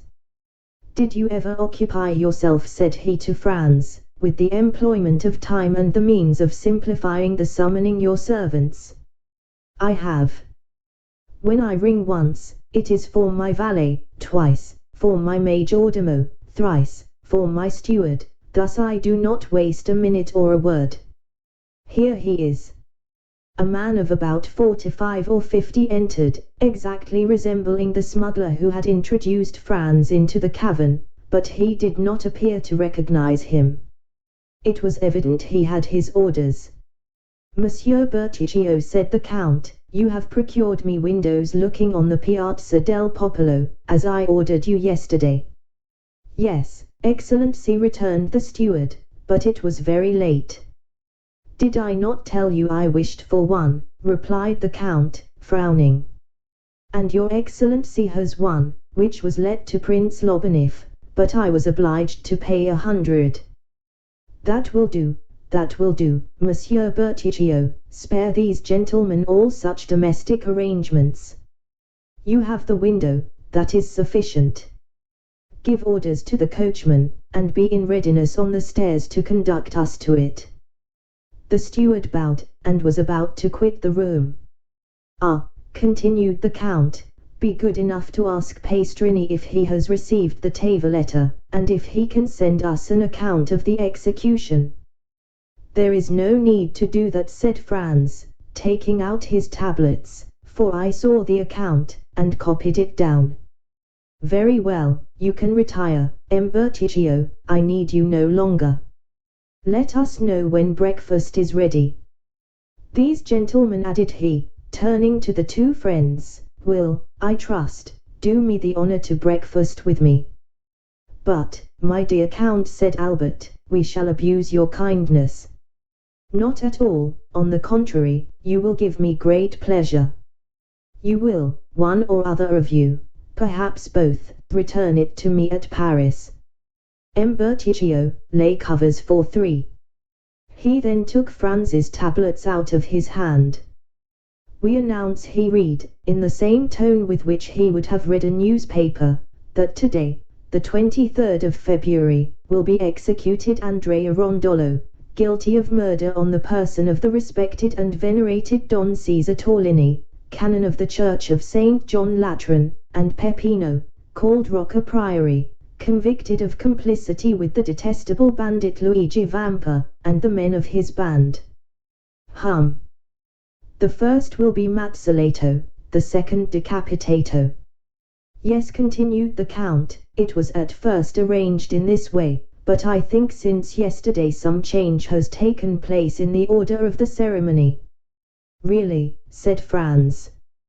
Yes, I passed the evening at the Cardinal Rospigliosi's, and their mention was made of something like a pardon for one of the 2 men.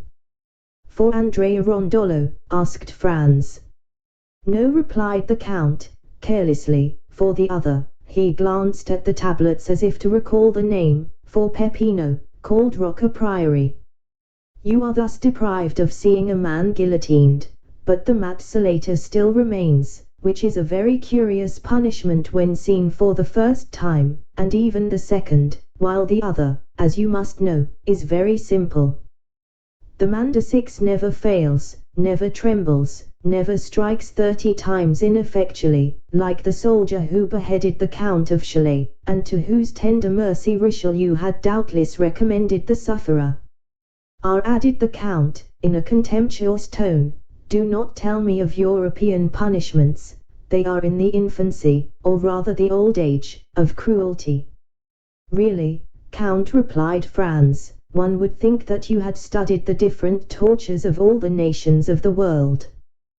There are, at least, few that I have not seen, said the Count coldly. And you took pleasure in beholding these dreadful spectacles. My first sentiment was horror, the second indifference, the third curiosity. Curiosity, that is a terrible word. Why so? In life, our greatest preoccupation is death, is it not then? Curious to study the different ways by which the soul and body can part, and how, according to their different characters, temperaments, and even the different customs of their countries, different persons bear the transition from life to death, from existence to annihilation.